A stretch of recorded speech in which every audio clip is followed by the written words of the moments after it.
feels so good. Yeah. Oh yeah. Come on now. Every moment of the beat feels good. Oh yeah. Yeah, yeah. Yeah. I like the way that it feels so good.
feels so good. Yeah. Oh yeah. Come on now. Every moment, every beat feels good. Oh yeah. Yeah, yeah. Yeah. I like the way that it feels so good.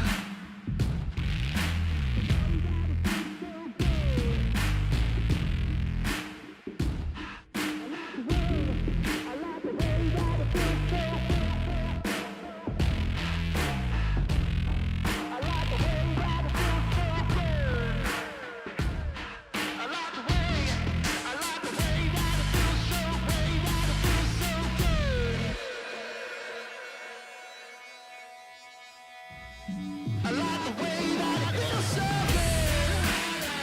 Yeah. Yeah, yeah. Yeah, yeah. Every moment, every beat feels good. Oh, yeah, yeah, yeah. Yeah, yeah. Yeah. I like the way that it feels so good.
So hit me with your bass shot.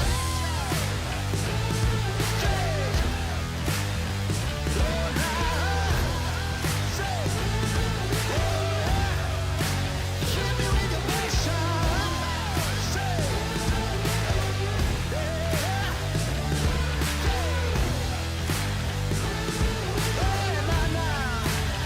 hit me with your bass shot.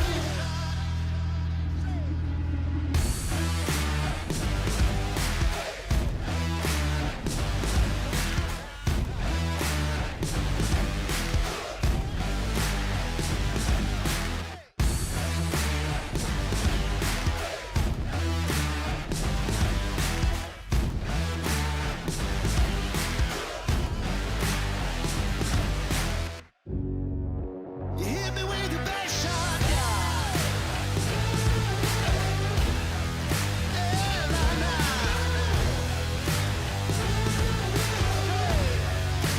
Hit me with your bass shot.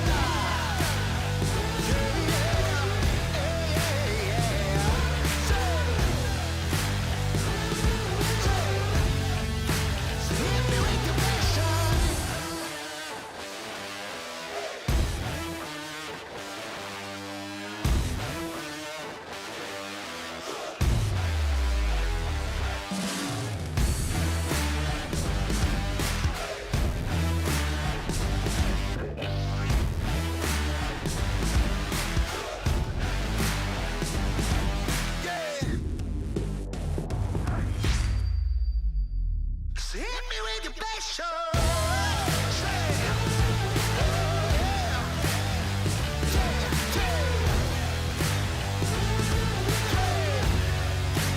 Hit me with your bass shot.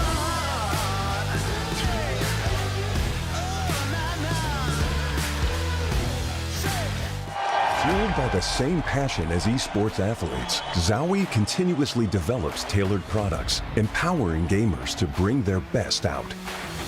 Today, we are launching the all-new XL2566X Plus, which uses the newly developed Fast TN panel and upgraded Diac 2 technology. The new monitor series continue to evolve, refining details to ensure players can perform their best consistently in games.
Sau khi kết thúc một giải đấu hay là gen hàng ngày thì mình có rủ một số thành viên đi.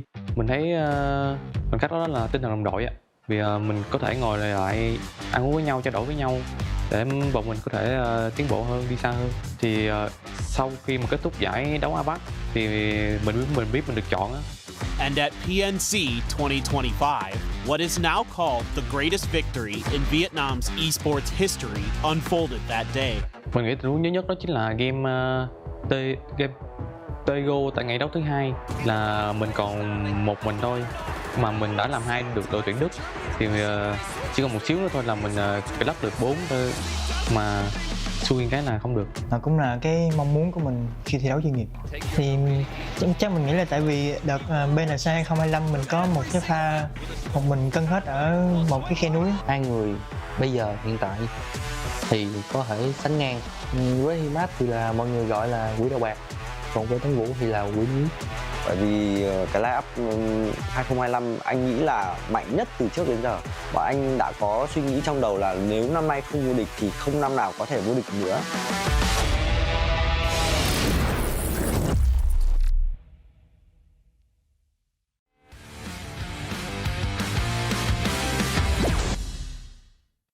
Hi PUBG Esports fans, I'm your PUBG Esports guide Annie, and I'm here again with Paper Thin. Hey guys, what's up? So we're finally here again to talk about the year's finale, PGC 2025. Yeah, it was a really great year. I mean, so many exciting events. We had the PGSs in Shanghai to start with 17 Gaming and BB Team taking really exciting wins. And then we had EWC where Twisted Minds took home a huge victory. They were looking great. We go into PGS, into Malaysia, and of course it's Twisted Minds again, winning yet another PGS. Absolutely phenomenal stuff. And then we got a surprise win with Virtus Pro, who really stepped up big for the final PGS of the year. Yeah, so after this road to PGC events, we now have the 33 teams who will be participating in this year's finale, PGC 2025. PUBG Global Championship 2025 will be held in Bangkok, Thailand, in Central World and Siam Paragon from November 28th to December 14th. So this time we will unite PUBG and PUBG Mobile together so you can enjoy PUBG and PUBG Mobile in Bangkok, Thailand. And in the grand final, we'll have PMGC and PGC all together in the single united stage where you can enjoy both PGC and PMGC and the united ceremony. So don't miss out. We have changed the format in PGC 2025. Last year, we had a different start based on the performance on the road to PGC tournaments, but now it's a fresh new start. We have made the format simple, but giving a second chance. Yeah, I really like this format, especially for the fans. Like, there's so much to be hyped about here because we're dividing everybody, 32 teams, into 2 different groups, right? So you need to do well in the groups to get that direct ticket to the grand finals. 5 teams from each group go to the grand finals. Then the middle 8 teams from each group go on to that last chance stage, right? So that's another 3 days where those teams are going to battle it out for the last 5 spots. So again, so intense. It's going to come down to the wire for sure on those last couple of days to find out which 15 teams are going to go into that grand finals to join Full Sense, who gets that direct slot. So as you mentioned, we have wildcard team for the host country, the best Thai team, which goes to Full Sense, but this time they go straight to the grand finals. Yeah, this is really cool for them. They've performed really well overall this year. You look at players like Tanadol and Tigger, who have been really, really good in the fragging department. Obviously, Flash is and Belmoth are long stays in Thai esports. So these guys are going to be a threat, no doubt about it. As this is the first time for wildcard team to go straight to the grand finals, I hope this Thailand team, Full Sense, show a great performance in front of their home fans. Let's move on to top 8 teams from the PGS points. Having 3 EMEA teams in first and second, the Twisted Minds and Virtus Pro, we can see how strong the EMEA teams have been in the global stage. First is the Twisted Minds who have won PGS 9 and EWC. Yeah, there's a no doubter about this team being the favorites coming into PGC. Batulin just talked about it all year that, now that they've got that EWC win, there's only one thing left in the trophy case for them to get to really cement themselves as the legendary team in PUBG Esports. That's that PGC win. So Twisted Minds is going to come in hungry. I can't wait. Next in the second is Virtus Pro, which kind of surprised me winning PGS 10. Exactly. I mean, we're really happy to see Ibiza finally get a trophy after such a long time in PUBG Esports. That was such a cool moment. And clearly, him kind of changing some of the ideas of this team to give them better macro plans has really, really paid off, no doubt about it. They rocketed up the leaderboards these last 2 events. And Corexy as well coming in, really started to frag out for that squad. So this is a tremendous team that is really showing that they are going to be a threat at PGC. Next to go is third, the Team Falcons, which is the most consistent team in America's region. Other than them not qualifying for the finals of PGS 10, it's actually been a really, really solid year. They're so consistent in terms of their game planning, their strategy, their firepower. Across the board, they're such a strong team. It's surprising not to see them in the PGS 10 finals, but I think PGC, there should be a really good chance they get to that finals and are competing for the trophy. Next is Korean team DN Freaks. Thought to be a very consistent team and dominated the regional series in Korea, but they kind of fall behind in PGS 9 and surprise the global fans. Yeah, this is another team, I think, along with Falcons, that have a very similar sort of path this year, where you're expecting them to maybe get one of those PGS wins or a win in EWC or something like that, but then they can never quite get there. They just come up short. So I think a lot of pressure on the Freaks to really represent the PWS at PGC and finally lift a trophy after being so close so many times. Next is the Chinese team, 17 Gaming, and they again lifted the trophy in PGS. They are so strong individually, especially Xiao Wu. When he's in those clutch moments, he's always coming up big for the team. It feels like Lil Ghost does a really nice job as sort of that scout/IGL. So I think this team just needs to tighten the screws a little bit, do a little bit better on some of the maps that aren't Erangel, and they can absolutely win a PGC. We know what they're capable of when they're at their best.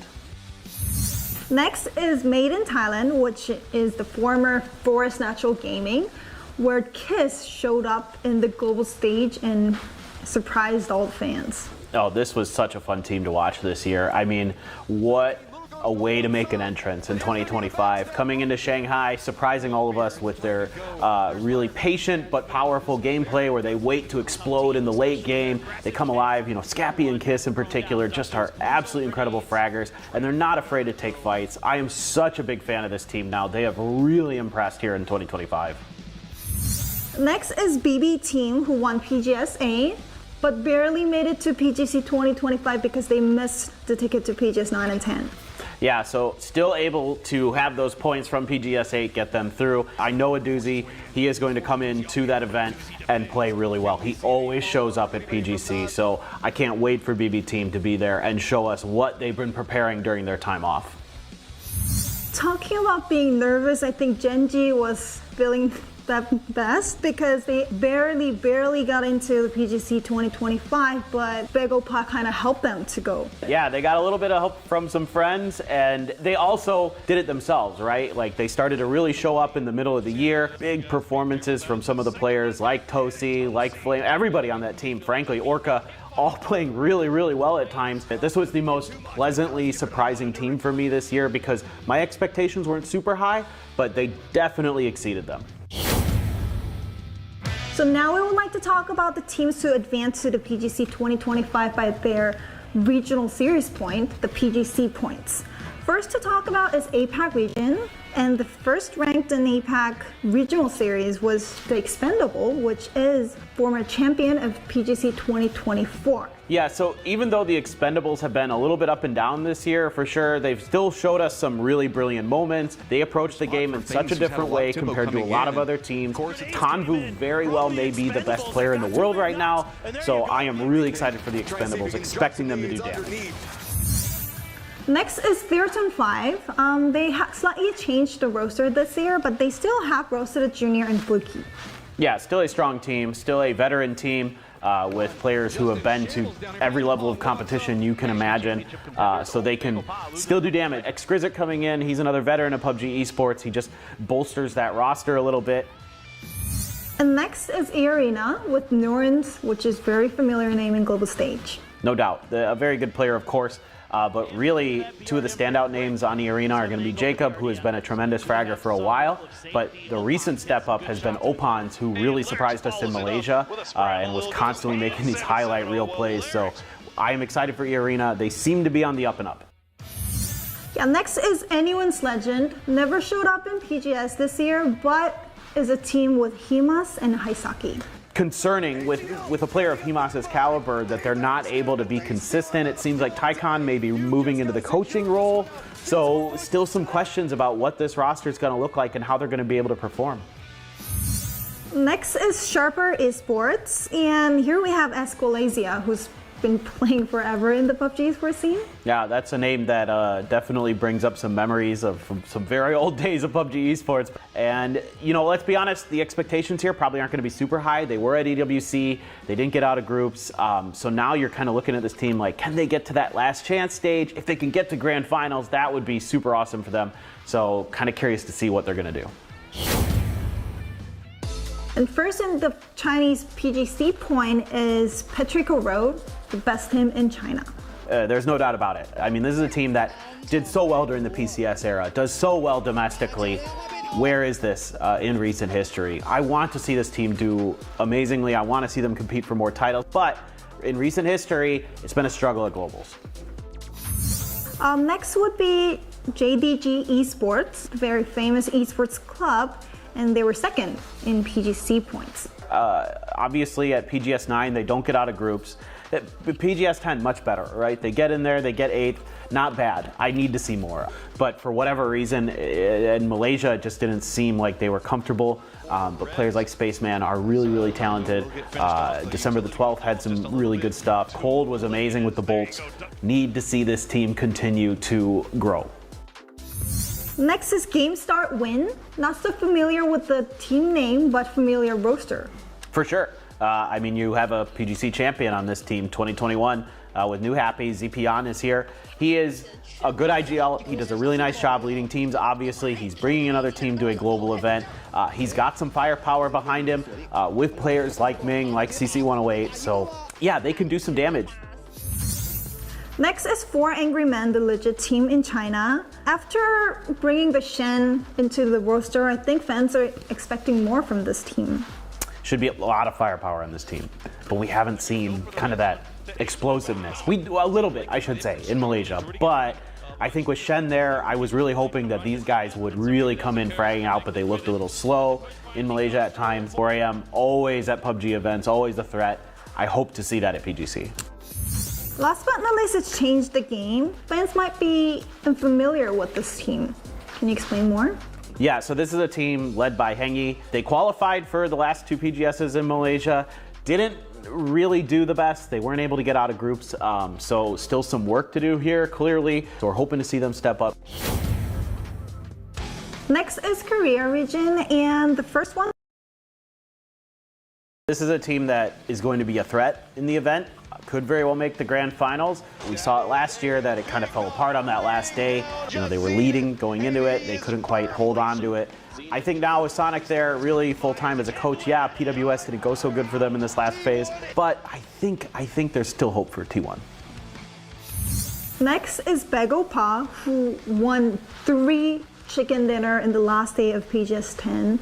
This is exciting. I mean, how can you not feel great about seeing Begopa with PO back at a global event? This should be a really fun team. We'll have to wait and see, but you know, with a player of PO's caliber that's going to be leading that team now, they should be a threat.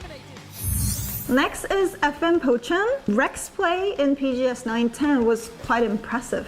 He is one of the best individual players in Korea right now, but there is a bit of an issue where he gets a little overconfident, he overextends a little bit, or kind of goes for a play that maybe the team doesn't want him to, so they need to tighten up a little bit if they want to have a chance to get to that grand finals. Last but not least is Asla Pentagram.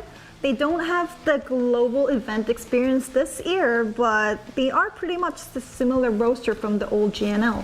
Exactly, so you're seeing some of these players that have been to some global events, never really done much in terms of damage, so still some work to do, but it kind of all centers around Glaz as their IGL, trying to be aggressive around his play calling.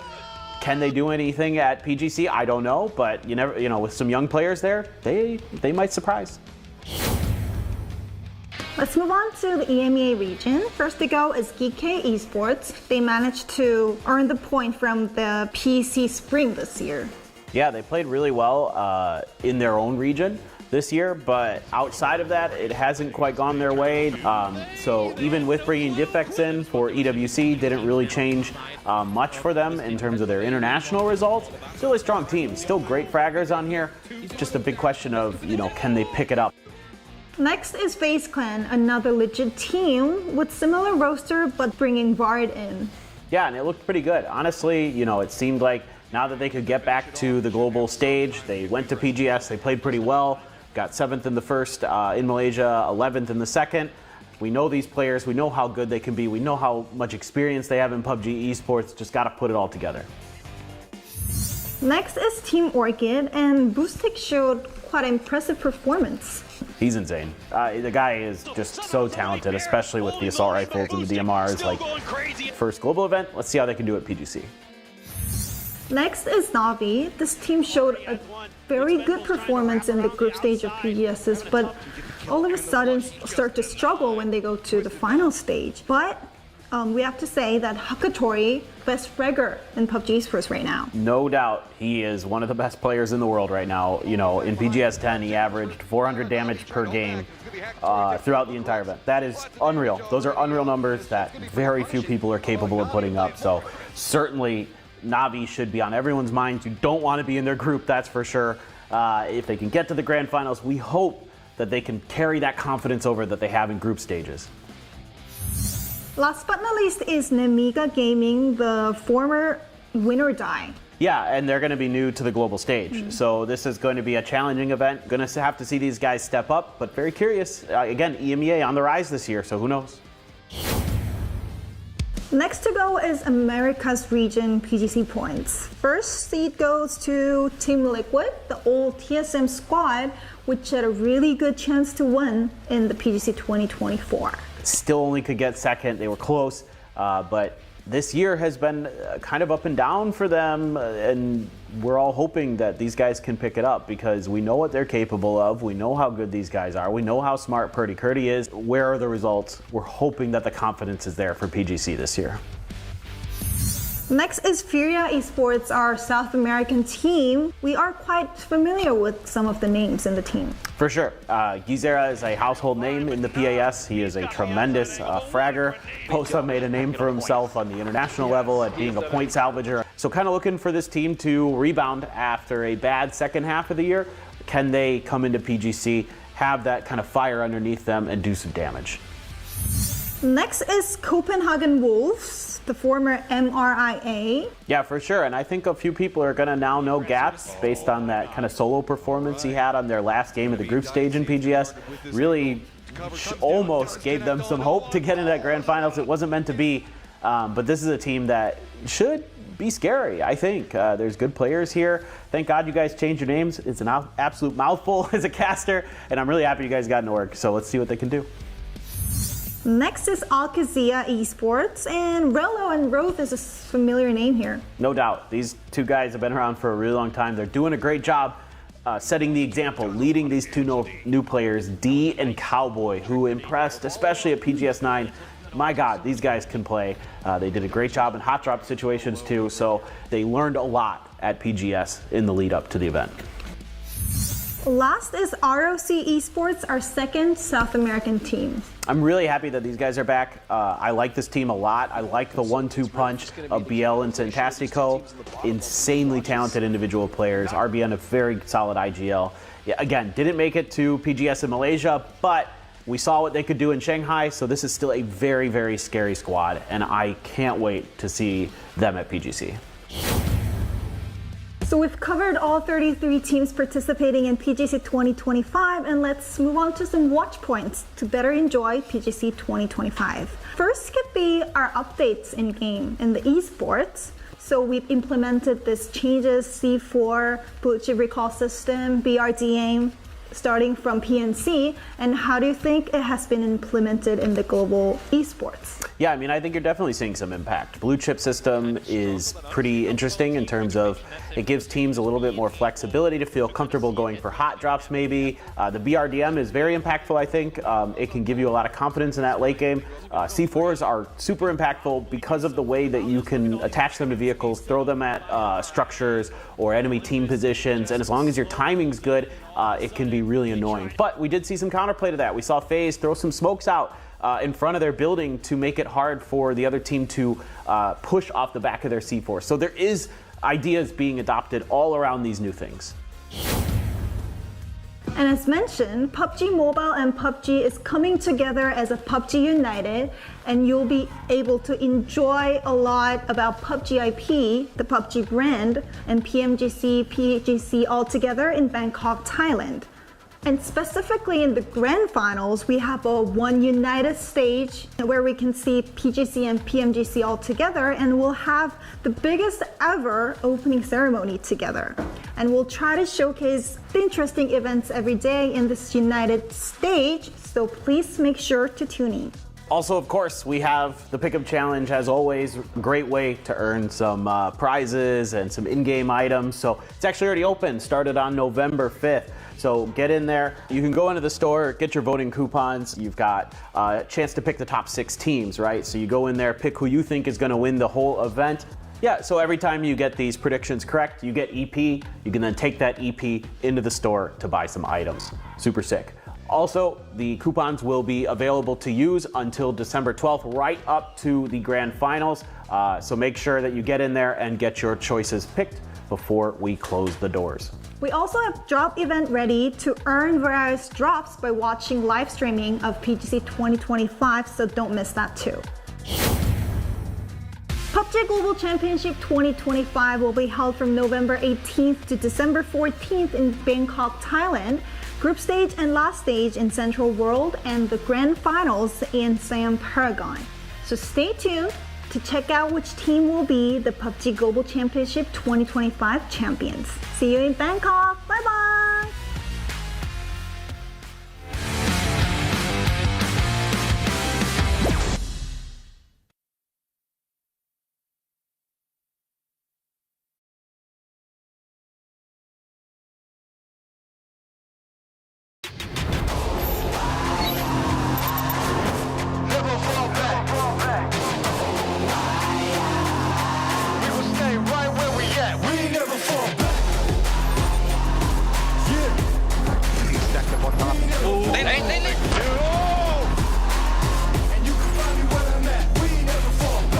So making that northern side is Beam, he runs her up. Kicker just down below him. Nixie does.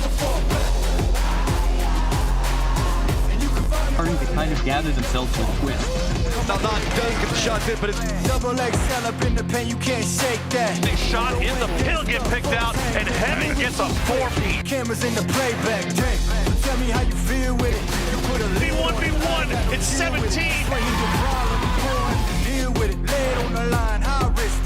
Throws a Kiss, gonna find Shrimsy. Does Kiss get all of them? Of course he does. But where's 17 even going? It's just points being delivered to BB. Good left.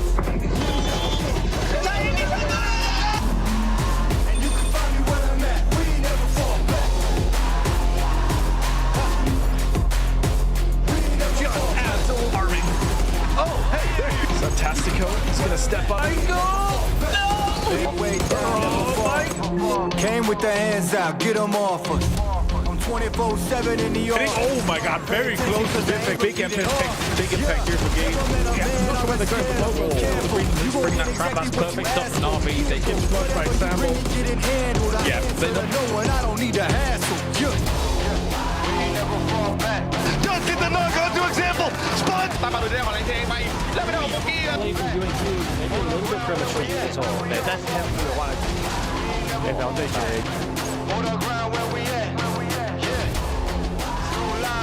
差点有一个火箭筒，但是离得追场接了一个，请迪波秒了一个，驾驶位没。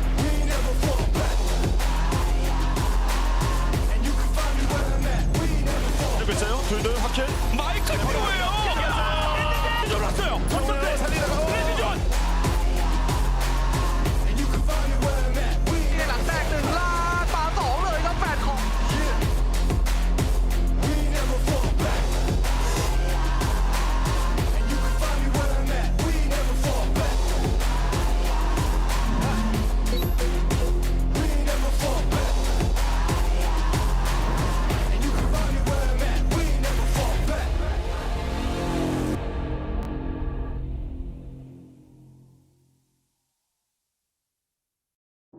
The wait is almost over.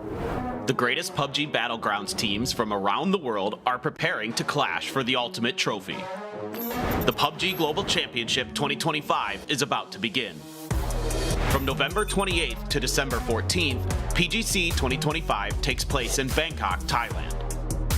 8 teams from PGS points, 24 teams from regional PGC points, and 1 wildcard team from the host country.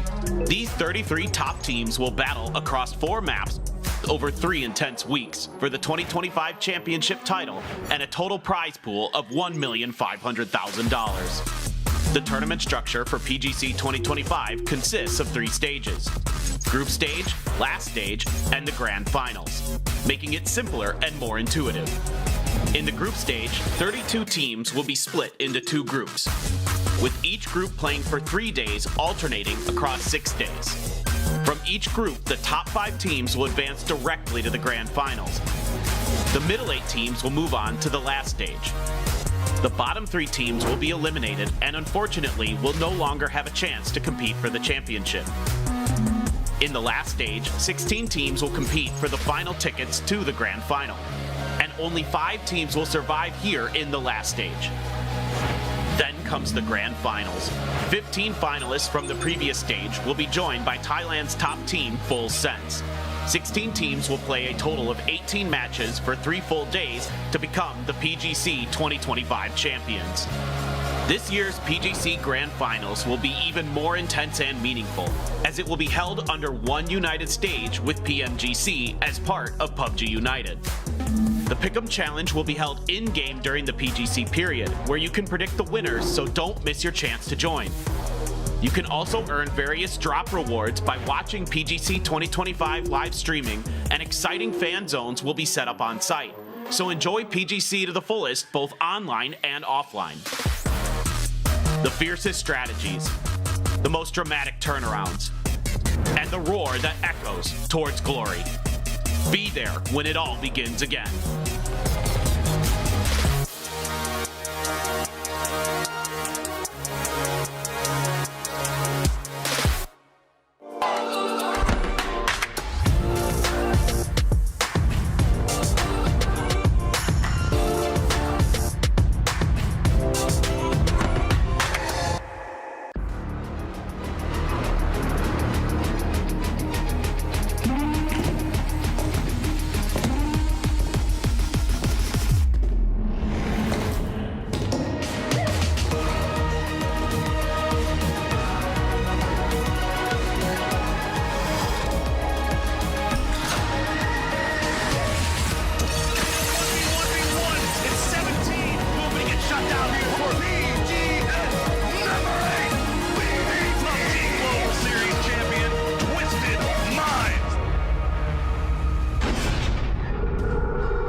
All roads have led to this. We are here for PGC 2025, live from Bangkok, Thailand, as we are going to have 33 of the very best teams from across the world, as we have had them go through PGSs, through regionals, battling tooth and nail to get to this spot, to then become crowned the world champion for 2025. Welcome, ladies and gentlemen. My name is Kalaris. Joining me to my right-hand side, I have Toffees as well, for what is going to be an awesome festival of PUBG, here for PUBG United, here for PGC. You spend the whole year earning the right to be here on this stage in front of an audience to play for glory, for a lifetime of experience. The stage behind us, the moment about to dawn. Oh, definitely, definitely. As we are here, as I say, from Bangkok, Thailand, between 28th and the 14th, we will then know who is going to become our world champion for 2025. A big question on a lot of people's minds is going to be, will it be the Expendables again, getting that repeat back to back? It would be a surprise if it happened. It was a surprise the first time. I think that's right. It came down to a massive surprise, but you know what? They stayed consistent when everybody else let off the gas. So maybe they will, maybe they won't, but my eyes are on Twisted Minds. Maybe, maybe. But first and foremost, we've got to say thank you to our partners that are all going to be joining us from across the board here, as we have BenQ to start things off as our official partner, with BenQ Zowie, making sure that all of these guys are good to go for their official monitor partner. And not only that, but we also have TT Racing joining us as our official furniture partner here, making sure all of our players are good to go, engineered and unbreakable, to make sure all of these pro gamers are going to be strong in the battlegrounds, fully focused here to get things done. Comfort is important when you want to win. Another thing that is important is our other partners, AWS, making it possible to get what you need, whether it's information or product. No, definitely. And then, of course, finally, we also have OP.gg. You can overpower your game if you head over to OP.gg and check out everything that's going on there, all the numbers, all the breakdowns, not only from our previous PGSs, but also that's going on here at PGC. All the stats, right? That's what it comes down to. Whether you want to win fantasy, whether you want to be the best gamer there is to be, OP.gg opens that door.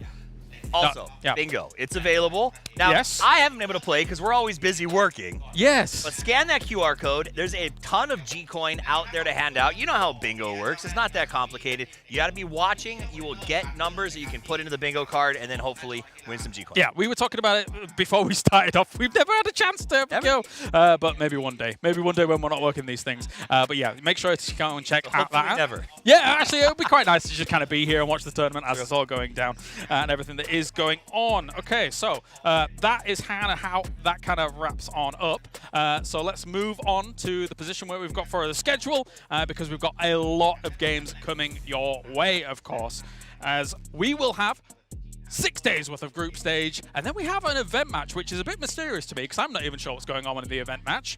The coloration of the event match tile would imply we might be going, I'm fired to guess, Serengal. Chile? Yeah, somewhere chilly. Maybe. Yeah. We'll find out. Yeah. What I love is that we are playing this A-B, A-B, A-B, but the groups don't really change. The same 16 teams will be in each group. We'll explain that in a second, but if you want to remember it, it's just Bob, and that's the order. Then a little break, last stage, and then a big break.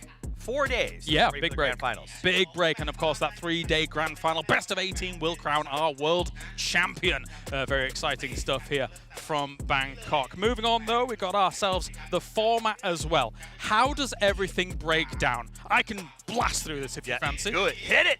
We've got ourselves the 3 days of each of those groups, and then the top 5 from each of those will advance directly to that grand final. The 8 below that will move on to the last chance. Will face off against one another, so 8 from Group A, 8 from Group B. The 3 from the bottom of each of the groups is completely eliminated. Dead. No chance. No chance whatsoever.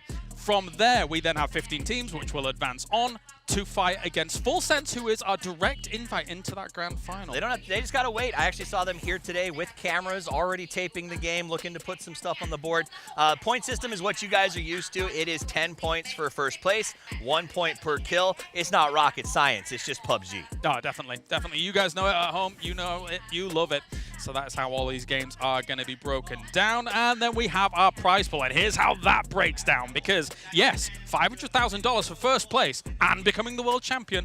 However, if you guys at home are joining in with the pick'ems, joining in with that crowdfunding as well, you could also contribute to the prize pool. So these teams will become all the richer thanks to you guys at home. So go and do that. Yep, we've already seen it go up a little bit. It's going to go up even more over the next couple of weeks, so stay tuned in. All right, well, let's take a look at all of our teams going to be participating, because one player from those teams could potentially Wins become a skin in the game? the MVP. Now, you say in the game. Yeah, that's what that is, right? Because that's in the game right now. That's the real car. Like the real vroom, vroom If you drive home? become the No way. MVP, What? you win yourself a bloody Porsche. What? Cash equivalent value, so it is real. Or the cash equivalent value of the Porsche. That's insane. Okay, that's cool. Because this even has potential to cause drama. Like I might steal some kills from you if I get to drive a Cayenne home. Well, personally, I can't really see example driving a Porsche. However, you know, he might be able to see himself driving a Porsche at the end of this. True. It'd be funny if you're like Ike's left wasn't going to come, and then all of a sudden he shows up tomorrow. He's like, well, Porsche on the I line. like a Porsche, That'd be actually. hilarious. All right, well, here are the 33 teams across the board. As mentioned before, Full Send is waiting in that grand final, and 15 of these teams will join them across the whole world here, Toffees. Yeah. It is a fantastic lineup for our championship. This is the premier event, and we wanted to make sure everybody who stood a chance to be the best in the world was here to do this. So bringing in 2 groups of 16, essentially 2 individual tournaments to kick this thing off is the best way to do that. And I challenge you to find not a favorite team to watch up here on this list. And now do bear in mind as well, for our group stages, a lot of people might be used to those rotating groups from previous tournaments and things like that. That is not how things are going to be here. Group A will play 3 days against one another. Group B will play 3 days against one another. And only in the final or last chance will they then meet one another. That creates an interesting dynamic here, Toffees. I'm gassed up about basically 2 individual 18-game tournaments going on side by side. I see a world where we could see different metas developing as we head to the grand final. I see like you can adjust your strategy and not have to worry about fighting for drops in different days. Like this is going to be a very different experience, not only for us and the viewers, but also the teams. They're not used to doing this side by side, 2 separate tournaments running into the big show. No, it's definitely a different mood, a different atmosphere that's going to set up here, and then going down to the last chance, it will be even more brutal as time goes on. But if you can get a top 5 in those groups directly into that grand final, that's going to be able to swipe a lot of sweat off your brow, and then be able to be okay potentially to become the world champion. Well, let's move on and figure out exactly how everything's going to be able to shape up here for our global winners, because we started off the year in PGS 7 with 17 Gaming. They won the first PGS, they won the 7th. Yeah. It's just the numbers. That's how it works. They're a numbers team. Yeah. And then we had BB Team who came out with 8. Good for them. It was they looked so good going into 8. Agreed. It wasn't a shock. But let's go team by team. You brought up 17. They win 1, they win 7. They've got 2 second places at PGCs. They kind of dropped the ball last year, but still finished in the top 8. This is a team that shows up when they feel like it, I guess. So the question as we start this event right out the gate is this one where they show up? It's a good question, because I was concerned. After congratulating them for that PGS 8 win, I was very concerned about what was going on in the latter half. I do think, though, someone like a Doozy, he's going to have gone away. He's a very smart mind with this team and is going to have righted the ship, surely. On the other side of that, though, of course, you've got Twisted Minds. The Twisted Minds. And I think everybody's looking at them as a big favorite to win this thing. I think we come back to them later on in the segment because they're going to take a huge breakdown. But that said, these guys are the hands-on favorite. I would challenge you to find any talent who's not saying they are most likely to lift this trophy when it ends PGC. They've lifted PGS's trophy 4 times, Yes, they have. but then they were scuppered a little bit by the rising star of EMEA, which is Virtus Pro, and it felt like it was just a matter of time before this roster won a championship from their start at EWC, looking as close as they were going into the last day of EWC, and now taking PGS 10. Then I'm with a new player. They changed up the coach. They come to PGS 9 and they barely miss wins. Barely, they were so close. They come to 10 and they dominate from the jump. That said, though, Twisted Minds also chased them the entire way to the finish. So those 2 teams, I think, are A-B in terms of push their way to the championship. And of course, here is Twisted Minds. I could do a little bit of gloating about EMEA, but actually we're slightly saved by CIS as a whole. Of course, Twisted Minds, they are the best team in the world right now, and the question in a lot of people's minds is, will they be able to get it done? Because, as you were mentioning before we get to this thing, they've been at PGCs before, but they've flubbed when a lot of people also had them as their favorites at those previous PGCs. I mean, that's what kills me. So first off, I want to say that's one of my favorite photos I've ever seen. It's point that out one more time. But it is. I remember walking up to Batulan at PGC last year and being like, this is the year, my man, because they kept being so close. Adding example after he left Na'Vi was just such a huge move for them. I've been waiting for their PGC championship, and Batulin has been waiting for that PGC championship. Now, to get that win on the same year that you walk away with the EWC trophy, that would be a massive double crown. That's almost a bourgeois level run, actually, now, if you think about it. The bourgeois is a term coined in other esports where you are become such a status that you have dominated throughout a certain region. We did have that twisted era when we had the 3 PGSs back-to-back. That's undisputable. But if you win an EWC, a PGS, and a PGC, that's insane. Absolutely. And here's what I love about them as we look at these highlights, right? I would argue, and everybody would argue, that they are one of the best set-piece, hold, defense, strategy teams in the world. Coming into this year, they became one of the best recovery teams in the world. All of these clips are them coming from the outside of the circle, fighting from low ground positions here against Gen G. You see them go low ground attack on QAD with a wraparound to the left. They get the kills and immediately have to swing and face off against the Expendables and win that fight. They have adapted so much in this new era of PUBG with all these new items, all these new add-ons. At first they were shaky, but they have become not only a set-piece team, a recovery team that is unrivaled. Well, I think that's actually, you've hit the nail on the head, because at the beginning of 2025, we were like, is Twisted Minds over? Right? And then they were absolutely, well, no. We went back, we reinvented ourselves, and all of these teams here as well are going to have to invent something, because it will be their PGC debuts as organizations. Now, Myth, of course, was at PGI 2018, but they are back after such a long time, and you know, that was an invitational. This is anything but an invitational. That's the old Ferris Natural Gaming roster, and we love a good kiss. We do, and it was a good chance. They wanted to jump in here on, Thailand, get another brand in here, be excited to be here. I'm excited for that. I also will say, a lot of these teams you look up there, you're gonna go, well, those rosters have a lot of experience. That's true. A lot of these teams do have tons of experience on their roster, but there are some other ones, like Rock Esports down there. First appearance for the org and first appearance for a lot of those players. So I think that it is going to be very exciting for some of these teams to come up and blow up. And we saw what they could do on a thing like a big stage of EWC, right?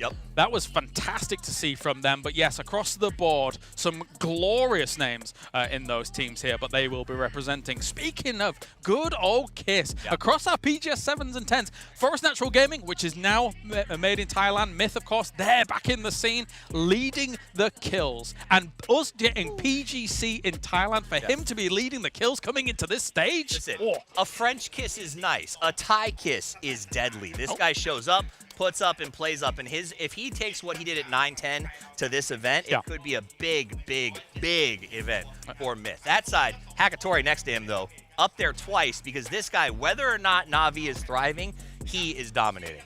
There's a world where, of course, I call example the Cyborg. Hakatori might be 2.0. He is terrifying right now, and if you look at the T1000, I don't T2, yeah, exactly. But like the fact that the way he grinds at home, like you just see his ladder stats and things like that as well, and then you see how he's able to execute things. You were mentioning it before to me. Even when Navi's having a bad time, Hakatori is still putting up numbers. He's insane. It's incredible what he can do, and I do think that comes down to you head in the head. It's very obvious what the grinders have been able to put up. Now, a team that has been grinding lately, from what I understand, is Gen G has been back in the scrim gym putting in work. They have been a team that made me question, do you deserve to still be GPT? Then they came to 9 and 10, and they put up a 4th place and a 16th, but they still made the grand final. They look like a totally different team. This new roster is so much stronger than the old one. They got a little bit fortunate with the lifeline that was given to them to get through to PGC. However, if you look at their EWC performance and that 9 performance, I think we can set aside the idea that they don't deserve to be here. They looked fantastic middle of the year. And speaking of looking fantastic, our fantasy rosters, which all look very similar to one another, but we'll talk about that in a moment, because you guys can play at home as well. Make sure to follow the instructions and get involved, because you get so invested in every fight, every skirmish that goes down.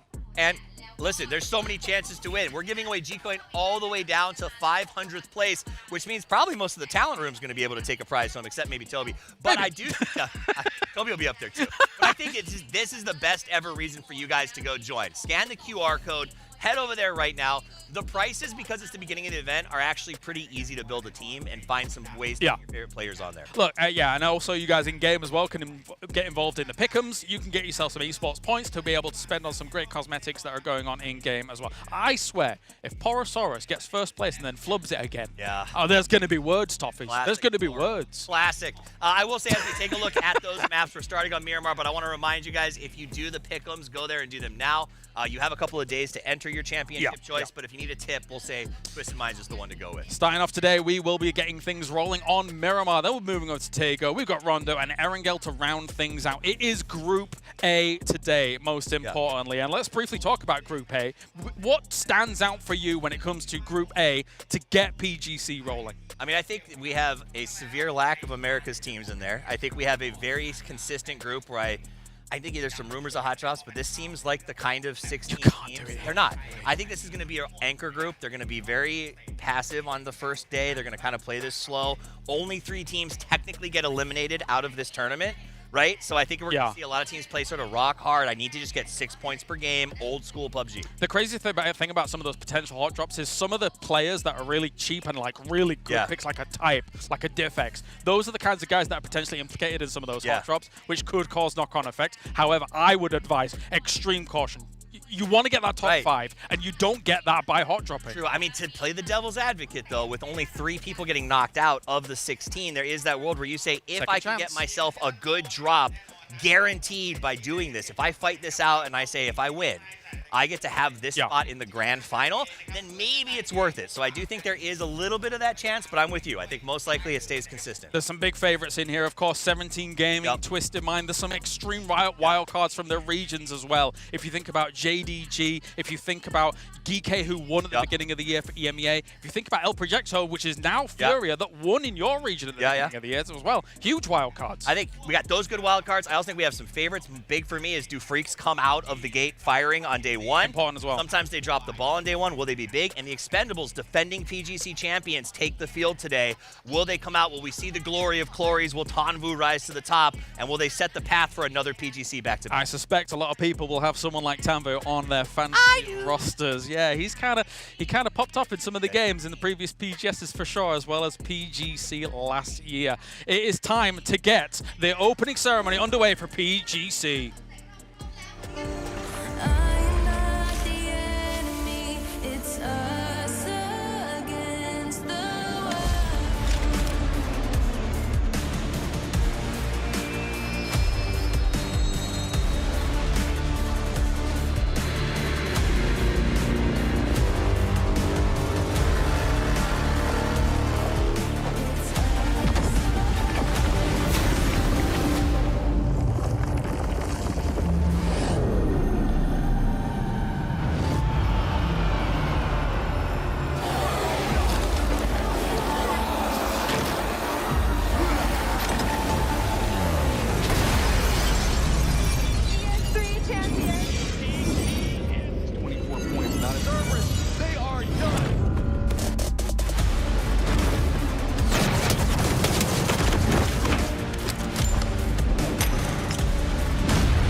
สวัสดีค่ะโอ้โหวันนี้ขอเสียงแฟนๆชาวไทยกันหน่อยได้ไหมคะคุณต้องส่งพลังกันนะคะเอาล่ะต้อนรับแฟนๆ PUBG จากทั่วทุกมุมโลกนะคะแล้วก็วันนี้ยังคงอยู่กับแพนนั่นเองค่ะแน่นอนเป็นอีก1 ปีสุดยิ่งใหญ่ที่เราจะมาร่วมค้นหากันว่าใครจะได้คว้าแชมป์นะคะกับ PGC ในปีนี้กับ PUBG Global Championship ในปี 2025 นั่นเองค่ะและแน่นอนสำหรับในปีนี้นะคะกับการแข่งขันสุดยิ่งใหญ่มาพร้อมกับเงินรางวัลรวมมูลค่ากว่า$1.5 ล้านกันเลย เลยทีเดียวนั่นเองค่ะและแน่นอนนะคะกับฤดูกาลที่ผ่านมาเราก็ได้เห็นกับแชมป์สุดแกร่งกันไปมากมายแล้วไม่ว่าจะเป็น 17 Gaming หรือว่าจะเป็น BB Team หรือว่าจะเป็น Virtus Pro นะคะหรือว่าจะเป็น Twisted Mind นะคะแล้วก็ที่สำคัญกับแชมป์เก่าของเราอย่าง The Expendable ก็เชื่อว่าหลายคนนะคะก็ตอนนี้รอลุ้นกันอยู่แล้วก็ส่งกำลังใจกันอยู่ว่าจะสามารถครองแชมป์ป้องกันแชมป์ของตัวเองหรือว่าจะสามารถเป็นแชมป์2 สมัยติดกันได้หรือเปล่านั่นเองนะคะ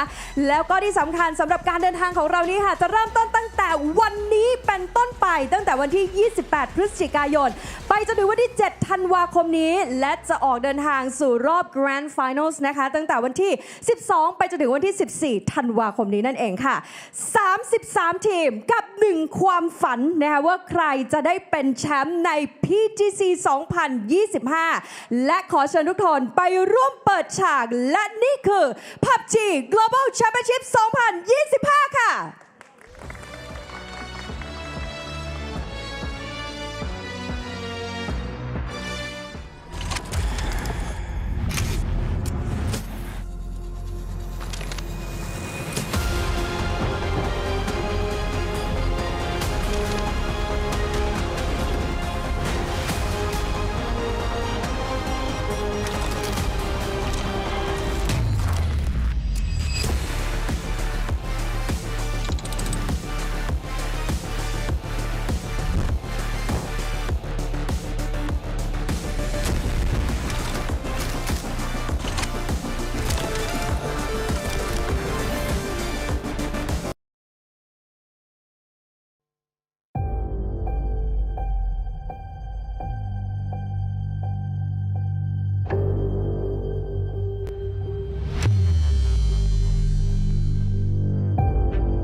Tree for cover. He does manage to get the knock on the one, but it's not going to be enough. 17 Gaming take the victory and take PGS 7.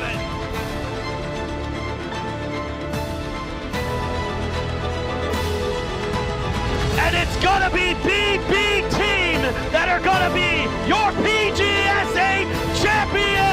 Four-time PUBG Global Series champion, Twisted Mind. For PGS 10 champions, Virtus Pro.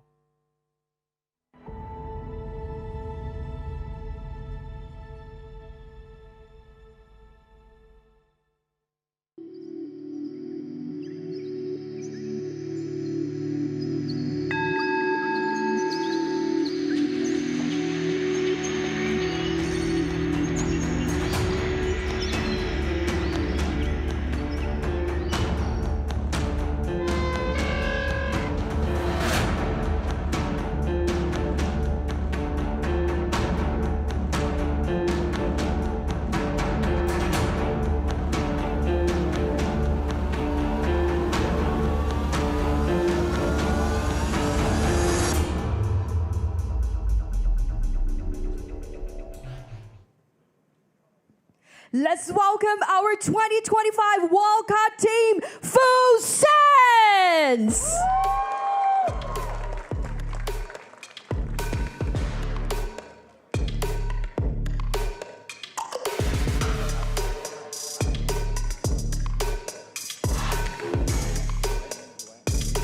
Coming up next, give it up for Shopper Esports!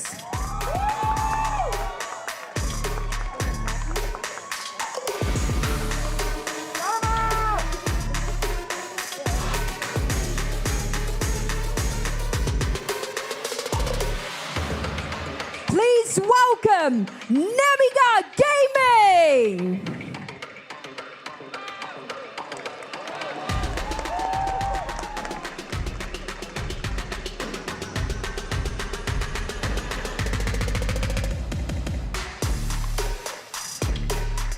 Stepping onto the stage, it's Let's rock Esports!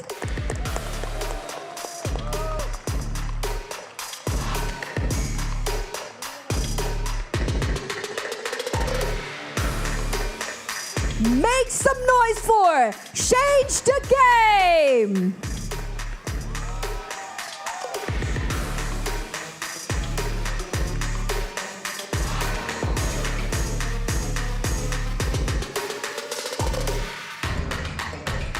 Up next, here comes El Cadencia!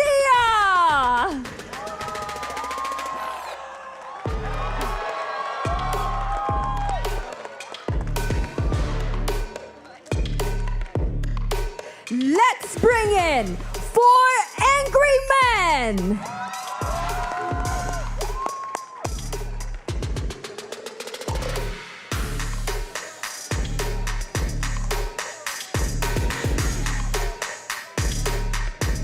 Now entering Asla Pentagram!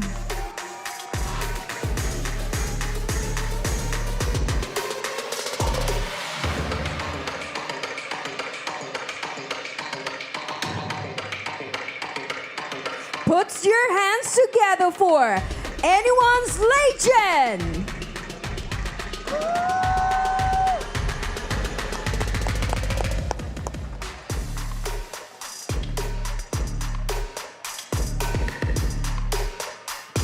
Welcome to the stage, Navi!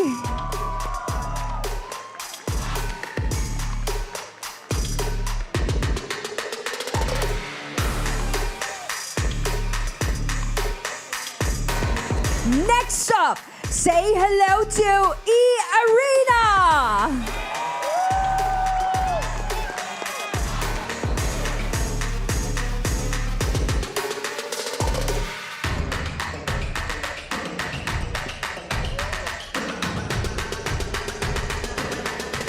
Let's hear it for Team Orchid!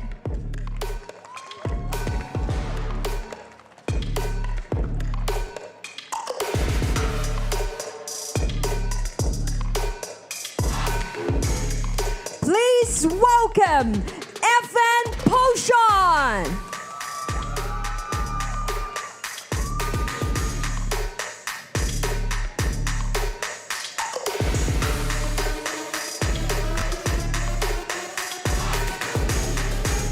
Coming in strong, Copenhagen Wolves!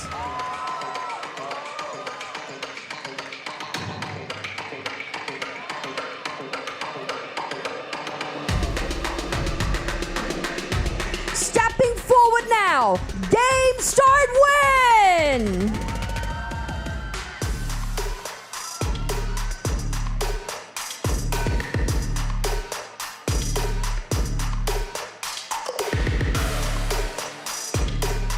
Here they come, Furia!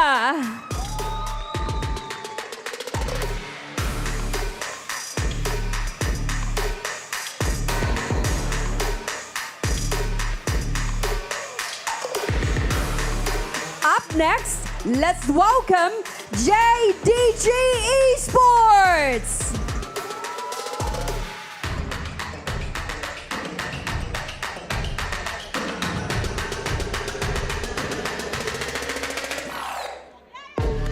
Entering the arena, FaZe Clan!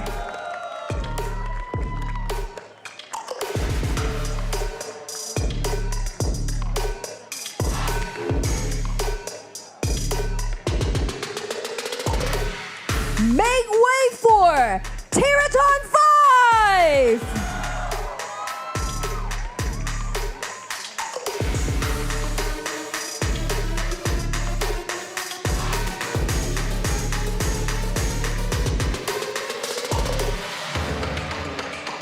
Next, let's welcome Bagel Paw!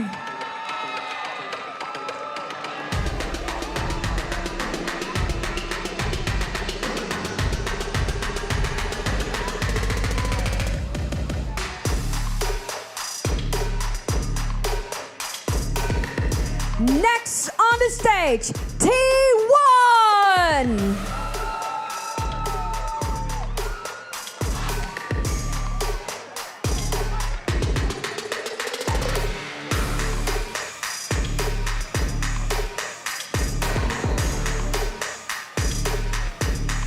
Let's cheer for Patrick Road.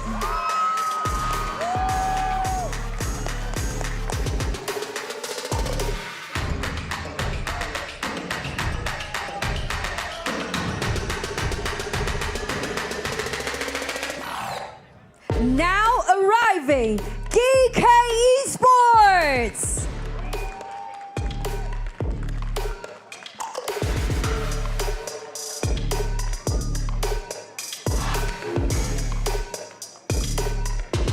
Please welcome Team Liquid.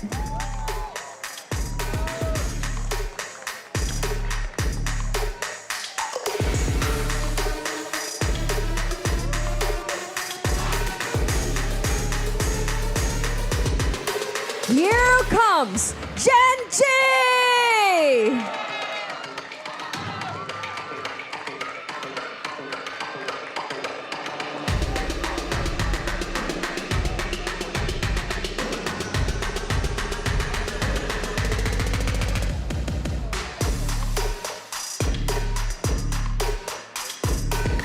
Up next, stepping in, BB Team!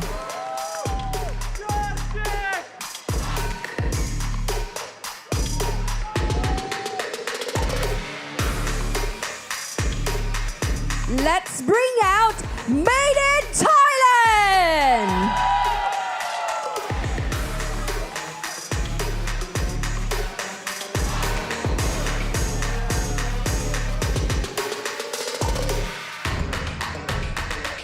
Entering now, 17 Gaming!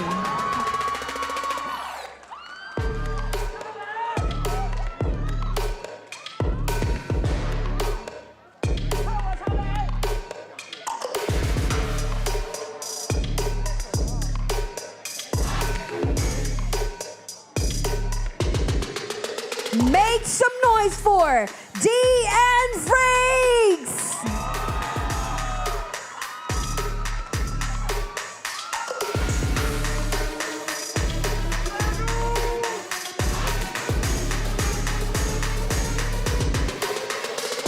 Welcome, Team Falcons!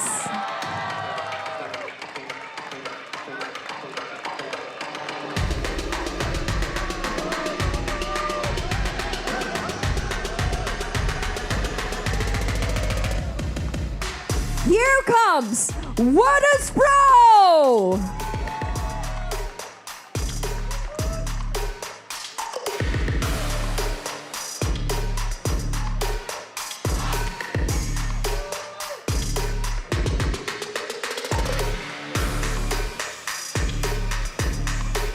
Let's welcome your four-time PGS champion, Twisted Minds!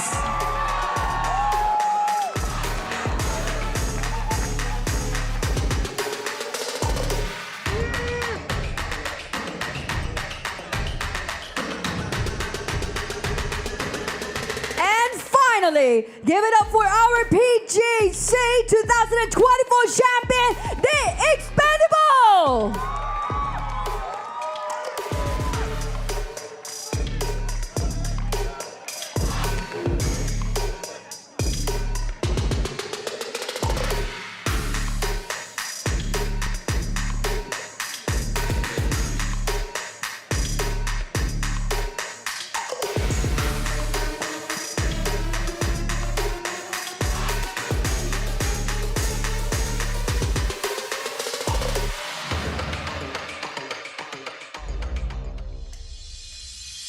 Nghĩ thử thách lớn nhất là mình đạt được cái cúp thế giới lần thứ 2. For our PGC champions, the Hoặc là Expendables. những thành tích của mình nó sẽ bắt buộc phải tốt hơn, chứ không là những người hâm mộ người ta kỳ vọng quá lớn mà mình thất bại thì nó sẽ khá là buồn.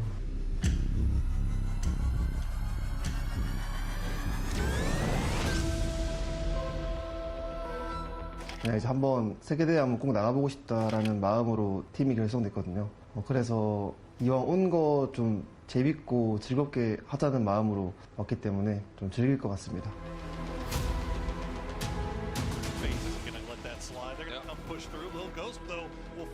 我觉得我自己心态方面就是还是相对以前稍微好了一点，然后团队的话偏向就是相对于以前心态肯定还是会有所好转的。我们队伍对本次 PGC 目标就是全力以赴吧，争取拿到冠军。We have good understanding between us, and I think we will try to do our best performance. 발전을 했다라고 느껴지는 그런 한 해였던 것 같고 이제 PGC를 앞두고 좀 많이 기대되는 그런 부분인 것 같습니다. Like for me, I left my family when I was 19, and I feel like if I am not going to be taking care of my parents, if I'm not going to live with them and be around them, then I need to make them proud and I need to work out. Я б хотів би, щоб нас запам'ятали як найсильнішу команду у файтах.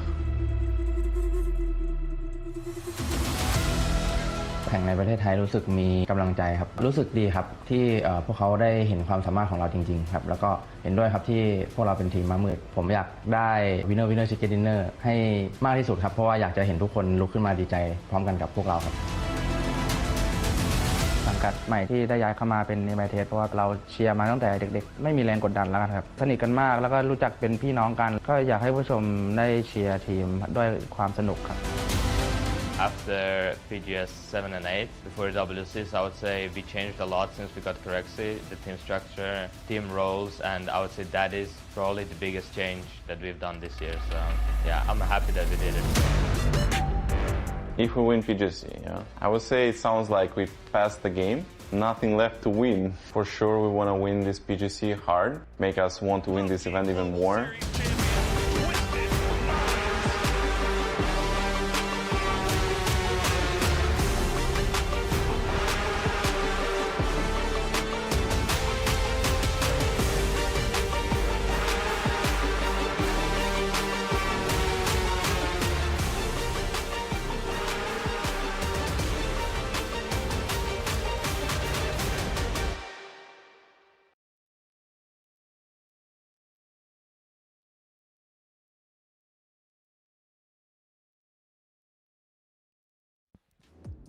Hello, PUBG fans, and welcome to PGC 2025. Matchum here, joined by the ever-insightful Paper Thin, taking you through today's action. Paper, how's Thailand treating you so far? Oh, always a treat. This is just one of the best countries on the planet for esports, hands down. The fans here, absolutely insane, absolutely incredible.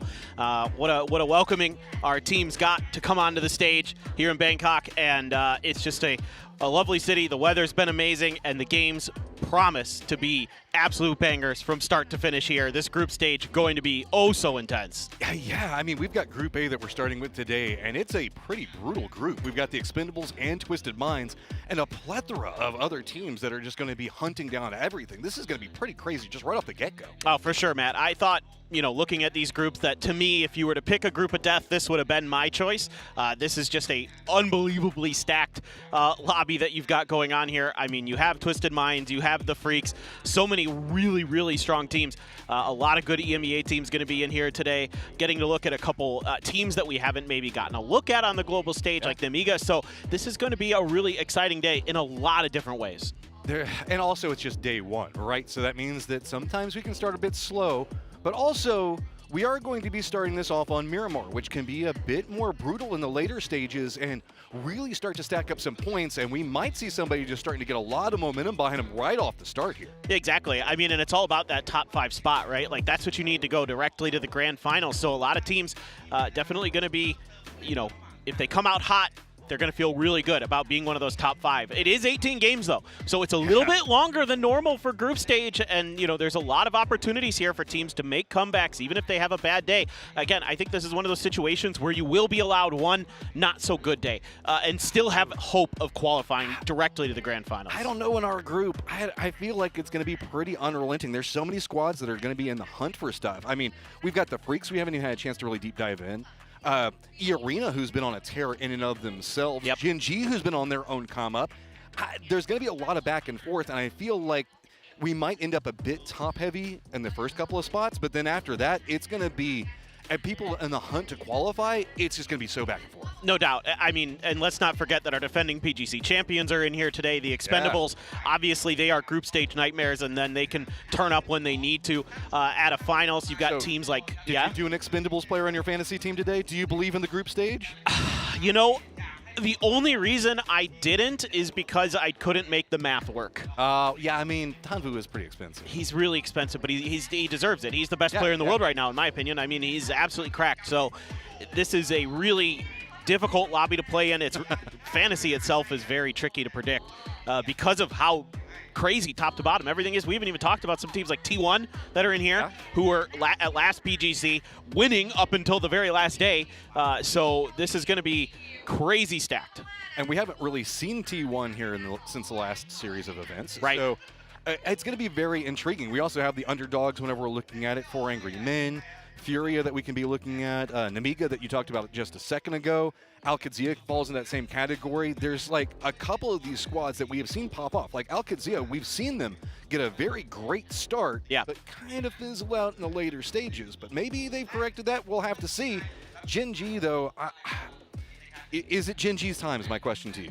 Man, I don't know. I have hope now for this team. I will absolutely say that this Gen G team has shown me that they have really good ability to adapt. That's the biggest thing for them, is they are willing to change up their gameplay to fit these international lobbies. They're you know, domestically, they're not really that strong. I mean, nobody's touching the Freaks domestically. They're just absolutely destroying in the PWS. But Gen G has shown that when it comes to these international stages, they know how to take some fights. They know how to open up space to find these third parties. They like to play pretty split, and they've gotten pretty good at it. And then they've gotten much better, much more disciplined about knowing when they have to collapse, when they have to group up as more of a 3-4 man squad and then take the fights. We haven't had a chance to talk about the looming threat inside of this lobby in 17. Yeah. 17, I mean, it's been a bit quiet last PGSs. I mean, still good performance, but not like what we saw in the earlier series, whenever they actually won one.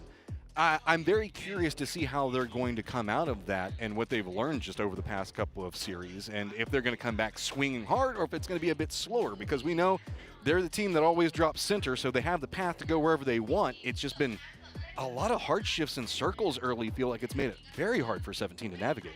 Yeah, I think you're absolutely right. You know, they're a team that is obviously going to control a lot of the center parts of the maps early because of their drop spots, because of how good they are at defending those in, you know, the pre-match stuff. Enough of the pre-match stuff in general. It is time for PGC game number 1. I love it. I am so thrilled to have another PGC here in Thailand. Of course, last time we had a PGC here, it was a Korean team that won. It was Danawa. Oh, okay. I know. I'm just saying. I'm just saying. Here I am calling you ever insightful. Yeah. But it's all the love of Korea. Yeah, that's all the insight I need. They're pretty good at this game. So. I mean, that's pretty true. All right, Plain Path, starting off pretty much due center down to the south and ending up pretty much a bit, I guess, east of due north, and so everything should be fine. This is, yeah, very fair Plain Path to start, so no shenanigans just yet. I mean, of course, First Circle could make me eat those words, but just going to look at, there were a few alt drops here that could have come into play as potential unintentional hot drops, if I could put it that one way. Now, FN I'm a little concerned with because they have a couple teams like Gen G, like JDG, that are sending players out a little bit extended from their main drops, and then this one right here, I was wondering about this. T1 loves Trumacera, and Sonic as a coach does not like giving this spot up, and JDG, let's see what they can do. This is a chance here for them. Look at that. Oh, type off the start. Gets a knock. JDG already running out of position. This is a quick turnaround for T1. Very well planned. Yeah, this is really nice. You get that high ground drop, and you've got that early positioning to find those angles down on top of him. And JDG just taking the vehicles away and trying to claim those as a prize, but they will lose a player for it. And oh, no, JDG. This is the not wrong good. neighborhood. Yeah. Roth, we just saw him screaming as he was coming, doing the entrance a moment ago. He is going to be at least shoo them away, but the hype for Type continues as he gets the first kill of PGC. Yeah, my boy Type, he is something else. He is a really special talent a very young player. And now it's 17. This is horrible. I mean, in a way, you're actually kind of sad because you're center of the circle for JDG, because everybody wants these high-value compounds. There's just nowhere to go. 17's going to take one. We saw Evan Pochon just a moment ago, pretty close to another member. The entire lobby judging JDG right now in that drop. Yeah. I like what you did there, by the way. Thank you. They're subtle sometimes. That one was subtle, but it was good. It was on the point. But this is just a continuation of some of the problems we saw for JDG in Malaysia. Yeah. You're still smiling. Well, I like it. I'm in a good mood, man. That was good. No, I liked it. It took me like half a second, and I was like, oh, yeah, JDG, Judge. Very good. But this is a problem for this team, like, where they're willing to fight for these hot drops, and they haven't been going well. I mean, you remember against Al-Qadsia in Malaysia, they were struggling in those. Now they're struggling against T1, and, you know, these knock-on effects of having to bail out on the fight early. And it's not done. They're headed right into E-Arena. Yeah. This is actually an awful first circle for them. Do they even have a gun or anything yet? I mean, this is terrible. Well, they have some. They've got to have something, yeah. With the util that Cold is sitting on there, they've got to have stuff. And I don't think not much. Yeah, but I don't think they have chips. So even though they've got control of a revive station here, I don't anticipate that they're going to be able to get those revives to come through anytime soon, or if ever, probably not. So a concern that I have that we haven't chanced to really look at is right on the edge of this circle. We've got Power Grid and Twisted Minds with high ground at the start, watching rotations. We know that Twisted Minds is great about information gathering, specifically on Miramar, and using high ground control positions to really push themselves in the later stages. I am concerned in this group, starting on Miramar in a position where Twisted is already going to have a lot of good avenues of control.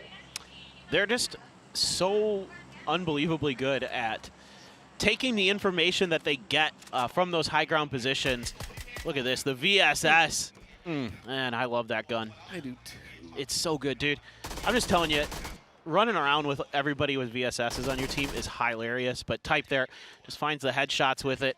Close range, not too hard for a player of his caliber. But going back to Twisted real quick, now they do have a team rolling up behind them. It's actually Namiga, not too far away from them. That could turn into, depending on what Namiga wants to do, either a fight or maybe, you know, Twisted gets a pick off on the drive-bys. They're not super close. We'll see. There is also the Sandstorm that's right on top of them for the time being. Two members for Twisted are going to be able to spot a very close range pathing on Namiga, so see if that goes. JDG at least do get a crate, so you lost two, but at least get yourself a Mark 14 to work with. That's not the worst, and there you go, Batulins spots out Leosh. Yeah, and this is kind of a knock-on effect of having those high ground positions early. Badulin's knocked, though. The response coming through. Levante gonna take him down. Let's see what Twisted has in response. See if they can bail out their IGL here, but lose out in the open. Ooh, just narrowly getting the rock. Notice example, down to the south, wrapping in. Namiga looks like they might be eyeing a bit more west. There could be some pathing for them to work for over there. If this takes on too long, Four Angry Men is pathing close to this and might hear and choose to third party, but we'll have to see. This is right on the edge of the safe zone, so you never know. Some teams like to go a bit deeper, but if an opportunity presents itself to kind of pounce on Twisted in a weakened state, you got to take it. For sure.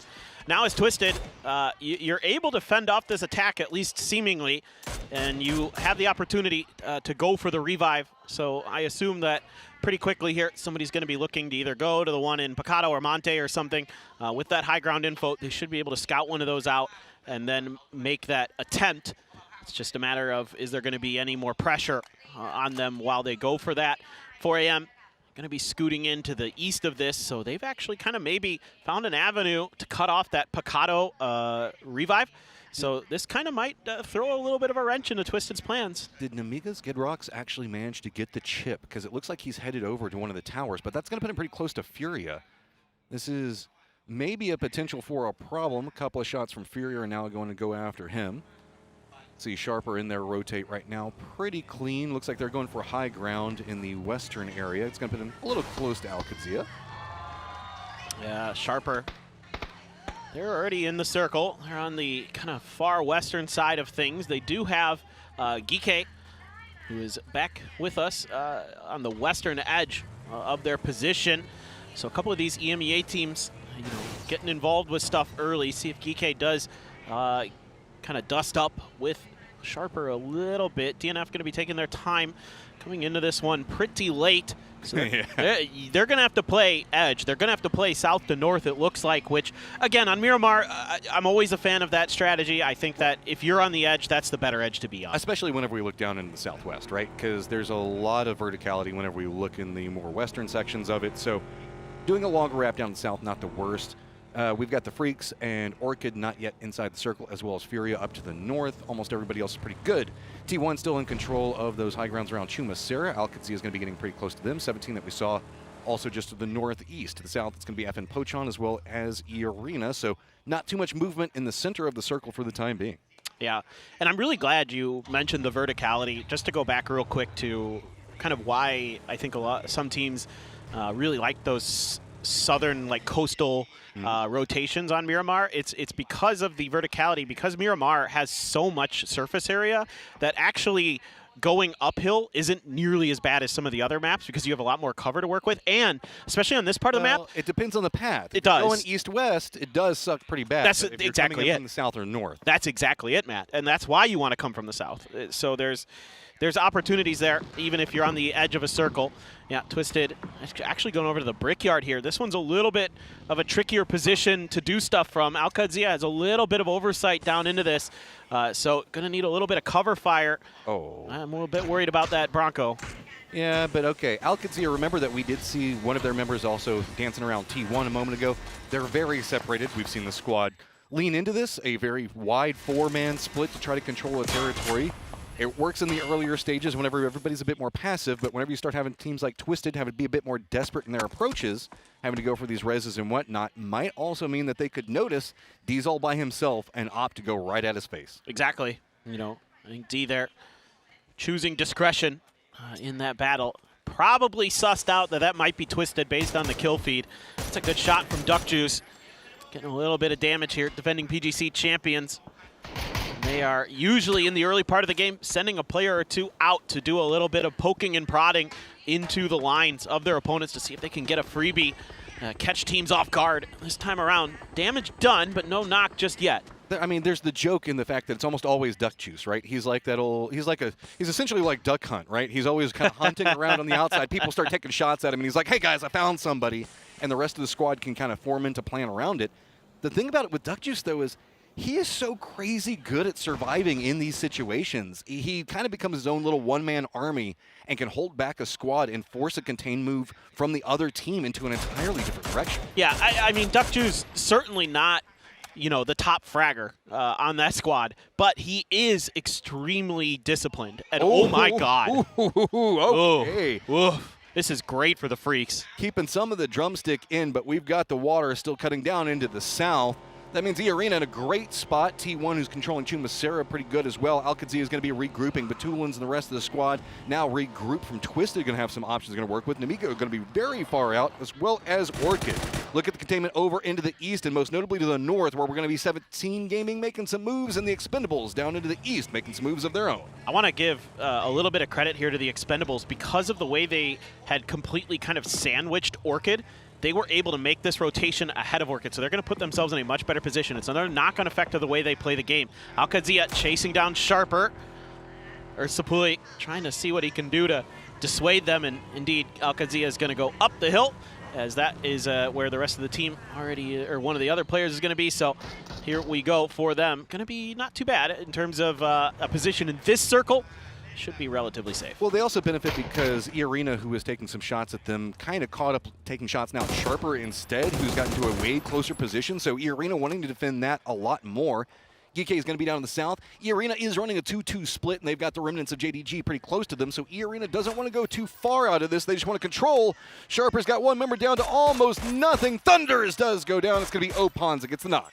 Yeah, not sure if he got stuck on some terrain or bumped into the tree on the way through, but yeah, you get in a position where you give these players easy targets, and they're going to capitalize. Uh-oh, 17's making a run of their own along that same path that we saw Sharper at a moment ago. Twisted's going to be on the other side of this hill. Everything's starting to get pretty contained over here. Gen G got very close to JDG, who's kind of forcing them away. Just these two members trying to fend up, but it is going to be enough that forces Gen G down into the southeast, much closer to the Expendables and the Freaks. Okay. Gen G, this is Not a good spot. That's what I'm going to say. It is a tough position to work with. Having just the shack and a little bit of hill control can be pretty tricky. Well, what sucks is the fact that I don't think that they realize there's only 2 members for JDG in the position just to the west of them. Yeah. So they don't know that that path is a bit more open if they want to play it aggressive. And we've been seeing Gen G play very aggressive in the earlier stages. Sure. I guess it's just Game 1 syndrome, right? Yeah, I mean, I think they might have gone back to the tape and felt like they pushed a little too hard in the early parts of the games. Just a little, yeah. Yeah. But it was fun. That would have been my kind of, if I was VOD reviewing them, and I was, see, this is, the Clory's there, found the knock into him, but that would be something that I would have said, you know, let's be a little bit more choosy in the early part of the game. This dust storm is helping them mightily. That's allowing them to get these cars into position to try to go for the res to protect being there. Looks like it's going to be, well, okay, I think. This has gotten really awkward for a lot of reasons. Sharper has wrapped around, and they're pretty contained on their point for the time being. But Gen G, with the shots that were coming out from the Expendables, Orchid now knows where they're at, and 4 Angry Men now knows where the Expendables are. And the Expendables are just a defensive line in the hillside looking down into the lower sections, and this has made it really hard for a couple of these other teams to really navigate finding a foothold inside the circle. Yep, and there is some kind of flat open stuff on the south side of the circle, and because of the valleys created by the mountains, it's tough to find gaps to rotate through. Circle is going to go up to the north. Pretty likely that was going to happen. It was either going to do that or kind of center on the freaks. Drive-by damage, but no knocks found yet. Oh, there's a lot of people about to start taking shots at this, though, is the problem. Namiga kind of squeaking through that field that you were talking about, open into the east, do navigate it, and do manage to at least get somewhere. Gen G paths in. They're going after JDG, but it is going to be Cold that gets the knock on the flame. Other members for Gen G jump out. They now know who they're lined up against. They should know that they have the numbers advantage. They just don't have all the information on how to breach in, so they're just going to charge. Yeah, they pay the price, though. That MP5 up close and personal for December the 12th. Now you've got Nurens getting involved. All of a sudden, Gen G just down to Tosi. The duo for JDG coming up big, but E-Arena on the outside trying to see what they can steal. Tosi does get the knock on December 12th, at least finding some retaliation back, but this has gotten really awkward really fast for Gen G. Yeah, and they're gone. They're done. They're the first team out of this one. That just didn't feel comfortable for them. That first knock, they set up for a grenade barrage. They've got Nurens tickling them from behind, but just a nice hold there from December the 12th and Cold. That's great work. That's some great salvage points for a team that looked like it was going to be a disastrous game to start. So the circle did pop and is leaning into that Chumacera line. We still have T1 up on top of everything, E-Arena and the other high ground points. Fury is going to be navigating on the outskirts of the circle, very close to Twisted. On the other side of Twisted, inside the safe zone, is going to be 2 members for 17. So this is very hard to deal with. There's almost a upper ground peninsula that's been set up over here that Twisted knows that they need to navigate. And with Fury back behind him, it could be its own brewing situation. Freaks, though, seem like they realize the vulnerabilities of this position. Only have Cold here. How much more can he do? I mean, you got to give respect. The duo for JDG does at least find some points in a very bad start to a game. I agree. That is about the best they could have done with how things went in the early part of the game. The Freaks there, very good timing. That's some good IGLing, and there we go. Gizera strikes. It's Batulins again, the first to get knocked here for Twisted. I mean, he just draws the bullets to him. Hey, he's a good IGL. He's a tank as well. Lets the other guys on the side do all the DPS. But Twisted, what do you do to respond? Lou is very isolated away from this, pretty close to, I mean, the defended line. But, I mean, Gizera's just got to fight his way in. Not too much more he can go from. Do they go after this? Because now 17 is also holding the other side, realizing that Twisted is very vulnerable in this spot. Yeah, I think everybody here wants to get involved in this fight. They'd love to just knock Twisted down a peg. 17, of course, this is a good opportunity to claim some points on an edge position. Heal's going to start coming through. Batu is up and running. It's only phase 3, so he has plenty of time there to get that first aid to go. Lou hiding behind here, catches Posa on the rotation. Going to be able to relay that over that, hey, we've got some teams coming in from our south. I'm going to keep eyes on them, keep you guys protected. Let's try and make a move. Well, that's big because he also fed that information over, knowing the fact that it's probably the Fury members that were taking shots a moment ago. The Expendables trying to keep their defensive line back and forth between the two, but somehow neither goes down. At range, Calories finishes it off, though. Unbelievable. Delwyn there ran out of bullets, so he was in an awkward spot. Just couldn't quite get it done. That's why the Expendables love to fan out a little bit. They're so good at setting up these angles to back each other up. You know, with these crossfires, with the ability to kind of catch cars as they're driving by. Speaking of catching cars as they're driving by, circle shifted up to the northeast towards Chumacera. And that's where 4AM wants to make their moves. The Freaks trying to punish that as much as they can. They get damage, but no knocks. This is going to be hard. 4 Angry Men does manage to make it into the circle, but you can see it's going to be the Expendables very close to them. This is going to be low ground. We keep going in that Chumacera line, so up on top of it's going to be T1 and the Expendables both. In the lower sections is going to be these rotates that are coming out. 17 going to go ahead and opt into going for the circle instead. Twisted's going to hold defensive line against where we see Furia trying to come from and at least get some retaliation back onto them. 17's going to try to jump around, but that's going to be pretty close to T1 and Alcazia both. Got to give Twisted some credit. They're doing the best they can to turn the tables onto Furia. Went for a cheeky play, and Twisted's recovering and finding some damage. Here we have Rex for FN Pochon, the absolute just beast. He has been fragging out of his mind. Has an ace, has a Mark 12. Takes a little bit of damage from Clories from afar while he's getting involved with Orchid. Might have to cede over that point to them. Yep, Boostic is going to claim, or be claimed by Delwyn. And it's just kind of a game here for FN to do a lot of damage to the Expendables to try to keep them at bay. And really that's holding back a lot of the different movement that's going on inside the circle. GK's not been able to get in just quite yet. Furia is still kind of caught off over here after dealing with what was going on. Twisted does go down. Gizera going to be the guy that finishes it off, but we are now into phase number 4, about halfway through, and we still have the Freaks that look like they're eyeing after going E-Arena. Furia that goes down to blue zone. They don't have a really good path in the circle, and GK that's now wrapped away from the firefight that was going on with the Freaks and directly into where the Expendables are going to be set up at. Yeah, Salute trying to get eyes on the E-Arena players to set up this hit. They have to make a push through this compound.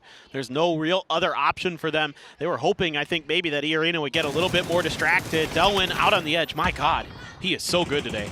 Expendables are starting this one off strong. Delwyn, Duck Juice both going to go ahead and finish off Diffx. Now GK, no good options to work with. Even if they were to retreat from this fight, they still have to deal with 4 Angry Men. Lou's going to be over there. Looks like Spiro's going to go ahead and come in, provide some support back behind this one. The Freaks are going to use the distraction of what's going to be going on with the firefight with the Expendables to kind of sneak their way in. So now it's just going to be on how much can really brute force affect GK and get them into the circle. Well, GK is just eating too much blue. This is taking way too long to materialize, and they're going to lose Spyro because of it to 4AM. The Freaks, again, trying to use this timing to see what they can get done, but they're sandwiched between 4AM and E-Arena on the high ground. That grenade almost gets DL knocked. He's okay for now. Salute actually goes down to the blue, was trying to make a maneuver around the outside edge to find a flank. Not going to happen. Everything still keeps going Chumacera, so everybody to the south just got to fight. They've got to make their way through. GK is going to go down. The Expendables now a bit more loose. They still have to deal with FN Pochon. A couple of shots going to be going, but Breakers actually catches a Molotov from himself. It goes down. Freaks still under duress, has to deal with E-Arena in the high ground position on one side of them and 4 Angry Men on the other. Namiga has managed to put themselves in a gatekeep on all these squads, so has a big opportunity here. Yeah, Jacob just trying to punish as best as he can, but it's actually DL who's going to get the better end of that, keeping them at bay. That opens up an opportunity here to try to make a move, but the grenade's right next to them. Oh my God. Sneaks it around, but okay, it's now time to deal with 4 Angry Men. They run right through the crossfire. They're holding it together, but the vehicle is just taking too much damage. Lou manages to get a ton of damage out, but having manages to get the knock back. Long's holding the new angle onto this, and it's going to be FN Pochon now getting involved, taking shots at what's going to be going on with 4 Angry Men. Longs might have sussed out where Guman is hiding down here. The grenade's good, the shots are good. 4AM keep DNF from getting any further into this one. Nice hold there between them and E-Arena, but they're kind of squaring up against each other with Namiga ahead. It's just a new set of threats. FN Pochon Zenith getting close to Namiga. That's going to be an entirely new angle that's going to be extremely vulnerable. It's going to be Zenith that takes down Levante. E-Arena has to fight their way uphill into this one, but they also have 4 Angry Men right down below them. They can't afford any mistakes in these shots, and they are lining them all up. Oh, Lyrics, that was some fancy shooting there with the AUG. Shen trying to find a way out of this, but the blue not giving him the opportunity to rotate any further down. Breakers here, maybe providing a little bit of help to Shen momentarily, at least enough to use the med kit. This FN has really fanned out on that eastern side. They've got a lot of control. T1 controlling the other end of things. Shen, though, still filthy with it. Actually, Breakers got the knock, but Shen goes down. A lot of kills coming up for E-Arena right now, but 2 members down. They're right on the edge of the blue zone. They've got to start going. Namiga could still hold the angle, but it looks like Pochon's holding this other side, slowing everything down. On top of everything, it's still T1 just raining bullets down on top of Al-Qadsia, Sharper, as well as the remnants of 17 with just 7-7 up. Yeah, I mean, starting from the beginning of this game, this has been where T1 controlled territory, where they controlled space, knocked JDG out of Chumacera, went right to the high ground here.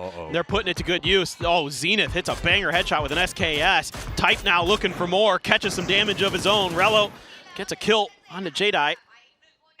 T1 just has so much control over the circle. They've got vision on every single squad, and everybody is just having to hunker down and get into these isolated firefights. The circle continues to go after T1, and there is just going to be complete dominance on this hillside.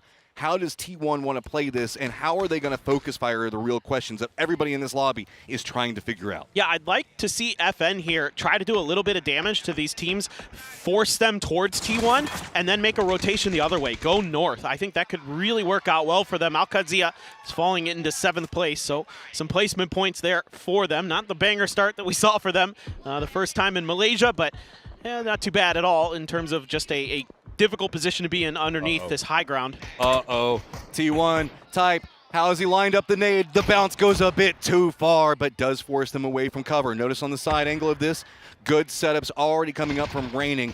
So many angles that T1 has to work with. They've even managed to see E-End on the other side of the hill start trying to scout out any of the snakes over there. Man, this has taken a long time here for FN to really do anything about E-Arena, so that's opened up the opportunity for T1 to change their direction of attack, change their attention, and that's caused Namiga huge problems. Raining's now got the angle here, try to find the flush, should be able to get it indeed. Claims another point here, 8 kills to start for T1. T1 angry they didn't make it to Malaysia.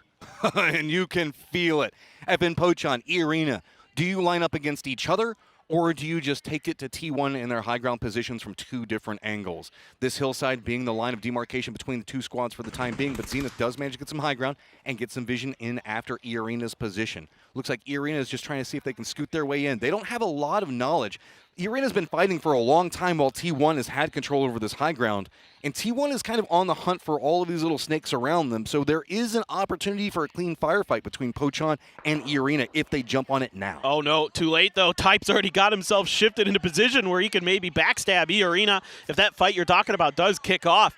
It's just it's taking too long, so T1 is able to use that opportunity to get some information, and now Type is going to put that Mini to good use, finds a ton of damage, but Opans goes right for the heels. FN trying to capitalize. Oh, they want it. FN Pochon being the catalyst on, they're charging after E-Arena. E-Arena has no options, not even inside the circle yet. Opans is going to be the guy that has to make a big play, and he does get the knock on Breakers, but Zenith gets a knock on Opans back.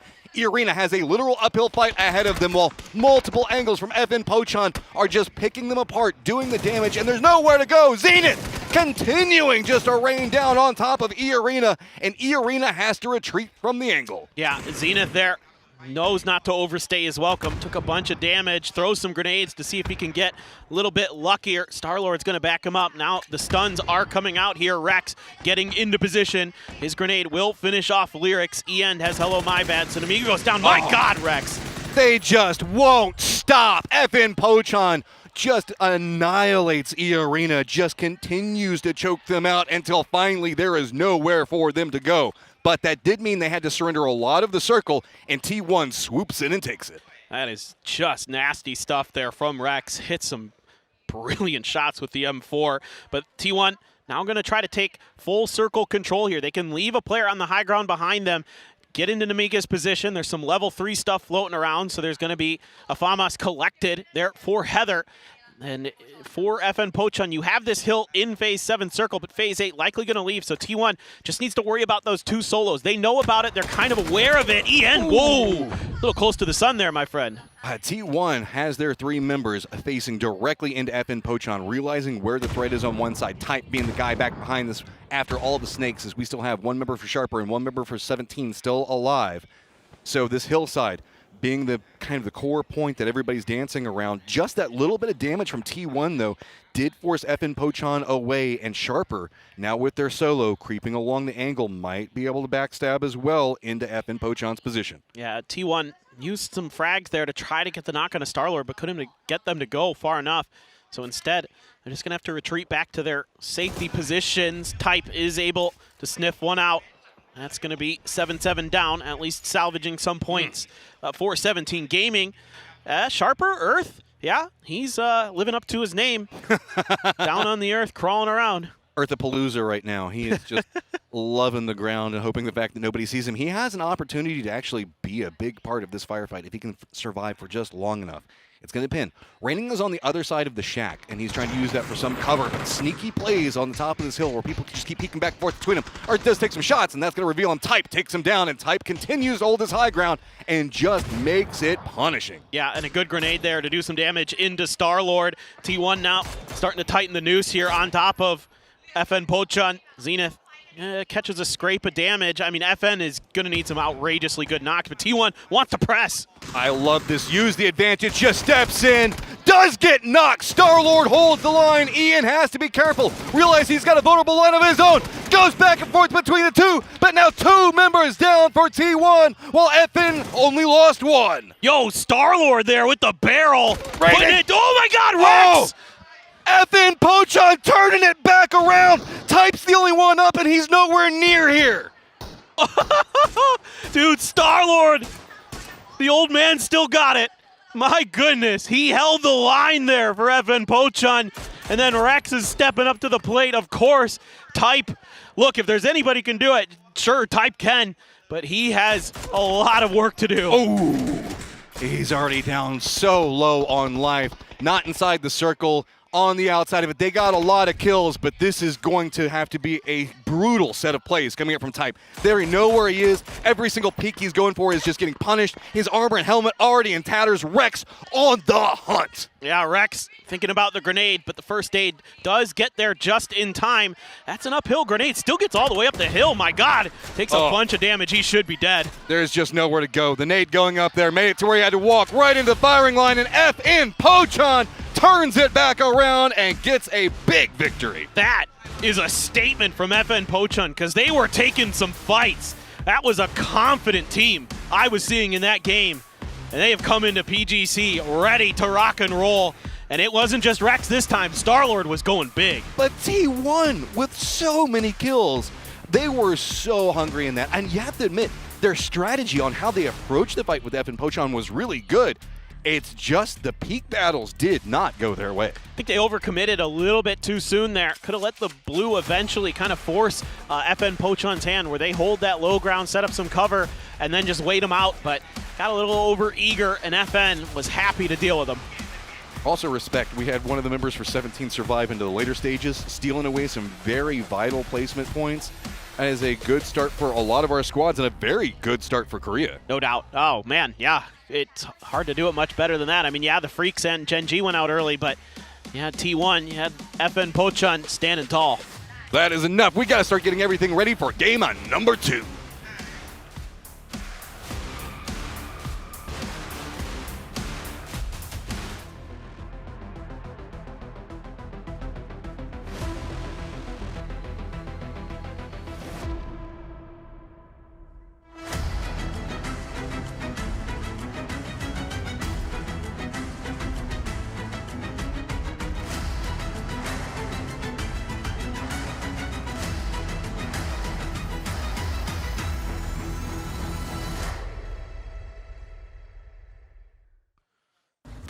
South Korea starts off powerful. FN Pochon takes the win, the first game here of PGC 2025. However, it was not without its potential pitfalls here. I thought T1 kind of threw that away a little bit here. Toffee's joining me to talk about this one. Let's call a spade, okay? These two teams come from the same region. It felt like a ton, almost disrespect. Like T1 thought, hey, it's just FN Pochon. We can just push it. We can just push this for 3. We got an anchor in the back. They got smashed. I think you heard Paper yell it, the old man still got some juice. Star-Lord stepped up and got a double when he had to. But I do stand by. T1, too aggressive, too fast, not enough respect for those guys. Too many 1v1s given. Too many one after another. Yeah, and you just can't have Type try and kind of clean that up in the end. That said, though, it's a strong south hold here from FM Pochon. There was going to be some extreme pressure coming their way from T1. It just wasn't all orchestrated to a T. Looking back at this game and how it all sits here, though, for T1, a little bit fortunate about this circle shifting north to be able to include these hills in Chumasera, because they had an absolute field day shooting at the rest of the line. Yeah, absolutely. They got great circles. They played off of it really well. They're going to walk away with a bunch of points. Our two Korean teams walking away with a really happy game one. Also, a big shout to Sharper, hometown favorites getting into third place. Held in there. Pretty exciting for them. Yeah, definitely held in there. And all that considered, I do think that a lot of people looked at them as one of the teams that would bottom out in this group. I'm not going to pull any punches here because they came in as 9th seed from APAC, only getting through because Full Sense was able to actually take that spot in another deviation way, with Mython also being able to take a PGS spot. So a lot of eyes on them to kind of fold, but to start things off didn't happen. No, and I think part of that is, again, is their hometown team. There's a bunch of fans here in the stadium wearing their jerseys for this team. And whether or not you want to buy into it, that is encouraging. That gasses you up. That gets you ready to play. So they came in today knowing they had the backing of the entire stadium. They've been a long-time organization. We've even seen them across all of PUBG United here, as Sharper there will take quite a lot of points, to say the least. That said, though, FM Pochon, 20 points for them for our first game. And when you're starting off a group stage like this, look at Cheese. Look how happy he is up there. Hey, whoa. Pro player Cheese now after EWC, for the record. Yeah. Keep in mind, all the way back to EWC, the roster was put together. We had the accident with Rex that got him moved off for a day of play. Cheese had to step in. Yeah. That said, this team has been an up and down roller coaster since they formed it to come out game one, PGC 2025, and put the W on the board when I would argue they had T1 against them. They were stacked and should have lost that, I think. To come away with the win has to be a huge confidence boost for four guys that need it. That's at 17 points for the T1 in the end, as they got themselves 11 kills, so they will top out that kill number at the very top. But Arena as well, looking very strong. I will say, a great showing for Thailand to start things off here with their home crowd. Absolutely, and why not when you got the stadium cheering for you? Arena only 3 placement points, yet coming away with 8 kills. This is the sort of new White Rabbit we've been seeing lately, where they recover, they find points, and they're willing to scrap every single time. I've loved watching them play. Another team that we just saw Orchid there on the screen used to be Slam G. Yes. Kind of an interesting start. Did they get in conflict early on? Is this like I'm scheduling with what to expect from them at this event? A little bit of a difficult entry point on the circle like this, right? If you've got these kinds of valleys, these kinds of hills to be able to try and eventually weave your way through with all the high ground locations taken, for a team like Orchid, they're best playing from a strong central spot. They can play edge, but a strong central spot, staying as 4 and being able to survive. I was also blown away. Start of the game, Twisted Minds, our favorite to win this event, ends up going out very, very early as they got in a tangle with Furia in the blue. Let's see what happens in 2 if they change that up and avoid those sort of entanglements. I think Batulians was knocked about 6 times in this game. He was like a zombie, just kept coming back. Let's not see that anymore. But anyway, it is time to get into game number 2 here at PGC 2025. So far, South Korea starts off fantastic with FM Ponchon and T1 topping out the leaderboards.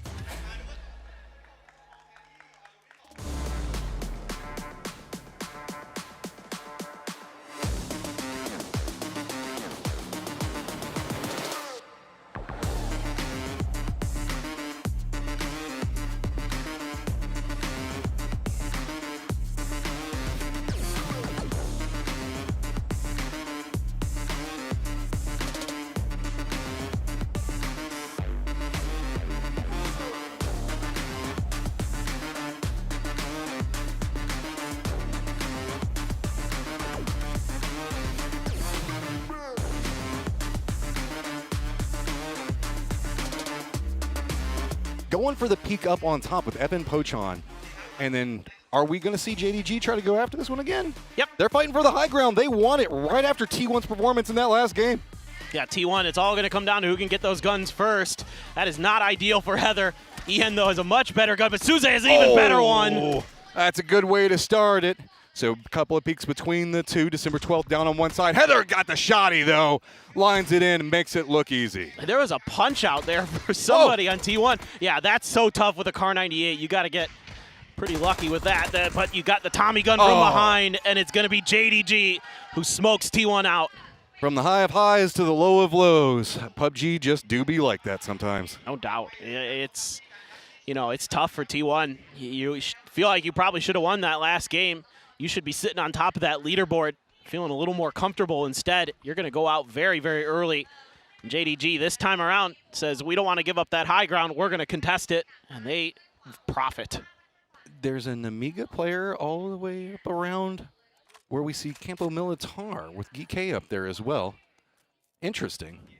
Yeah, alt drops had to come into play. So, again, this is one of the things when I was looking at some of the drop spots coming into this, that there's a few parts of this map that are oddly contested if the plane paths aren't the best. This one wasn't horrible, but a couple teams decided to go up north, and yeah, it's actually going to be Geeke who just wipes the floor with Namiga.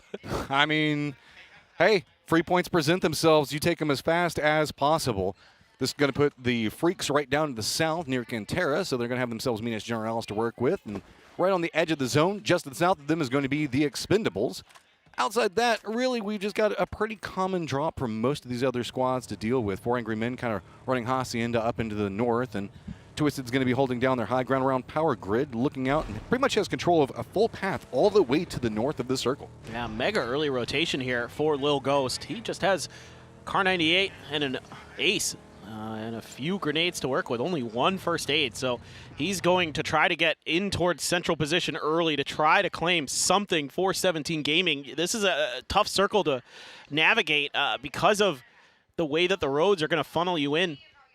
Coming from that southern edge, I'm a little bit worried about the Freaks in a similar manner. Twisted I'm not as worried about because they have that high ground control near the San Martin Mountains, so they generally do pretty good. Your man of the match will be Rex, who was absolutely filthy, 788 damage. That M4, he was hitting some nice shots with it.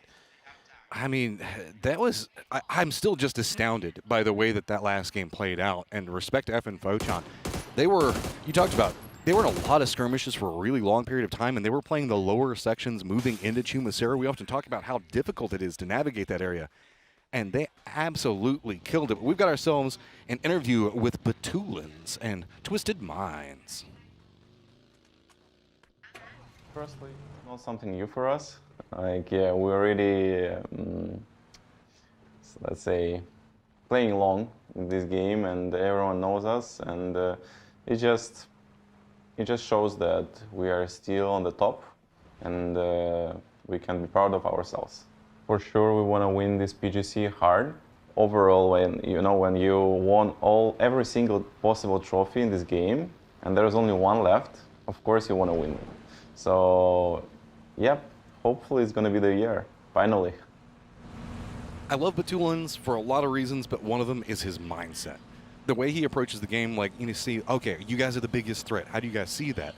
And instead of being like, oh, it sucks because people are going to cut off our rotations or this or that, instead there's like a brighter way to see it. And I love the way he approaches just the mindset and the mental of the game. Hey, he's got the right attitude. He always has. He's got that winning attitude. He wants to just take everything. He wants to be the best that's ever done it. And I think right now you could argue they already are, and they want to cement that legacy for themselves, no doubt. As Alcadzia making some counter moves against E-Arena. They cut him off a little bit here. This is out by El Pozo, by the way. This is way outside of the current circle. They're really trying to just either set up a trap, try to catch E-Arena scooting around the very edge of the map maybe, or just keep them pinned down. This is quite an interesting little call here from Alcadzia. It's the potential for free points if you do it right. So I'm not necessarily opposed, because we also do have this going almost all the way up in next to the wall. So this is a very northern circle where Oasis is still in play and a ton of other stuff. So if you're going to try to cut off this path and you take out E-Arena, Alcadzia could have a lot of options just to hold whatever in the north that they want. Yeah.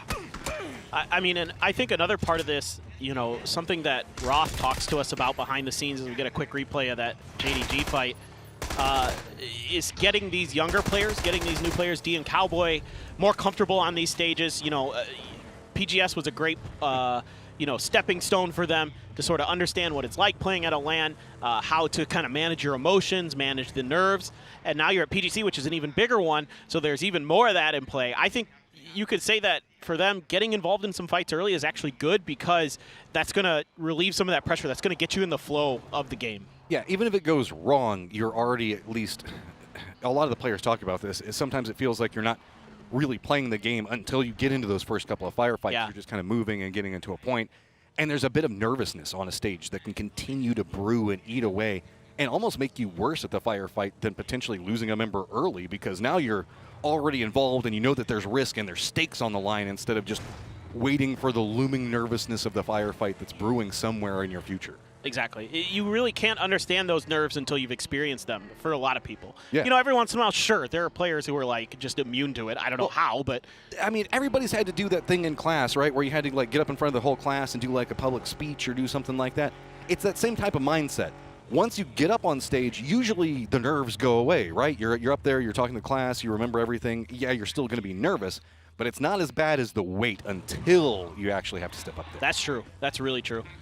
It is the moments before that can often be the most difficult to kind of manage with how you're kind of keeping yourself under control. But sometimes things go like T1's way, and okay, so you land immediately fight and it doesn't go your way. Yeah. But, Yeah. I mean, that's the thing about this T1 team is, you know, throughout their history since they reformed, they've been very, especially since Sonic joined the team, content to fight for those drop spots. We've seen it time and time again, and it was one of the things that eventually kind of bit them in the butt at PGC last year, where, you know, they were messing with 4AM, and then 4AM still makes it in and then starts messing with them. So things like that have knock-on effects, but, you know, Sonic is a very stubborn coach. Just a little. Just a little, but, you know, he's got the pedigree to back it up. I mean, he's already got a PGC title. I love him. He falls into the category of I will not mince words. I'm just going to be very direct with what I think happened in a specific situation. Speaking of very direct, E-Arena realized Al-Qadsiya and their pathing went very far north, and they said, oh, well, I guess let's just cut east, and they're finding no threats around them, so this is going to be a very easy rotate from what could have been a harder northern rotate. Yeah, so for Al-Qadsiya, with that little bit of an attempted rotation trap that they set up, it offers them the free rotation towards the north, but E-Arena also gets a free rotation to the west, so just kind of potato-potato there. You know, which one do you prefer? Likely going to be kind of based on how the circle shifts next. A lot of different areas that the circle can still go, though, so very hard to predict at this stage. Whenever we're looking at the western side, there's a lot of up and down. We've got some like different plateaus that are going to be set up around there with very deep valleys where the roads cut through it. San Martin itself going to be kind of the inline of that. Water treatment, we see a lot of circles into there historically, and we've got the God compounds that are around that in the valley that cuts just to the south. Then the further north we go, it starts to flatten out more and more until we hit that Oasis Campo Miltar area where it is just flatlands with a couple of hills to work from. Yeah, the northeastern shifts are the hardest to deal with in this circle for sure, in a way. Other than if it just like ends on a God compound, then it, you know, then the team who gets it just kind of usually wins. So that can also be a little bit weird. But if it goes northeast, that's where teams are going to have to really fight on the edges and try to just work for the points in that regard. This is a bit of a pre-setup here for Twisted Minds. Well, Twisted was having to take shots at E-Arena because they spotted out the glider ahead of them. Now I'm curious if they're actually going to do anything with this emergency pickup or if they're a bit too nervous, because that's the vulnerability of it, right? If you get spotted and you go for that initial yoink, you are so vulnerable there. So Circle pops directly on top of Twisted. I don't think it matters anymore. They're going to be perfectly fine where they're at. Nope, they can just sit. You know, the funny thing about this, I want to give Twisted some credit here. I don't see enough teams do this. Eeks. Okay, hold on. Hold my thought. They're going to be rolling right into the side of this rotation. They at least get ahead of just the cluster that's going to be back behind them. 4 Angry Men Shin on no life. He's trying to regroup, but I think he's managed to make it safely over here for the time being. It's just going to be, oh man, this is going to be very clustered into the north and to the east, because we still have Orchid. Jinji going to be coming up back behind them. Geek's actually opted to wrap all the way around very far to the north. And then Pochon going to be making a cut right across the fields right next to Furia, as well as 4 Angry Men, who's in the process of regrouping. All right, well, let's see if another fight breaks out. I want to talk about how Twisted timed that emergency pickup so that the circle would pop right before the helicopter got to pick it up. And I don't see enough teams do that. That's something that's so smart to do, because it gives you that ability to not have to risk putting a player or two onto that pickup already. But it also makes a little bit of a mind game, too. You have to be very careful with it whenever you look at some of these circles, because you can't, like, there's a cooldown after an emergency pickup is called. If multiple teams call emergency pickups, then your timing just goes all awry. So it's very interesting to see how teams opt into doing it. And Twisted just timed it perfectly with nobody else going for anything there. Yeah, you know, I just love the way they think about the game. Every little detail is considered by Twisted Minds, and that's why they're the best. Furia Gazira, he's okay-ish. It looks like but the problem is there's actually a trailing player in FN. Breaker's back there. Not sure if he's going to be able to get there in time to do anything about this. He doesn't seem keen to make a move. Maybe didn't really hear much of this going on. Bolt Joyce Posa to get right on top of the car while the smokes are going down. But it looks like he's going to take a lot of damage for it. There are 2 vehicles there. I don't know how the tires on the other one look, but this is a lot of problems. Jedi wants it. Is the nade going to get close enough? Vehicle's already getting away. Okay. Gazira is slowly bleeding out. He's going to get taken down. That's going to be Earth yet again. Coming up big for his squad. Rex on the hunt. Wants Posa bad. Goes for the shots until Posa tries to go for the seat swap, but no. It's going to be Fury eliminated. Oh, FN is playing so opportunistic. I love their patience. They're waiting out on the edge, looking for their moments to strike. They see the damage in the kill feed, and they just get in the car and go at it to see what they can get. And they at least find a couple more points, up to 22 now, 2 in this game. Gike, after winning that early battle up in Campo Militar, sits on top of Alcadzia. Going to hear that vehicle starting to move, but I think Cowboy actually should be A-OK. Going to be cutting angles off from Gike there, so probably going to be getting to safety. This is the way you have to play the 4-man split, is any threat that gets like close enough to you, sure, maybe you can get a knock, maybe you could do this. Instead, you just have to retreat. Interestingly enough, Roth is moving more aggressively after E-Arena inside of a vehicle while this is going on. I think he's just trying to scout out how they can use this hillside, because the 2-2 split between the 2 members of Alcadzia now, or the 2, I guess, sub-squads of Alcadzia should have some pretty decent vision over each other. As Duck Juice, very far down to the south, this is going to be the Expendables who are trying to path their way around, and should be restable. He's just right on the edge of the zone all by his lonesome over here. Can somebody show me what happened to Duck Juice here? I'm like trying to see on the map. Maybe there's somebody out in the blue that we can't see on the map feed, but that is miles away from anybody else. Yeah, and JDG shouldn't have a good angle. It must have been JDG. I blame motorcycles anytime I see that. JDG is the only team that has an angle on that. It had to be them. Do they even have an angle? I think that the hillsides block out both sides. I mean, he might have crested the top of the hill and then back down. Yeah, every once in a while you can get some decent looks there. Good call out by the circle point right there, saying that Alcadzia's high ground is going to be very, very strong inside the circle. San Martin's got to have a lot of friends in it. We've got Delwin already there for the Expendable, 17, as well as Genji all sending into the same point. Genji trying to regroup, but Xiao Wu realizing the fact that he's got a friend in Tosi very close, doing a couple of jiggle peeks between the two. How brave does he want to be? Tosi wise there as DNF was trying to make a wide wrap, and FN was still waiting, and they're still fragging. Okay, how much more of this do you want? I mean, Heaven's coming in with, like, not a lot of work with. Nate's going to roll right down next to him. He's going to go down. Salute at range at least does get the knock on a Star-Lord, but FN Pochon just playing brutal PUBG right now. If you could get breakers and angle onto Salute, that could really relieve the pressure here for FN Pochon. As Blue does arrive, Star-Lord looking to be rezzed. Rex going to have to make that counter move for now. Haven't seen Breakers been able to get any shots to ring out. 17 not going to get anywhere. Orca right through the window. Oh, what a grenade from Xiao Wu. 17.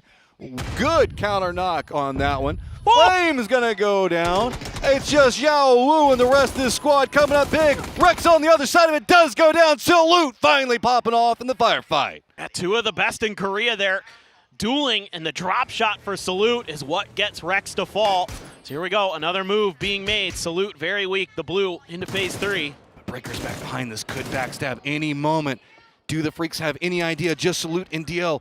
They need to make sure that they play this as slow as possible to allow Breakers to get into the spot to take the shots. He doesn't feel good about it yet. He wants to get closer, creeping up. He has to be careful from DL's position. If he goes too aggressive on this, he puts himself in a vulnerable spot, but catches one, spots out the second, gets a ton of damage on DL, but he doesn't go down quite yet. Oh, DL, nothing much to do from that position. This is just brilliant maneuvering from FN. They've got 6 kills. Yeah, you lose Rex, but guess what? There's a station right there. I mean, the whole lobby right now just saying, effing Pochon.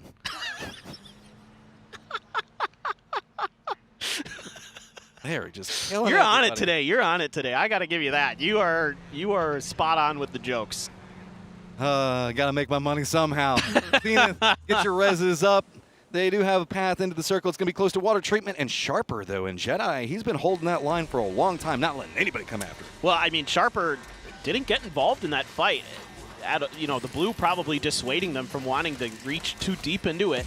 As FN goes for the res. I don't know what you're gonna do with that revive when it actually comes in, because it's going to be late into the phases for the blue, and then there's going to be nothing that's really open in terms of where you could drop. So we'll see. Rex is already actually up and in. It just happened, so he's going to go into San Martin and just roll the dice. But 17's there, the Expendables are there. I don't imagine he's going to be able to do much.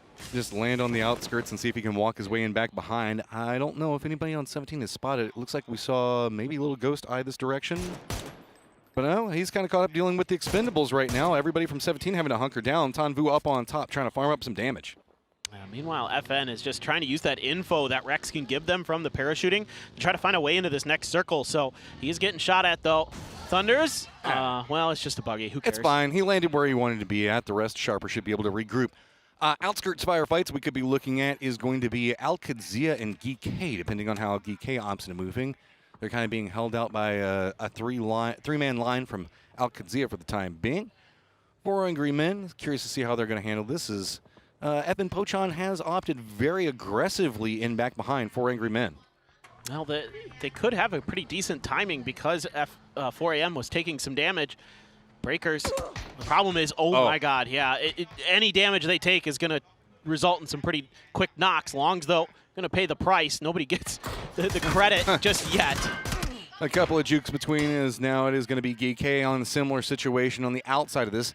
Geek is getting very close to Sharper, but they've got a dip that they can play on one side of Al-Qadzia.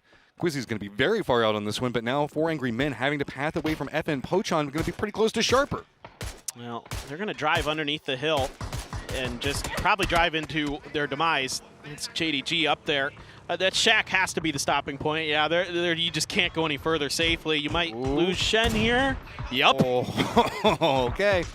I mean, at least I think it made it into the shack, so if there's a moment of reprieve, they could maybe get the res off, but Lou just keeps getting tapped. There is no safe angle in this shack.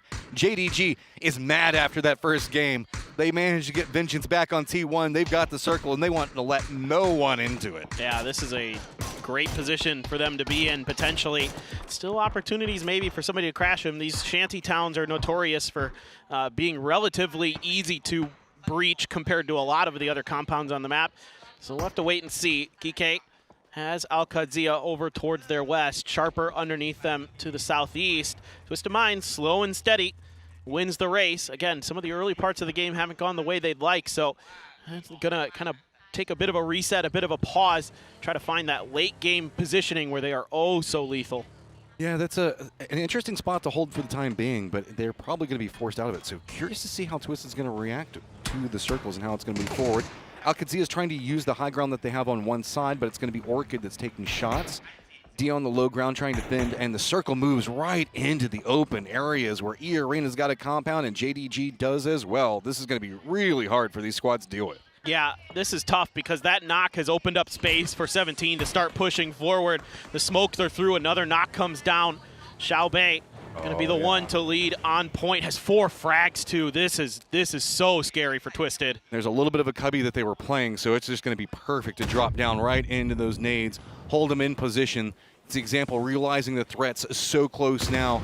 They want to see if they can get at least into a better retaliation point, but Irina on one side. The only benefit is Sharper really doesn't have an angle just quite yet. As they creep any further forward, that could be vulnerable to it. But just nade upon nade, landing right on top of Twisted. And 17 just can't manage to fish with Dynamite and get the knock that they want. Well, they do find one on the Perfectix, though. Eventually, another knock coming through. Grenade there, so close to getting Lou and the flush. Not going to happen this time around. A lot of util expended here by 17 on this fight.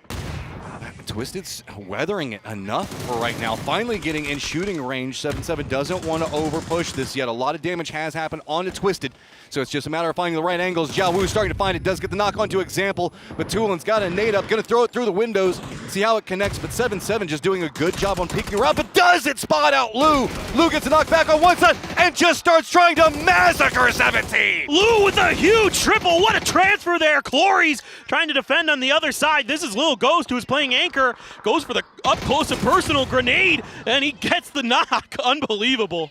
And suddenly, just like that, 17, who thought they had momentum, just gets pulled apart. Expendables have to find a path into a circle in a very vulnerable angle where it's going to be JDG holding, but Twisted somehow alive, has Zenith on one side and does manage to get the shots in onto him. And FN Pochon continues to stack up kill upon kill. 5 kills for Zenith. What a showing he is putting up for FN Pochon. Grenades out right towards Al-Qadsia, but not on the mark from Orchid.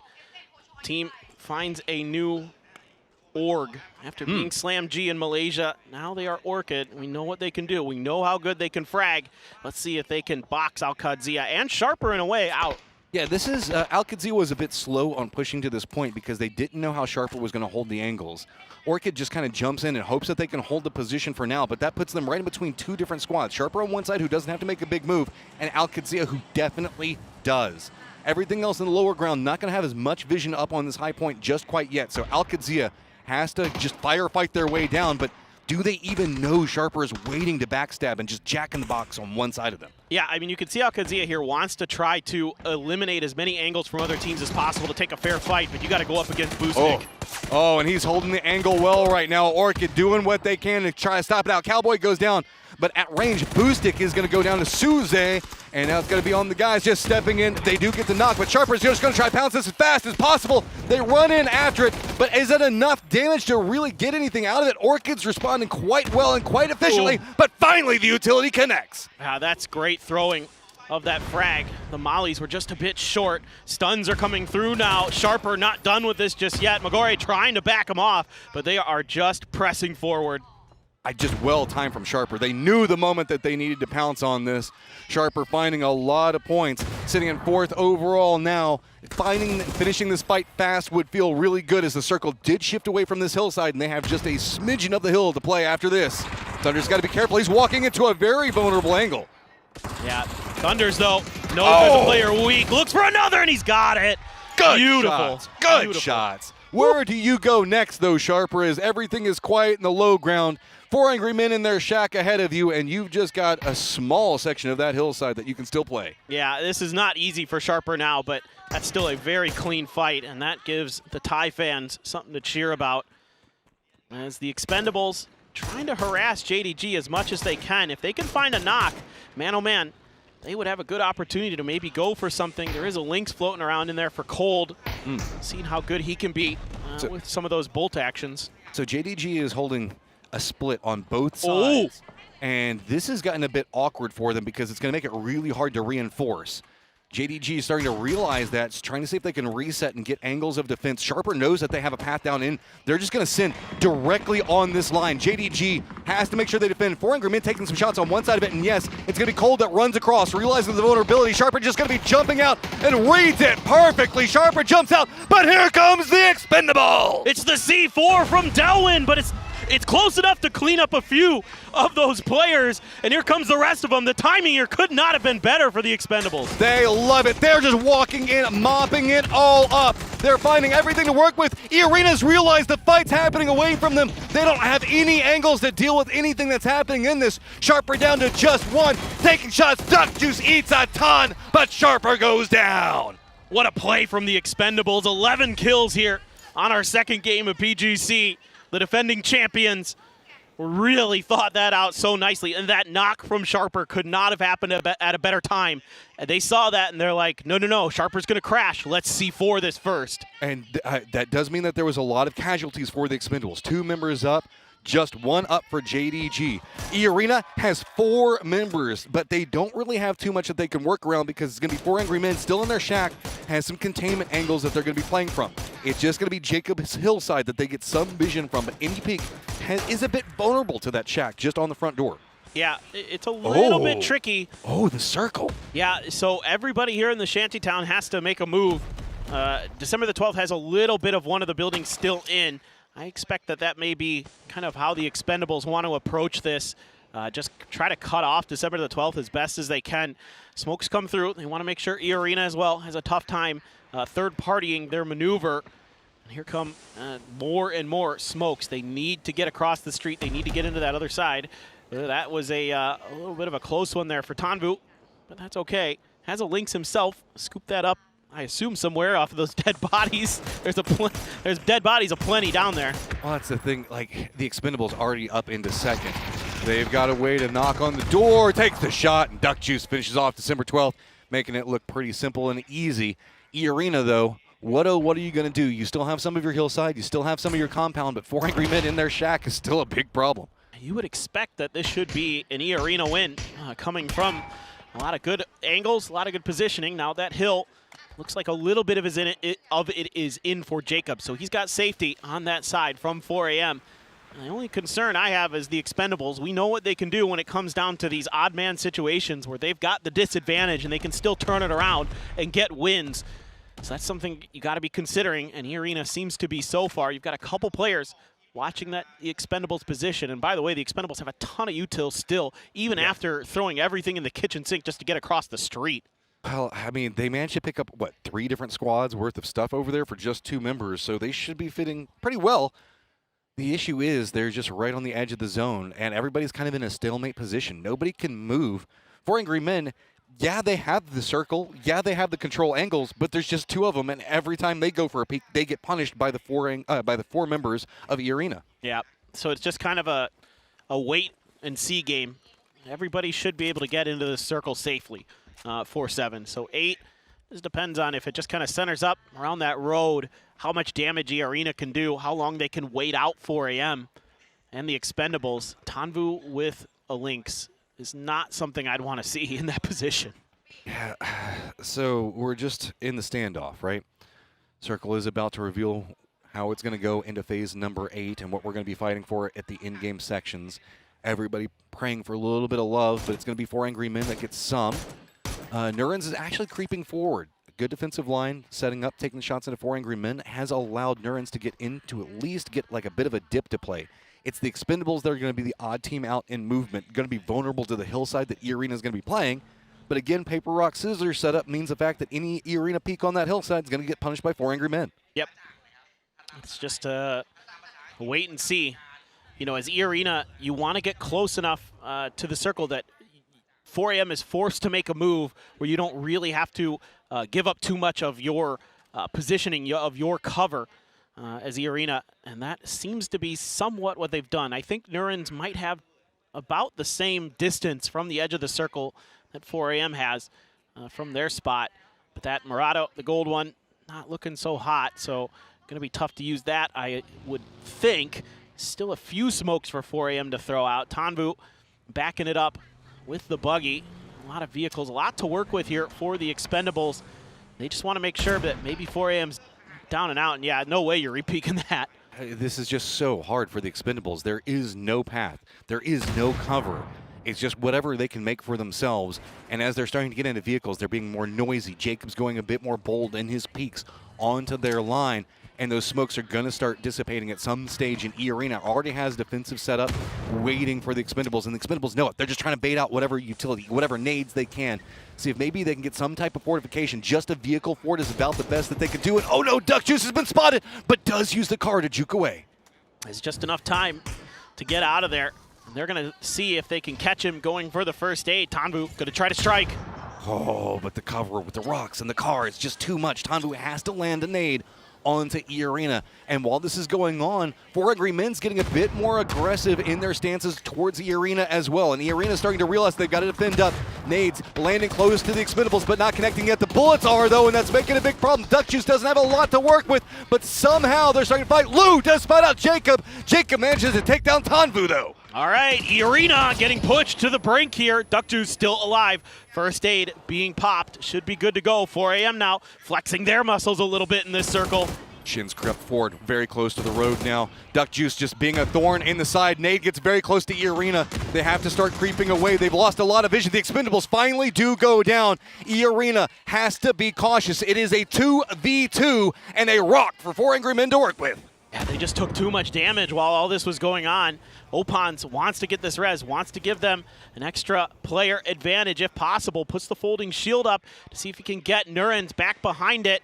You can see that that's the opportunity, that's the timing, and it's perfect from Shaolu. Good throw 4 Angry Men now have this ridge to work from, peeking on multiple sides. I think they just spotted one. Yep, hits the shots. 4 Angry Men in complete control, where they were disadvantaged, lined up against a shack just a moment ago. Lyrics on the other side, right up against the blue zone. How is he going to play it? He doesn't have a lot of cover, and he knows he's walking into a firing line. Shots come out, and 4 Angry Men take it. Oh, and they're thrilled about that. That was such a difficult game for them to manage. Had to go to that shack after losing players early and just lock that down, and that is precarious to say the least, and they still come through with the chicken dinner. That is a special game for them. Oh, an E-Arena, you know that one hurts, man. You had 4 members up, everybody else was weakened, split around you, but just the way that the terrain and circles fell, and the Expendables refusing to die, man, they would not go down easy. Now they're just the definition of tenacious. Are the Expendables. They are so wily, so difficult to deal with in those late games because of how good individually they all are. Well, and they just play in such a dynamic fashion. They know the moment that they get an advantage, and they just run in and try to exploit it. That finishes up our Miramar, but we still got 4 more fun games lined up for you. Be back in just a sec.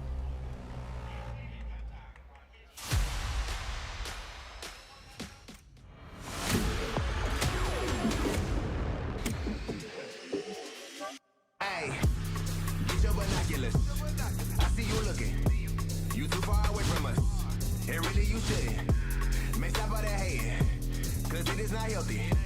Hey, what did it do for you? I don't think it's helping. Let's go, let's go. Get it again, get it again. That's crazy.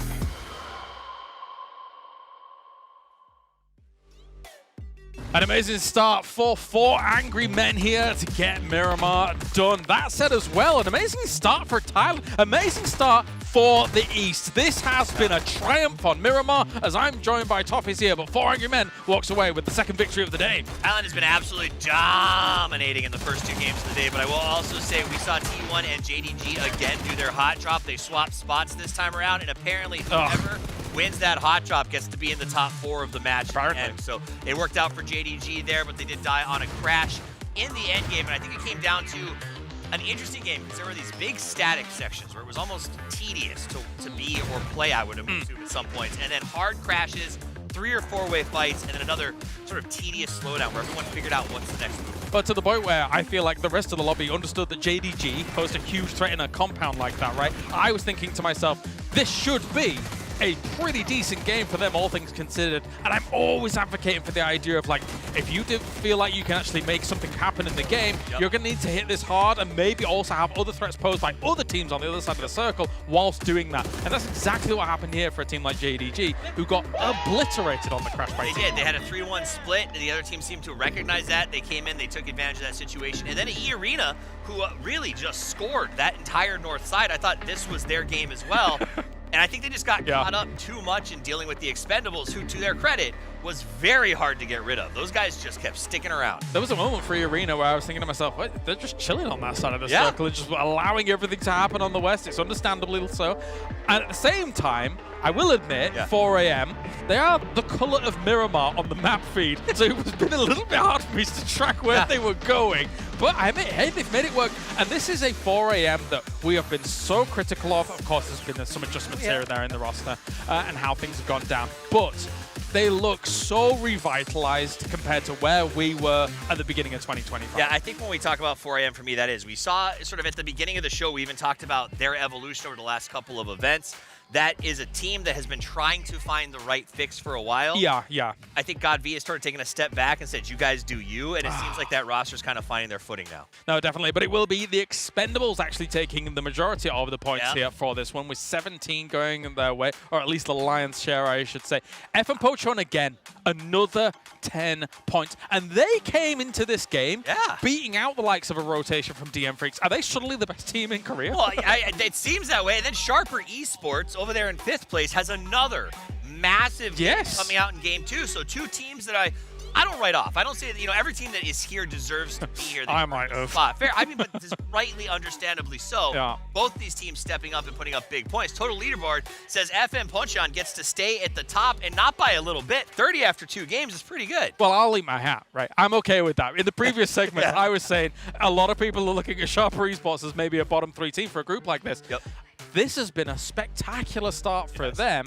And it's not even off the back of just like a fortunate positioning or something like that. Yeah. The north side fights that they took against these teams, they are feeling it here in this arena. I think they're coming in confident. They got the backing of the arena, and I think also there's not a lot to lose at this point. They're out here saying no one has expectations for us. Let's go play our own way. Yeah. Let's play a little bit aggressive. And I do think what I'm seeing from them has a smacks of group stage. I'm not sure if when we get out of group stage, if this is going to continue in the finals, if they can keep playing the same game. But for now, who cares? It's fun to watch. And how much of it leans on Miramar as well. I do kind of like watching their games from the past. I think they're actually a really good Miramar team. They are. So this is a decent spot for them to have as a launching pad almost into our wild card maps, into Erangel, and see how things go down. But I'm expecting a bit more of a fight back from the likes of EMEA, the likes of the Americas. I hope so, because EMEA in particular, we said at the start of the show, this is a little EMEA heavy on the highlight reels, boys. Yeah. They have been Not so a little much bit now. slow to start here right now. I don't know. Do you know what's going on?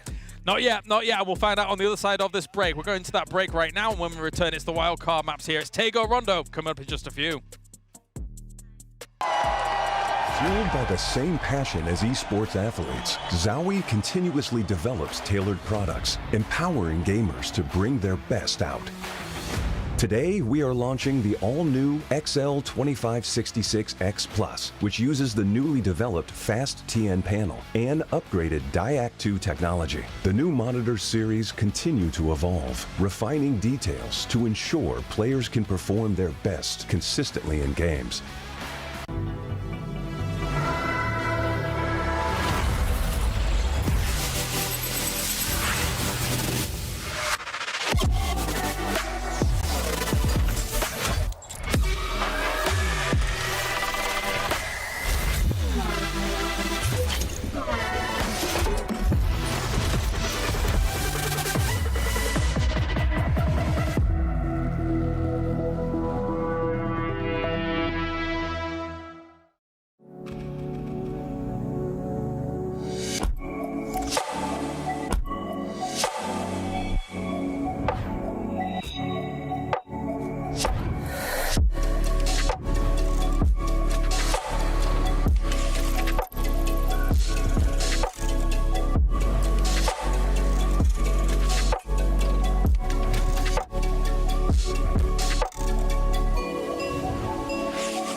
These satellites, we built them to master the climate.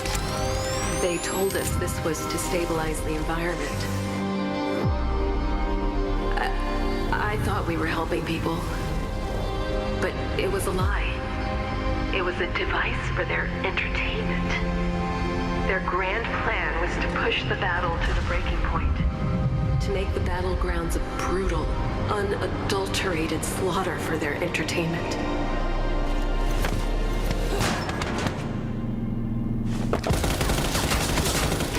But something went wrong, and the satellites are going to start shattering over Erangel.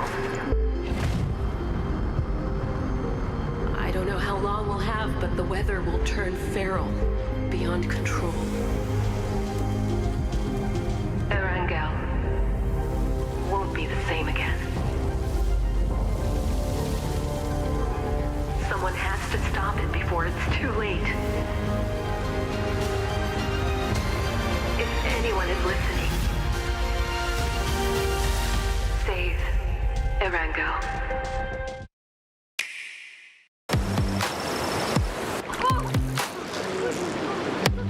And at long last, I got the one I'd been waiting for.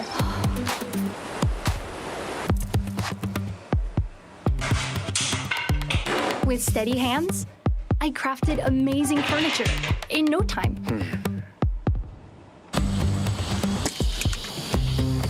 Down the wide, open road, I raced faster than everyone else.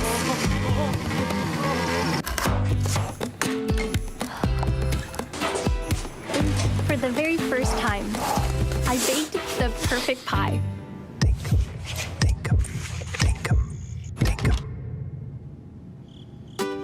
In Dinkum.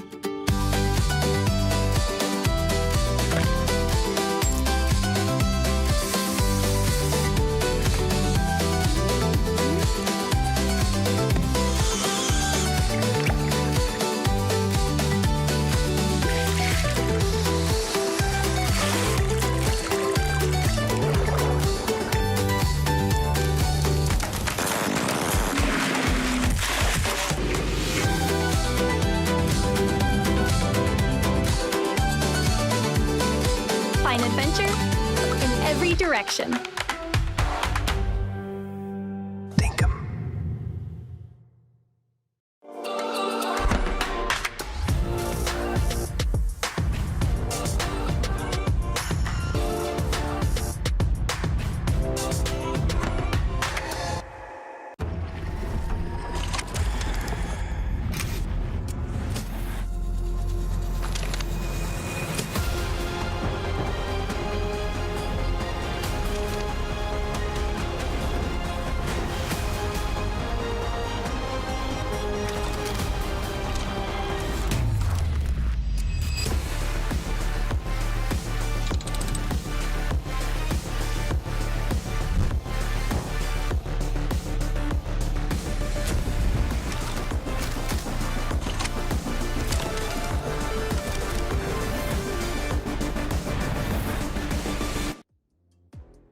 Four angry men, four very happy men right now after the way that last game went, but four very sad men on the arena side. Yeah, for sure. That one got a little bit dicey for them because of the ability of the Expendables to just claw their way through that endgame. And that's all a knock-on effect of claiming so much from all those dead bodies. They just had util for days. Well, and just the Expendables' ability to be so freaking annoying in these later stages, even just down to 2 members.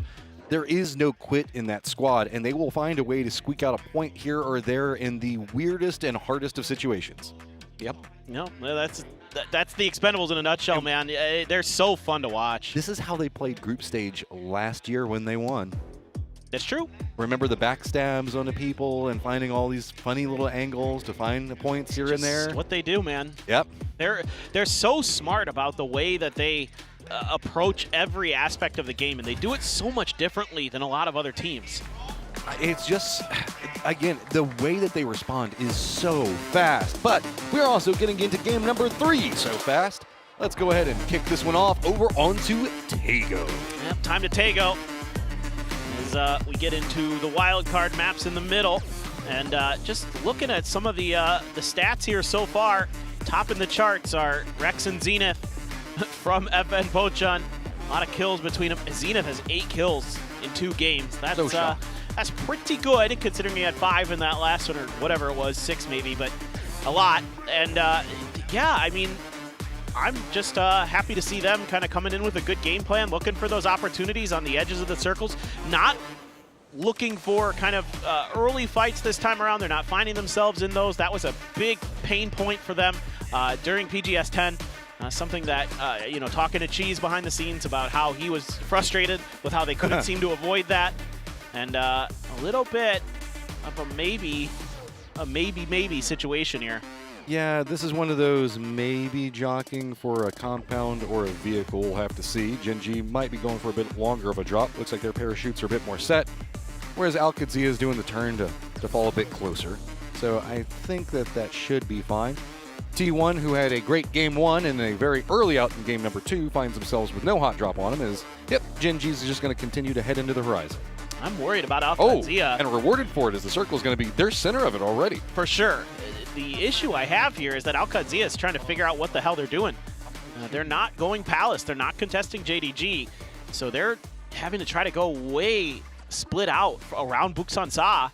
And that's maybe going to be tricky considering Nemiga is having the exact same thought. Maybe just steal a vehicle and go.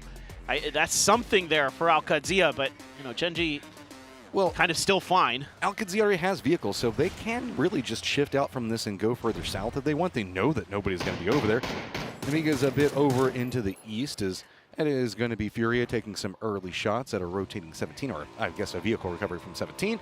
It is going to be 2 members from Furia now going to be regrouping with the others a bit further down south. DK already in the circle, Twisted in the circle up to the north. Going to be pretty close to where 17 is going to be regrouping at. Gen.G as well as Al-Qadsia still doing that jockeying for weird spot around center right now. Yeah, this caught Gen.G off guard.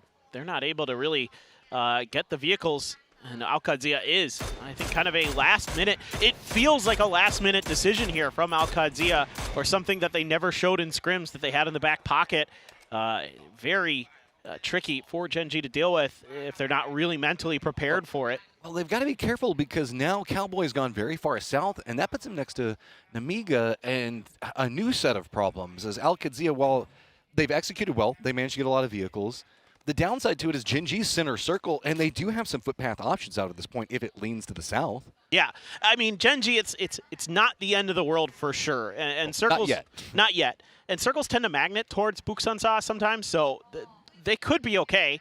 Just have to wait and see. But yeah, look, it's not really ideal for anybody in that area. It's kind of, again, the heavily northern shifted plane path that forced the hand of Al-Qadsia. And Nemiga was already going down towards Ohyang. Kangnung is going to be 4AM's territory, so everything just sort of snowballed. I mean, you kind of hit it on the head, right? Is Buksan circles tend to end here is the kind of a focal point where we're going to be dancing around, but Al-Qadsia has regrouped into 2-2s, so they're pretty fine. DK looks like they're going to be playing to the south of Furia. Furia is continuing a trend a bit further south, so might get close to PWD. We'll have to see. But we've got ourselves a lot to look at today, most notably the way that FN Pochan and Rex have been playing. All right, so now we are with Rex from FN Pochan right here. Let's talk about the issue that happened in the first game. So here, Rex, I would like to ask you about that you just secured the first chicken with 10 kills after the intense final fight. So what was the mindset going into that last moment? 네, 첫 번째 매치 치열한 교전 끝에 10킬을 가져가면서 치킨을 드셨는데요. 그때 어떤 생각이셨나요? 일단 첫 번째 매치에 치킨을 먹으면 좋겠다 생각을 하고 있었는데 그게 생각대로 되어서 되게 기분 좋은 것 같습니다. I was really hoping to get a chicken dinner in the first round, and it went as I hoped. So I was really happy about that. All right, thank you so much. All right, ladies and gentlemen, game's still on, so please stay tuned. Rex just being an absolute top predator right now. I mean, we just go ahead and put a T in front of it because dude is just he's just scary on this map. Yeah, man. He has been so fearsome for this team, and it's just such a great pickup for FN Pochan, and he's the one that's leading the way usually in the fragging department. This time Zenith, who again, one of these journeymen of Korean PUBG, is having a real glow up with FN, a guy who's been on teams like La Vega and others where they're always kind of in the middle of the pack historically in the PWS, and he's always been a solid player, a really good rifler, but he hasn't really had those big stage moments where he's gotten into many, PGCs or PGSs or PN, whatever you want to call them. And, oh, hold on. Oh, Long's going to spot out Earth, get the knock on him. Longs goes down. It's going to be a Jedi that gets him. This is going to be a skirmish that's kind of set along the sides. It's been awkward over here into the east. Shin's got to be careful. He's got a friend way closer than he thought, and Thunders. Luz gets the knockback onto Thunder, so it's just back and forth between these two. Neither one really securing, I guess, any control in the situation. Yeah, this is, I think, both teams wanting these crate drops. And, 4AM has to feel like, hey, these are closer to us. Nemiga is running in right back behind this to third party, realizing that there's points on the table. I don't know if 4 Angry Men realizes this. They're very vulnerable from behind. And that's a great shout there, Matt, as Nemiga should be claiming a lot of this. Oh, my bad. Oh, strikes, and this is so bad. Oh, but okay, Hello My Bad does get knocked. Oh, woof, that was slick there from Xiaowu. He is feeling it. I mean, the problem is there's just too many threats around. there's nothing you can do. 4 Angry Men goes down as the trend continues of whoever wins the game immediately goes out early in the next. Well, it just is PUBG, isn't it? It always feels like that's the case, but yeah, I mean, for Sharper, a lot of confidence after that last game where they had some really nice fights, where they're able to pick up some points, but trying to get out of this. Gedrox almost gets a little bit of damage in there, but should be safety now for Jedi. Well, you say that, but then there's T1. Ian's already going to spot this. Oh, no. Heather and the rest of the squad, they're going to be regrouping at the worst time for Sharper. They spot it. They start taking the shots, but Sharper's still alive. Still just trying to get through. Can they at least get to the compound? I think they're managing to get free now finally and should be able to res, but of course, if they continue going too far, it's going to put them next to FN Pochon. Just keeps getting worse. Just stop somewhere. Just get in the city, man. Just anywhere. They didn't shoot you in the city, man. Oh, no. Oh, they're driving right in the middle of FN. They might actually dodge FN. Unbelievable, the timing there. So fortunate for Sharper. JDG, a team that probably kicking themselves a bit, but they got just outplayed. You know, that knock that they suffered against Sharper opened the door for the Expendables to send the C4. And that what looked like a good round. Ooh, nice headshot from Diffex. There's a response, though, from December the 12th. Has to crouch down, try to cover off that angle. Heard the bullet whizzing by his head and said, maybe not. Oh, look at this. Oh, no, the Expendables with a BRDM. That is bad news for a lot of people as they use it so, I guess, peculiar. They just kind of roam around and see who starts shooting and goes, okay, guys, I'm going to isolate, and pretty much just sets up cover for the other members to charge like a duo or something else like that. They just see it as a giant roaming shield to allow them to do another firefight. They have some of the best communication in PUBG Esports in terms of exactly what you're talking about, Matt, because they use one player, whoever it is, to find people, and then they start moving around them. They'll slowly encircle them, slowly look to collapse. And if they can't collapse, it still opens up better opportunities for them to make rotations ahead of the opponent that's near them. So it's all according to plan. And yeah, Gizera is like, please don't see me. Please don't run me over. I would appreciate that you don't do that. And Clory's, I don't know if he saw him or not, but I think it's pretty likely. I mean, the Expendables tend to scout with who's shooting at them, so it's no shots yet, but Furia tends to play a bit more passive in the earlier sections, so they might be fine to just kind of let the Expendables go on their merry way. There's nobody to the west of this position, and this is actually pretty centered, right? There's a full section of the map over next to Hosan that nobody is touching. Uh-oh, Clory's starting to slow down. That means he's starting to spot things. That's just it. And Gizera has to be aware, and he's just hoping that, you know, he can. Or maybe not. Maybe he's just chilling. Well, you never know with the Expendables. look at Dolan. This is exactly what I'm talking about. I think they spotted this out, so now they start maybe sending out the flankers, or Dolan's going into Hosan. Maybe he's just like, I could use a little more loot. I'm not sure. This is the way you fight the Expendables. If you just don't shoot them, they don't know what to do. They don't know what to do. They're like, there's nobody around us. Obviously, somebody would shoot at us. This is the way we play the game. A very open circle with a northern hardship. Terminal going to be in play. PWD is going to spot out, take a couple of shots on one section to rotate in front of him, but this is going to be really weird with Terminal on this hillside and play. A lot of these teams to the south and east are going to have collapse points that are going to be really hard to play from. I'm pretty curious about 17 Gaming in this position. They're closest to the center of the circle, so they have some options. Looks like they want to fan out around the mountain that's south of Terminal. Use that as their starting point for the rest of this game. T1's just like, yo, I bet the north side's pretty wide open. Let's make that wide wrap and try to find that early aggressive positioning, try to get ahead of anybody else, because we were in the best spot to make this move. The only other team that maybe could get there ahead of them would be FN if things got slowed up somehow with 17 for T1. Interesting timing on JDG, as Jinji, I think, heard this. But it looks like Jinji was trying to regroup a bit more, realizing that they're vulnerable from two different angles. E-Arena's approaching on a different side, and now they're having to hold off two different squads, and Tosi is just going to be extremely isolated, but he's going to go down, and that's a big problem because E-Arena, if they get a knock, they know that this is very easily taken. Orca up on top. He just has to hide from this. He's got some support, but the other two members for Jinji came down to reinforce this and left Tosi all by himself at the worst time. This has been a no good, very bad game for Gen G in a lot of different ways, and it just keeps escalating as Namiga thought about rotating in towards FN, but FN, again, just really on point in this event so far. This is kind of weird for EA, because are you even going to register that somebody would do this? Get up on here and prone down. I don't know I can't remember ever seeing any. Okay, Opons. Yeah, that's a free knock. I don't know if you get the flush. It's tricky. But maybe he can use it for bait. Now starting to get more harassed. He has a retreat angle that he can work with due to the way the other duo is set up back behind him. But it's not going to protect too much from nades. He's got to be very careful. He wanted to see if he could get the flush and go for the Hail Mary nade, but it doesn't connect. Being around the other side of it, looks like he's trying to fish for the same thing. Yeah, Gen G now just has to take this fight. They've got even numbers. They've got a 3v3, a 1-for-1 for Orchid and the Freaks. So there's the Panzer in there. That car's taking some damage, though. Gyumin trying to figure out where that's coming from. Heaven rolling on in. There's a drive-by there to make sure they claim that point. DL's up in the sky. Roaming around. Got to be careful, though, because GK is going to be approaching onto this pretty quickly.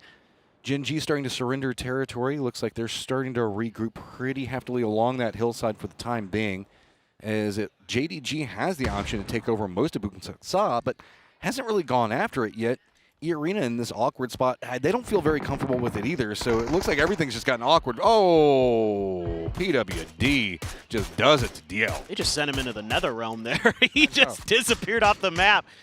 That's what you get for going through that glider like that. This spread formation that Geeke has is really punishing. A BRDM, though, for Gyumin, so that gives them a little bit of extra comfort to get out of that situation at the very least. I don't know if they are going to have any hope of getting that chip. I kind of doubt it. Not too sure, though. They are driving into Hosan, so maybe they did get it, and I just didn't really register it. I mean, the glider landed right next to him, so I don't maybe. See the way the circle's set, and we do go more towards terminal yet again. 17 in a good point right now with their 2-2 split. T1 in their northern wrap, also pretty favorable, as well as FN Pochon already having terminal to work with. Down to the southeast, though, good lord. This is going to be Alcadzia, Twisted Minds. JDG already on the roam, going to be pretty close to Furia. Gen G still in their trapped position around Boonsaksa, finally a little bit more open, but it's going to be E-Arena as well as Namiga having to deal with Sharper on the outside. E-Arena doesn't lose a player in that fight against Gen G. They're not able to get a flush. JDG passing, a couple different teams taking shots. It looks like it's actually okay for now. The real question is do they drive it too far, going to 17 or something, but doesn't look to be the case. I mean, just easy shots on the side. Namiga played this very, very slow. Sharper's just going to be walking right into an entrenched trap, and there's not much they can do. The last one up in this area.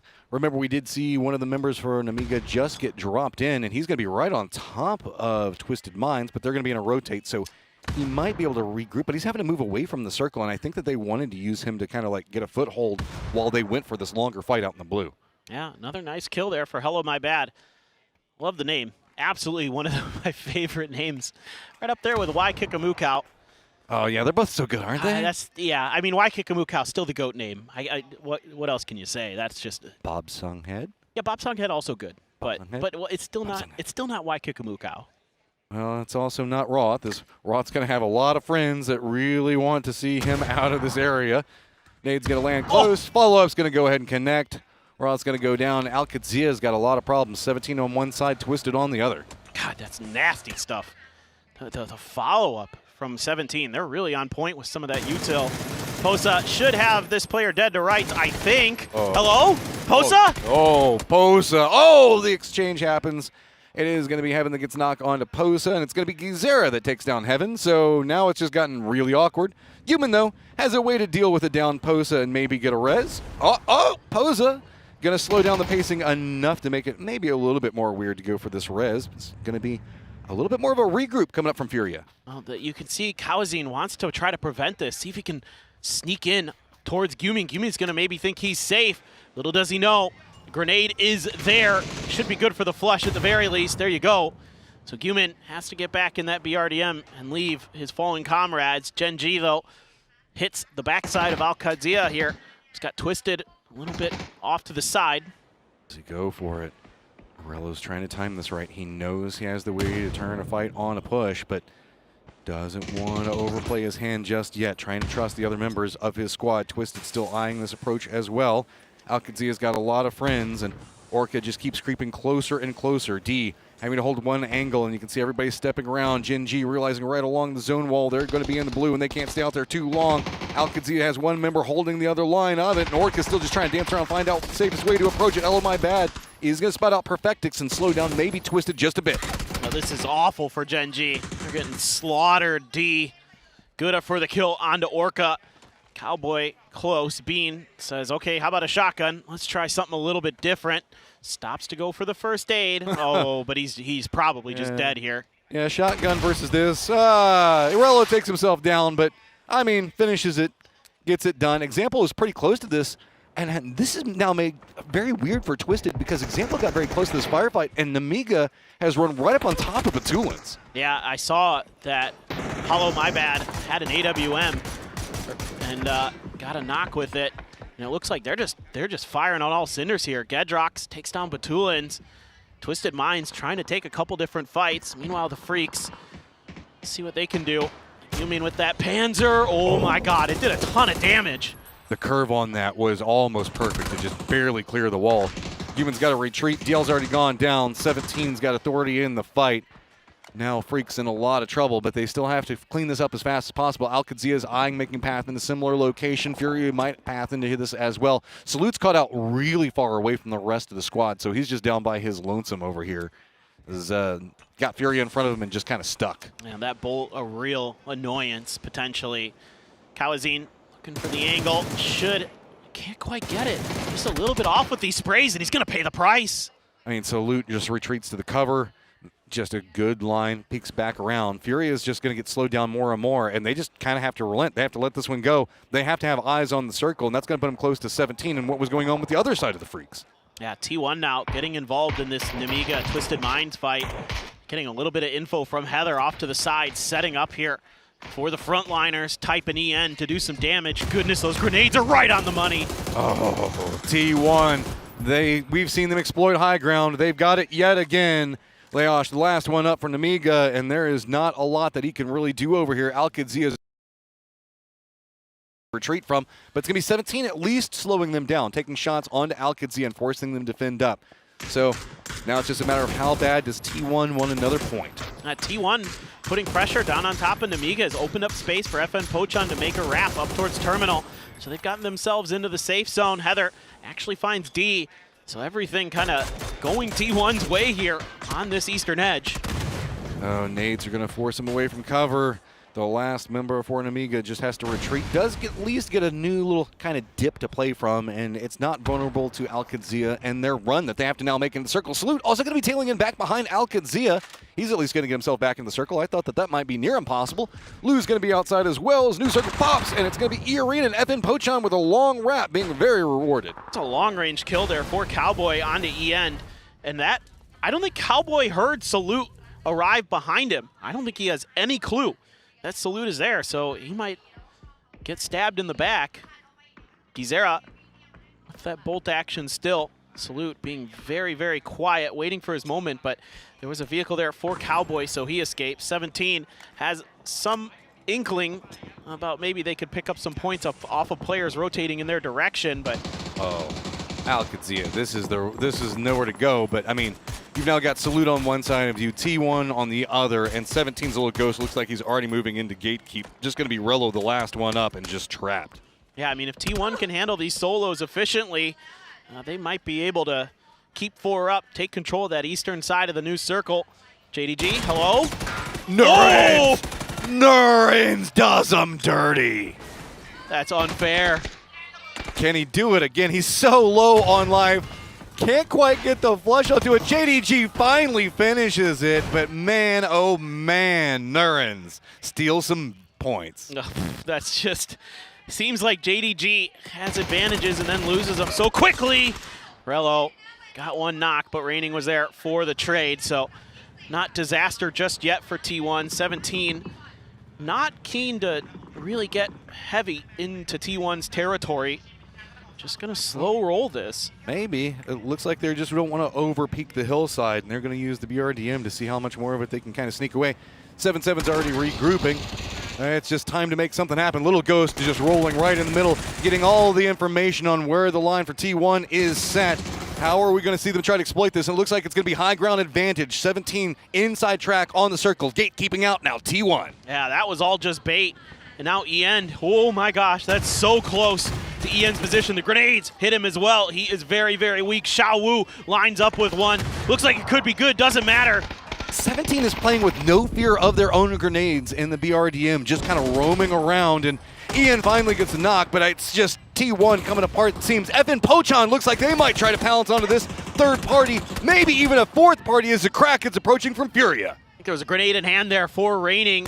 Yep, there was. Didn't get the own knock onto it, but good grenades there. Catching Heather's back with the FAMAS, trying to do something. Grenades are everywhere here as T1 is crumbling. I mean, 17 had a lot of momentum in this firefight, but FN Pochon waited it out, pounced at a good time, and Zakraken looks like he's just trying to steal whatever he can over here. Yeah, and he's got a P90, so he's going to be able to get a little bit. He got Xiao Bei, he got Xiao Wu. 17 had an opportunity, went for it, but it just took so long. FN still hitting good shots. Zenith on the money, but Kraken actually goes down to the blue, so no point there for FN Pochon. I mean, good salvage, though, coming out from Zakraken, realizing there was an opportunity to get a couple more points as the solo before he goes down. The Expendables still alive and active. Here's a firefight. Looks like they were thinking about going for it. Heather's still alive for T1, has to deal with FN Pochon. The circle has shifted to the west, so that means that Geek's got it to the north. Delwyn's already got himself a foothold down to the southwest, and then it's going to be Orchid that's got control of the compound as Heather does spot out Zenith and take him down. Well, Zenith, I think, was assuming that Heather might have gone a little bit further.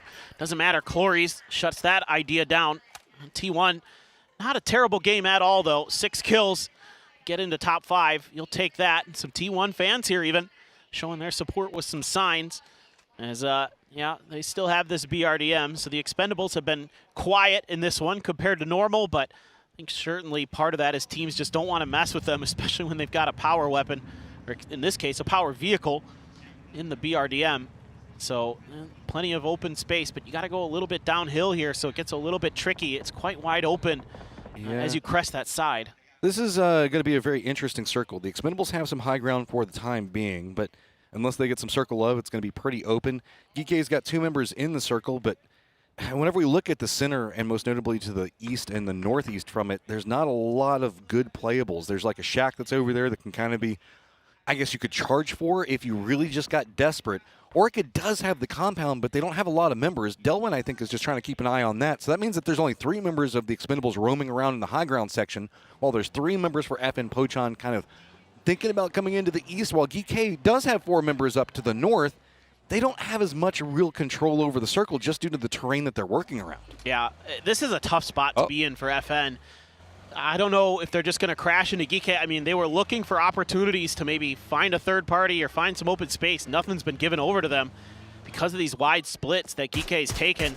Flores as well sees these players drive and hits some good shots on the breakers. He's so weak.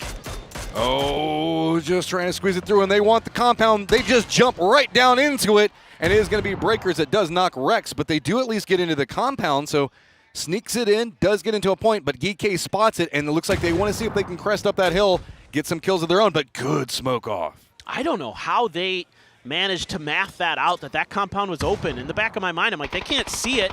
They're not going to really have any clue, but I guess no shooting. They figured, well, we don't have any better options here. We can't find our third parties. We can't find a way to sweep our edges.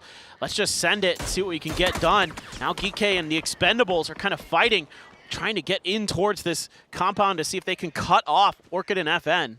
This game right now is a Geek and Expendables sandwich with we got Pochon and the breakers in the middle, and Orchid just kind of got their compound that they're holding down as well. So this is turned pretty awkward. The circle does go pretty centered, and that means that Geek's Quizzy is going to have a good point to play from. The Expendables still just kind of roaming around, seeing if they can find a spot that they can call home, but nothing feels good just yet. No, you're right. It's uncomfortable. The Expendables are, again, fanning out around this compound, but they might change directions. There's a few doodads here and there for the Expendables to work with on the eastern edge. A little bit of a hillside maybe, but Quizzy's there already. He might be under pressure momentarily. Clory's so close. Quizzy does have the shack at the very least. They want to do some damage potentially to this BRDM, knock it out for the rest of the game. Haha, you fool. You have now taken shots at the Expendables. They have a plan, and everybody suddenly moves to the east. Hey, guys, there's somebody in the shack that we can maybe kill. Quizzy's starting to read, okay, BRDM, probably some vehicles to follow. The rest of Geek is now starting to shift more into the east, and that's opened up the compounds where Orchid and FN Pochon are at to be way more open than they were just a second ago. And that repair kit, so valuable there for the Expendables. It is keeping this BRDM running and giving them the ability to get this info. Quizzy wisely backed off.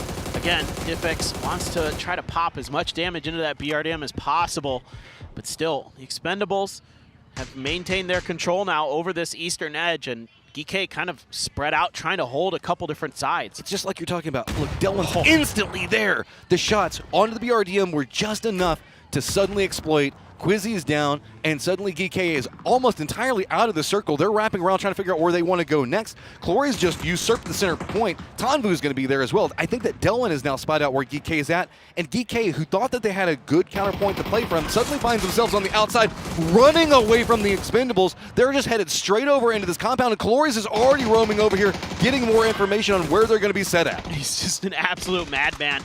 Breakers is going down. Rex 2, Lurix with an M249. Doing a ton of damage. The frags are out now. Star-Lord stuck near a shack. And GK trying to see if they can feast, see if they can claim a couple of extra points for themselves off of this. But actually, they all go to Orchid. Just good play coming out from Orchid, realizing the firefight was happening away from them so they could take care of the threat that was close. GK does kind of sneak in and steal that spot, so they've got at least a building that they can play as well as a hill. But I would say over half of the circle now belongs to the Expendables as we're in phase number 7. And now the GK has a threat close with Orchid on top of all of it. This looks like now the Expendables game. You would think that this team, a team of their caliber, certainly has the ability to close this one out. But Diffix prone on the edge of the next blue. Clory's, I don't think can quite see him from there. Maybe the backpack just not quite sticking out enough. Diffix should be able to hear those footsteps. He actually does, and backing off just a little bit, afraid of a counter move maybe, or worried that maybe the backpack just got spotted. Duck Juice is roaming down into Diffx's angle. Doesn't look like he wants to push too hard. I mean, the Expendables know that they have circle control. There's no real need to chase down anything. Boostic, seeing if he can be a bit more bold into the circle itself. That does put Orchid in a more vulnerable position to GK, who's got some really good angles from their building that they're playing from for the time being. Duck Juice hearing those shots does keep kind of creeping over into Diffx's angle as Diffx has prepped up a nade. Don't think that he has the perfect read onto Duck Juice's position, but gets some damage out of it. Yeah. Delwyn, he's going to be that guy who keeps that other flank clean as everybody else sits here and just does damage. It's actually Lurix again. Clory's is like, no, mine. Yeah, Clory's, he's just like, okay, that's fine. You got an M249. That's cool. You're doing good stuff with it, but these are my points, bro. Boostic, he is the danger man. He can pop off at any given moment. We know that. It's going to be so hard, though. I mean, the Expendables have so many great lines on any approach out of this. Like, there's a couple of, like, hills that lead up into the higher ground that the Expendables are already holding where the end games are most likely going to be at. And it's just so hard. I mean, look at this. The way that this is set, Delwyn's got a line right on one angle for it. The other members for GK on how they want to try to creep up is going to have to deal with Duck Juice and Clory's. Tanvu is just kind of roaming between the two, waiting to see which team steps out first. And this is just a good read from the Expendables to close down two different avenues of approach. Yep. It's going to take some kind of just crazy stuff. A couple big knocks. Maybe Orchid can find one. But instead, GK turns their attention. That grenade hits both players. Orchid onto low health, trying to cling to life in these smokes, and Boostic goes down actually to the blue, so all just Lurix. There's no way Boostic's getting in. This is a good read by GK. They're going to go ahead and go after Orchid, get the points, go ahead and secure themselves second place before they have to deal with the Expendables. The Expendables playing this slow. They know that they've got control. They don't need to overstep it, but of course Delwyn's going to sneak in, spout out Lurix. Doesn't get the knock onto him, but that is going to start to pop this off a lot more. Tanvu, playing it bold, just runs down. He's going to go ahead and get the knock. Delwyn on the other side starting to run out the blue. They don't want to have any of these points surrendered over, but it is going to be a knock that goes over to the blue zone, but it is going to be Tanvu and the Expendables that take the game.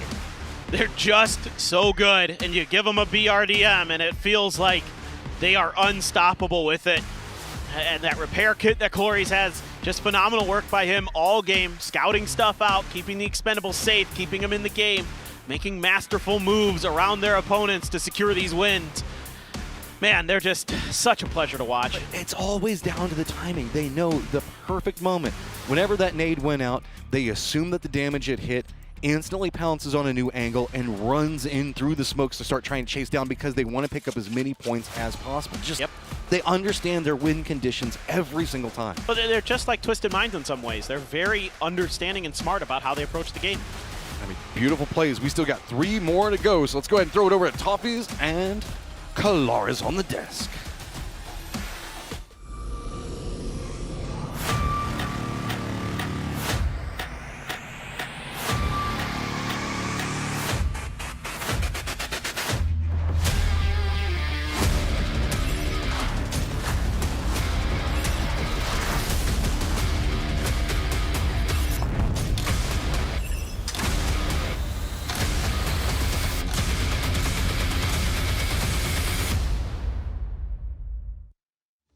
The defending world champions make a statement. Game number 3 goes to them here for PGC 2025, and not too much surprise about that. When you see the execution coming out from the Expendables, it looks like they're going to rise to the occasion here and try and defend that title. The Expendables come to group stages and dominate. It is not going to change now. These guys came out aggressive. They feel comfortable. They didn't have a long way to travel to come to this event. They're the defending PGC champions. All of this sets the recipe for victory. And as we get to game 3, they step up and do it. Yeah, I was saying that maybe we'll get a little bit of fight back from the Western world, and we did a little bit from GK and Team Orchid, but then it didn't matter because the Expendables looked fantastic in dismantling them at the end. But even with EK and Team Orchid making the step up for the West, it's not the teams that I expected to show up here on day 1 and be the big bangers for the West. It's been a bit of an upset here, and as we get to the final stages, again, Expendables comes out with the win, but I can't help but notice FM Ponchon is there again. Yep, they are looking terrifying at the top, which makes me think if Rex continues on this trajectory for the day, he'd end up being the MVP for the day. He is a king, and I wish we were giving Porsches away every day because guys be playing out of their minds. But I think that these in particular, FM Pochon is. PUBG is the best. I like that shout out. That said, though, I think that what we're seeing right now is some of our staple teams, our system teams, like Twisted Minds, are playing a little slower at the start of this. 18 games, they just don't want to be in the bottom 3. They're managing things, they're being very careful. Teams like Expendables are never going to follow those rules. They're going to do what they want, when they want, how they want. And this is a follow-up for the Expendables once again. As much as they didn't get the win in the previous game, they still got 17 points and now rolling into a victory here with 15 on the board. They are definitely coming for a second title, which is exciting because every single year we've come to PGC or we've come to the equivalent of the World Championship, we've never truly had that proper opportunity for a team to actually go for the back-to-back, be it a Na'Vi kind of disbanding, be it a Danawa kind of disbanding. You know what I mean? So this could be the time. As much as, you're right, as much as we thought maybe that change-up of Na'Vi and Uba might be the exalted hope that we would for a repeat, it wasn't. These guys could, though, and honestly, I didn't think that coming into the start of the year. If I'm going to call a spade, I agree. I thought the win, Liquid, I thought let off the gas at the end of that last PGC. They sort of were able to catch it at the end, and I was like, I don't know if it's a team that can dominate here in the entire year, and they have consistently improved as we've come closer and closer to PGC. That said, as much as there are 2 great games, they are not number 1. FM Pochon will currently sit in that position by that 1 point, but what a great start they have had. They deserve their flowers here, considering how consistent they have been across these first 3 games. Deeply consistent. Absolutely deserved. The worry for me, though, is the Expendables have just been coming up nice and fast. They're like, all right, you guys get to be in the lead for a few games. But we took that personally. T1 also making some really big moves here at 26. 2 Korean teams up there at the top. And right now it is just all about sort of Thailand and Korea have been putting in some really good moves in this early tournament. Quite the interesting Tago and how it actually all set out as well, because by 22 minutes, there was 5 teams alive. It took 8 minutes for 2 teams to go down during all that. It was crazy. And I think what we're going to see is we saw it kind of happen in Miramar as well, where we saw these big moments of absolute chaos and then everybody taking a breath and going, all right, calm down, let's figure this one out. Like in that game, I think you pointed out when we were hanging out in the green room, 17 had the BRDM, and we saw Furia, we saw FM Pochon, we saw a bunch of teams just in this absolute chaos. And so I think that's going to be the story of today. finding a way out of those chaos moments and walking away into the quiet endgame. The group has set itself up weirdly because, as you look here, a lot of 17 fans in the audience. However, that was such a chaotic, weird fight from 17 that it was a bit of desperation mode coming out from them. We need to see more strength from them here if they're able to challenge those top spots. But thank you very much, Toppies. It's time to head over to Rondo here. Game number 4 for Group A, PGC 2025. Let's get ready to Rondo as it is time to get it on. This is going to be a pivotal game as we've been seeing repeat, I guess, top couple of teams make it in these later stages time and time again. Top of our leaderboard starting to get a bit spicy. A lot of teams going to be on the hunt for points. Yeah, so much of these early parts of these global events is coming down to, just how well can you read the lobby, and teams like FN Pochon have great reads. Even though they're an edge team, they're finding their moments really, really beautifully. Like, they're not overcommitting to stuff generally. They're being really patient with the timings. I love this plane, by the way. The plane is sick. It is very pretty. Let's just enjoy it. Oh, instead we get Tanvu. That's fine. You're pretty too, Tanvu. Yeah, he's all right, but he's no plane. I mean, yeah, you're not wrong. That is a sick plane. It is. What is Al-Qadzia doing is my question. Okay, this time just going for the split above test track, so they're not messing with anybody. Do we have any other fights that are manifesting themselves on this map? Maybe Heather and Rex trying to go for the same vehicle. I think that's about it. We've got a lot of squads very far north around Nanchuan, as it's going to be Orchid, Furia, and JDG. So see how that brews out. Twisted going to have pretty much everything around the test track that they want to work with. Foreign men are going to be a bit more to their east. They'll be fine. Circle just goes right on top of Twisted. It's been a very quiet day for Twisted so far. Maybe this is some juice. Kind of kick them off. Yeah, for sure. If it ends near test track, that's certainly something Twisted wouldn't mind, I assume.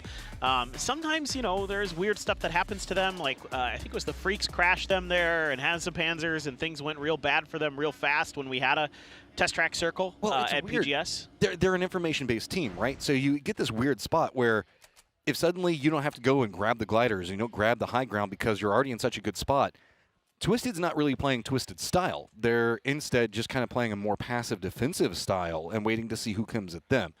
So it's interesting to see whenever they just get a lot of circle favor in a row, how it affects them. But at the same time, Twisted presently sitting in 15th place with 5 points so far. I think that they would love for anybody to kind of roam into their area so that way they could potentially get some kills. Oh, for sure. They'd be very happy to take some freebies if they're given to them. We'll see. I'm kind of is Kraken out in Narnia here. He's looking to go way up. Trying to catch Orchid off guard, I have to assume. Has a Panzer. Maybe there's a rotation path here they saw in Orchid's VODs that they think they might be able to punish, or if there's the glider. There is the glider. As we saw, I think it was Twisted who punished that to FaZe at PGS. As we look at our top 4 teams, a lot going on there with kills. 5 for a couple of the top ones. Looks like Tanvu is going to end up being our man of the match there. Based on the damage numbers, indeed. Guy is just so good. The BRDM was the man of the match in the last. Okay, you're not wrong. It took so much damage, just took so much out. So, I mean, but the same, Tanvu, again, we already established you're pretty. We love you. We got tons of stuff we want to hear from you. Chiến thuật là mọi em sẽ chơi theo phong cách là chiến thuật nhiều hơn. Ngày xưa thì tụi em đa số là thiên về cái xử lý cá nhân và tay to. Bây giờ thì tụi em sẽ thiên về chiến thuật 4 người và teamwork nhiều hơn. Nhiều khoảnh khắc thì em nghĩ là có rất là nhiều khoảnh khắc, bởi vì những cái giải đấu BGS ấy thì bọn em không có cái sự tập trung nhất định. Kiểu mỗi người sẽ có một suy nghĩ khác nhau, nó sẽ không cùng một mục tiêu ấy.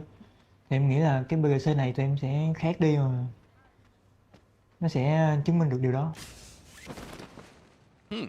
Interesting insights off of that. Having different ideas on how they wanted to approach the game, it seems, and they are very unified right now, but I would have never guessed it based off the way the Expendables have been playing so synergistically. Yeah, I can see that. It has to be a very difficult style to manage, the way they play. True. And I think that's probably, it relies so much on everybody being laser focused on what they have planned and prepped ahead of time, and what, the information that they're seeing, what that means and what they're supposed to do off of that can be tricky, especially when you're getting 2-3 different players who are seeing 2-3 different angles of a fight or, a team, and might have very different opinions on what's the best avenue of approach into either do we take the fight, do we just rotate trap them, blah, blah, blah. That's kind of, I imagine, something they had to have a long talk about, and so far you're absolutely right, Matt. They have looked really dialed in here for PGC. Well, we're pretty dialed in on a Furia Orchid fight, as both squads are kind of lined up against each other. Seems like they both know something's going to happen, but nothing happening just quite yet. They had to have saw something. Yeah. And so instead we're in a bit of a standoff. 2 members from Furia are a bit further back at the time. They do have a hillside that's creating some potential vision problems, but Kraken playing so isolated further north, it doesn't look like they read them. You saw where Orchid had their markers down. I think that they spotted out the more southern member, but haven't seen Kraken yet.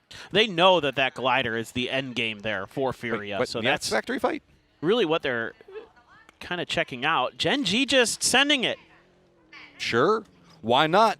I mean, Gen G 16th, this is how you start it, right? Whenever they started their runs, it's a bit desperate. So instead, you see what you can steal away from it, and nothing to lose. That means that you're pretty much everybody's enemy at that stage. Gen G is just going to kind of bully their way in, and 4 Angry Men, they're trying to set up some type of defense, but I don't think that they were expecting anybody to come in this hot and heavy this fast.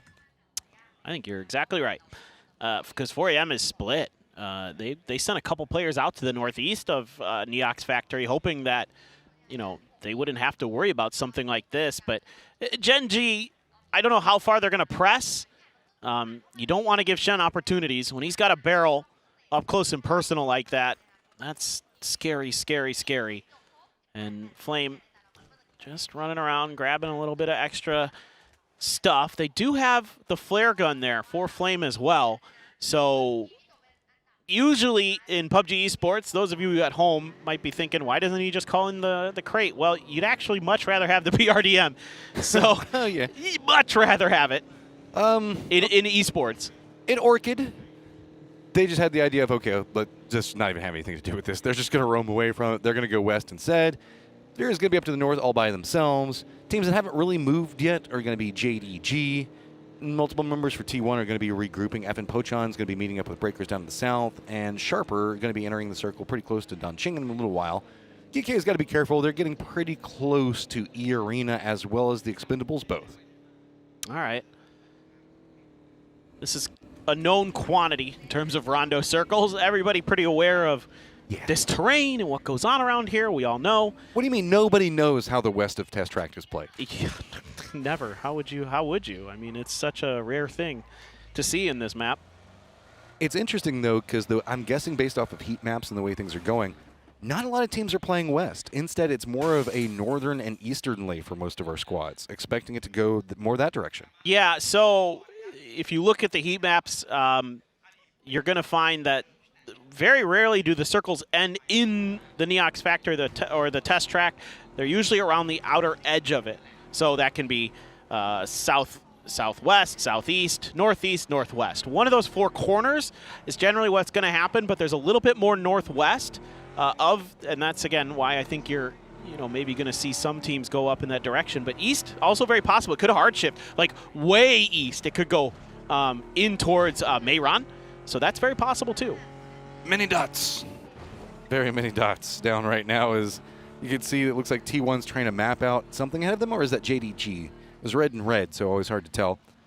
Looks like JDG might be just trying to play that hillside and wrap around. FN Pochon has a, I guess, more direct option in their hands, as they're just going to roam right into T1 and hope that somebody peeks.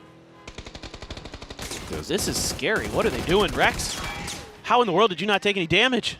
Oh, hey, good peeks around. Zenith, though, gets the better end of Type. Type does get down Star-Lord, though. FN Pochon coming in hot and heavy, has to be careful. Here comes the rest of T1 for reinforcements. He's going to get the Panzer, get the knock on the door, but you can see FN Pochon having to try to see if they can finish this out as fast as possible, get at least the kill on Heather. They do secure it, and Ian goes down as well. T1 in a ton of trouble, just raining, and he is now gone. This team is just so good today. It's crazy. Zenith picks up 3 more kills. How in the world does that happen? Oh, Delwyn driven at. Sharper there sends Jedi down. They both take a hell of a lot of damage. That grenade up and over. Jedi and Delwyn both able to escape the knock status. Delwyn trying to buy a little bit of time here. Tanvu coming through. Earth for Sharper as well. So both teams mirroring each other in the reinforcement department. Poly going to be timing this just a bit ahead of the reinforcements for the Expendables.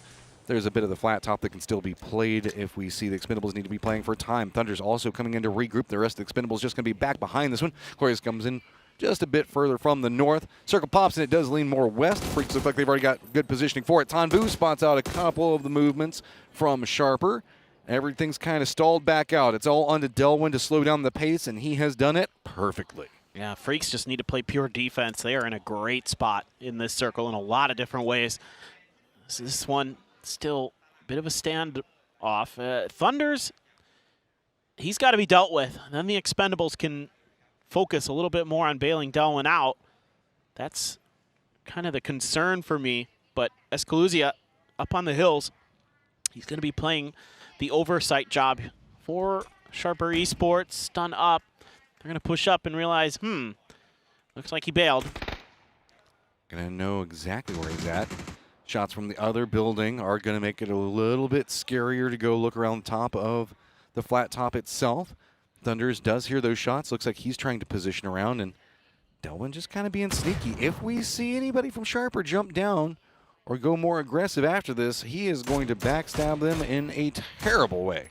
Well, speaking of backstabs, Gen G eventually able to find one onto 4 a.m. there. Getting into that Neox factory, at least able to do some damage.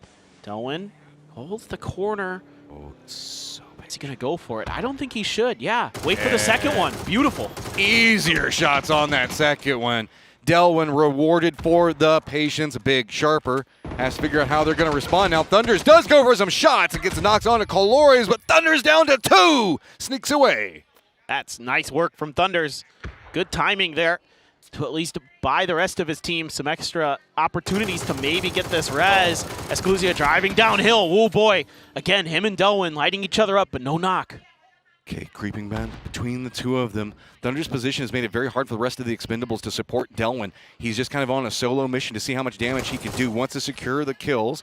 That is going to reveal his position when he takes the shots. A lot of big windows and a lot of vulnerabilities. Going to make it a bit scary, but Melissa just kind of chilling there right now. Oh, Diffix just stole it.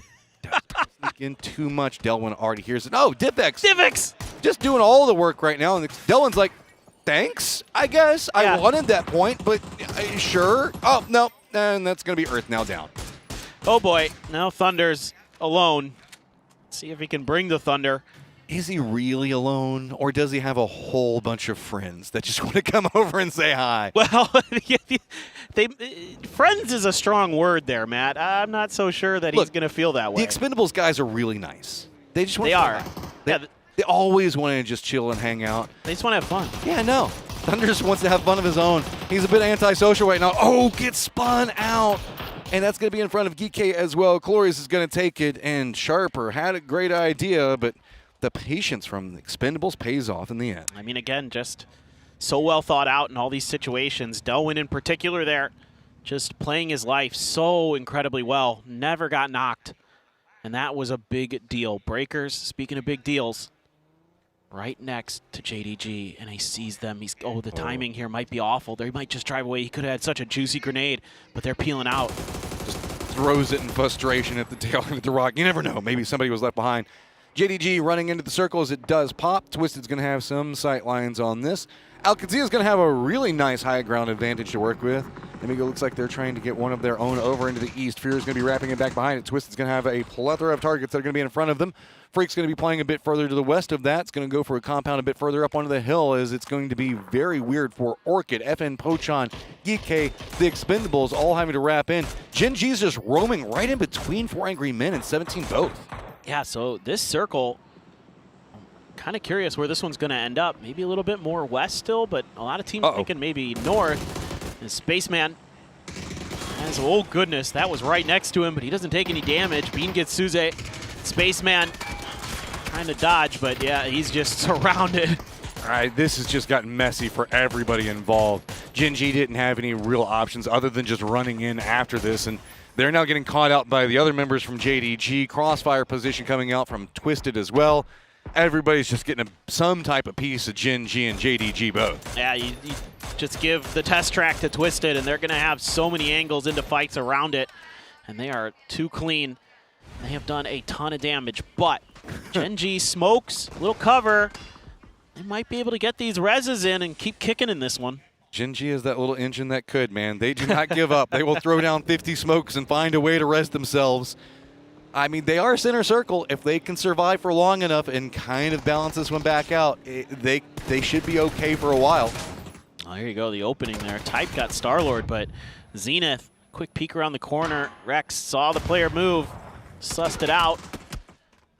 And the rest of FN Pochon just swinging in, but Zenith, he was the real threat. And he has been just rifling out of his mind today. He is clean with those 5-5. Well, that was an interesting set of timings coming in on that firefight as well that just worked out. You know, it was just car into car into car. The way that the timings for the firefight all broke down led to a lot of, like, I guess, microsecond firefights to where you only had maybe 2 to 3 seconds to really secure yourself into a better position, and each squad just kept trying to play for it. Really interesting is BWD, crash landing, but any landing that you can walk away from and jump in the car with Spyro is a good one. Exactly. Not too bad at all for Geeky there in terms of, well, they've got 4 players alive. The real issue is, what do they do here? Yeah. 17 in the extremities of Neox Factory. You got 4 AM. You got Twisted. Oh, boy, they're just sending it in. Right on. 7-7 just being patient with it. I mean, 17 does know that E-Arena is going to be pretty close to them, so I guess that they want to play this a bit slower. Little Ghost just kind of trapped now. No real good options to work with. Hey, this is just what you're going to do. You're kind of caught out. The other members for 17 can't reinforce the way that they wanted to. No wonder they had the confidence to send it in here. There was a BRDM for Quizzy. That gives them so much more freedom, as we've seen time and time again, to make these maneuvers, to be more confident, to push into something that you normally might not be able to, and catch 17 completely by surprise, who, you know, you would think in that defensive position should be favored in the fight, but it's getting turned on its head. Circles popped pretty much due center as, Quizzy finds a way to get himself a kill there. Going to continue roaming forward. E-Arena still has 3 members tailing in back behind this one as Geek K's just going to continue their reign of terror over here as Xiaobei, I don't think that you want to stay there for too much longer. You want to get out of that spot. Hello, my bad. Gets away just barely from the Expendables. Lil Ghost gets detected by Jacob, trying to spin him out as Quizzy. But Xiaobei's car is a little faster. Well, he's the only one that's left. He doesn't have any options. He's just got to run in, and he's roaming right into the same area that E-Arena's regrouped at. E-Arena, who's such a problem for 17 just a moment ago. The other members for GK just kind of playing it back, finally going, hey, Quizzy, you're like, I don't know, 300 or 400 meters ahead of us. Do you want to come back? He's like, no, there's E-Arena members to run over here. I'm on a hunt. Guys, come on, we can do this. We've got the BRDM. We're invincible, I swear. And D spotting. Hasn't pulled the trigger just yet. Well, now they're going to. As soon as the Expendables try to kick off the fight against Nemiga, they get rocked in the back, and Duck Juice. Well, that's an interesting shot because Duck Juice taking those shots now opens up more focus onto him for Delwyn to kind of get out of the blue zone and maybe get a bit closer to Duck Juice. And yeah, that's all it was. It was just Duck Juice taking shots to distract Nemiga for a moment to allow Delwyn to get out of the blue. That is, I love the way that they're capable of using their aggression as a distraction on so many levels. No, you're right. They've got so much chaos around them, though. No matter how good they are, this one might be tricky. Clories gets lit up. EA fighting off screen. Clories onto 1 HP essentially. D does get Gedrox. There's going to be him taken down. Everybody dying up on these hills. I mean, there's just no real options. You have to go for the firefights now. The Expendables are down in the lower section of it. Nemiga's got the high ground. Got to be careful, though. If Nemiga steps too far forward, Al-Qadsiya could have some vision. Cowboy's going to be back behind the tail end of what's going to be going on with Tanvu and Duck Juice both. Is not a lot of options. Just the valley ahead of him, and Nemiga using these hills to such perfection. Yeah, they're playing this really, really nice. Duck Juice tried to get ahead of that grenade, but hello, my bad, on point. Roth trying to do something, but not going to be given the opportunity. Nemiga is going to clean out the Expendables, but still Alcadzia, with all 4 up, has a pretty good opportunity to keep doing stuff. Rello's going to be in the next circle, so if they can get to him, they need to do so soon, potentially, if our observers are predicting the future with Furia going into that compound. Furia tends to play a bit more passive, but you never know. They might go for an option on it. Down into the southeast, we've got Twisted, 4 Angry Men, GK, and E-Arena all up on top of each other. Namiga's still just trying to carve a path of their own right next to Alcadzia. Alcadzia doesn't have the cleanest sight lines down that hillside just due to how steep it is. So Twisted, on the hunt for the circle, has a lot of threats. They can't really run directly in because they've got Orchid that's going to be in front of them. And, of course, Gen.G and their Shack of Destiny that they fought so hard to get earlier are going to be in the center of it all. Oh, what a knock there. Example, such a good DMR. And you give him a mini, and he has been wrecking with it. That is, to say the least, I've seen so many knocks in the kill feed from him this game. 4 Angry Men scrambling for these revives. Grenades are going to be out. I think they should be, if they're far enough, should be good. Oh, that's a good throw. Oh, the timing. Enough to get the entire knock on it, though.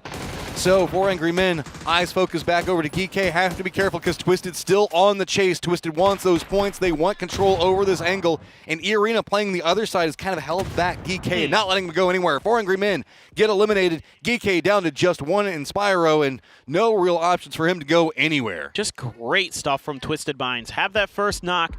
They're right on the money with those grenades, and they're just leapfrogging back and forth, taking turns. Example hits the back of Spyro, and he is backing off.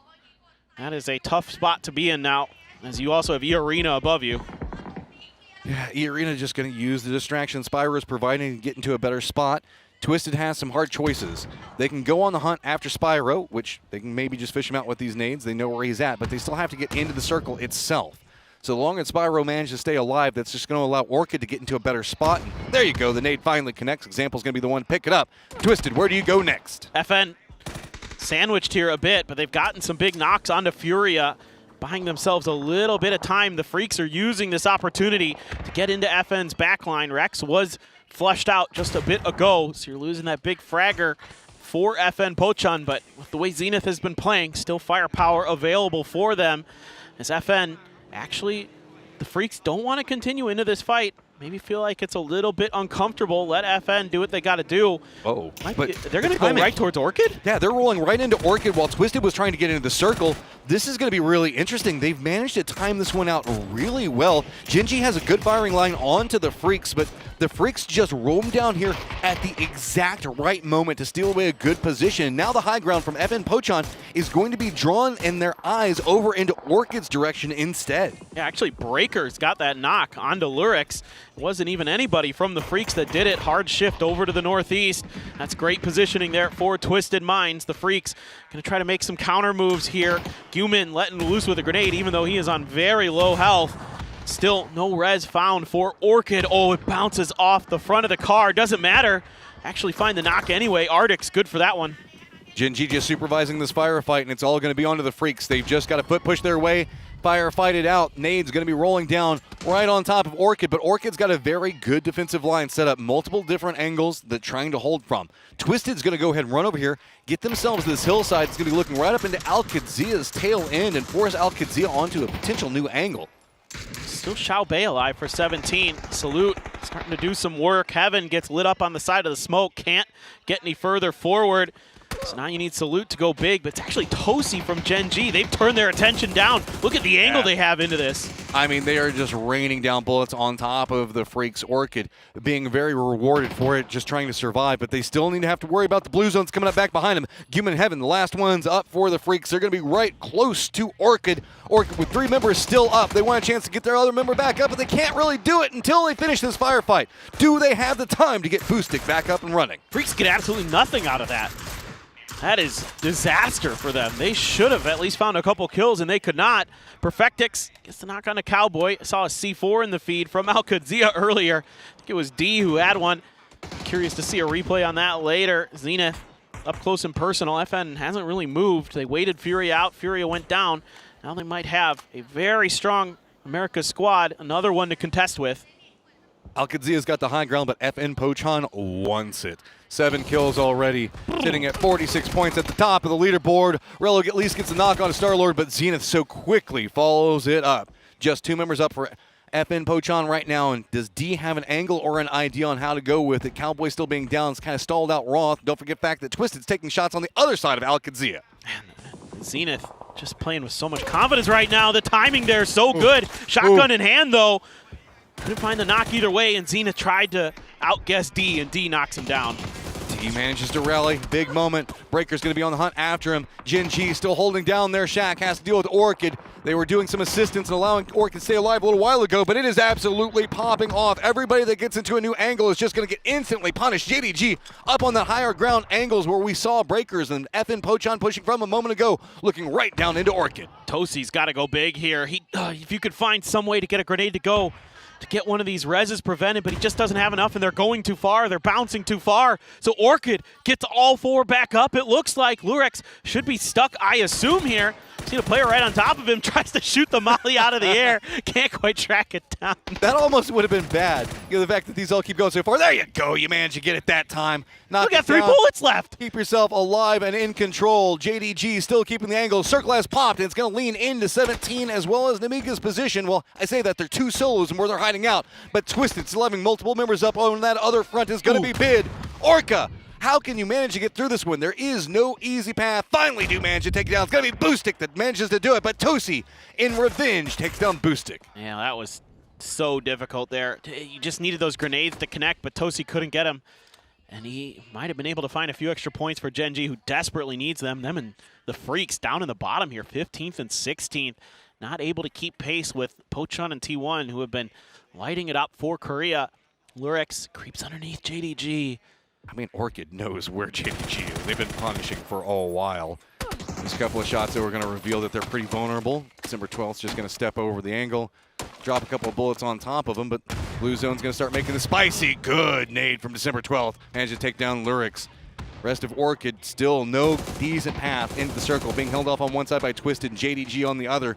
Arctics is taking a couple of shots, but JDG has to be careful. They're roaming right down into the circle, trying to get away from this. Actually, no, they're roaming right down into Orchid instead. They just want to cut this one off, see if they can get any kills, but don't forget about FN Pochon's Breakers back behind it all. Yeah, this is a great opportunity for Breakers to scoop up a few more points, as we do have 10 kills there for Twisted Minds. Example is going absolutely nuclear in this one. He has been just constantly in the feed. 6 kills for him, 2 for Perfectix, 2 for Lou. And Twisted Minds should win this game by all rights. It is difficult to imagine that their percentage chance to win this game isn't like 90. I mean, also well played from Orchid. These guys have been having to fight through some very open terrain firefights for a long time, survive, dealing with 3rd and 4th parties. They are creeping into the circle, and there's not going to be a lot more cover to be had in front of them. The only benefit is Twisted doesn't have the best sight lines. It's really going to be Breakers on the high ground that they have to worry about. But 2 members from Twisted Minds are taking shots at Breakers. That's going to make it a lot easier, but Arctics is just going to finish it off himself. Yeah, Breakers there doing what he could, trying to find extra points, but they're still 10 points ahead of the Expendables on the leaderboard. Currently 50 already in 4 maps for FN Pochon. They seem to be unstoppable today, led by Zenith, who has been out of his mind. Roth still up by the Doritos, up on the northeast side. Levante sitting towards the middle of this circle. He's in a nice spot to maybe get a 2nd place at the very least out of this. Orchid, what can you do? Seeing a reload there of the smoke grenade launcher. And that is about their only smoke grenades, I have to assume. They don't have any others of the regular variety in hand. I mean, they've had to burn so much utility just to get into this stage. The only thing that's really working for them right now is the fact that Twisted still caught up. They were taking shots at Al-Qadsia a long time ago, several circles ago.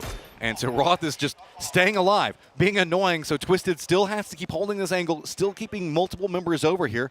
But, I mean, it's not really stopped out anything that Twisted wants to accomplish just yet. Nope, you're absolutely right.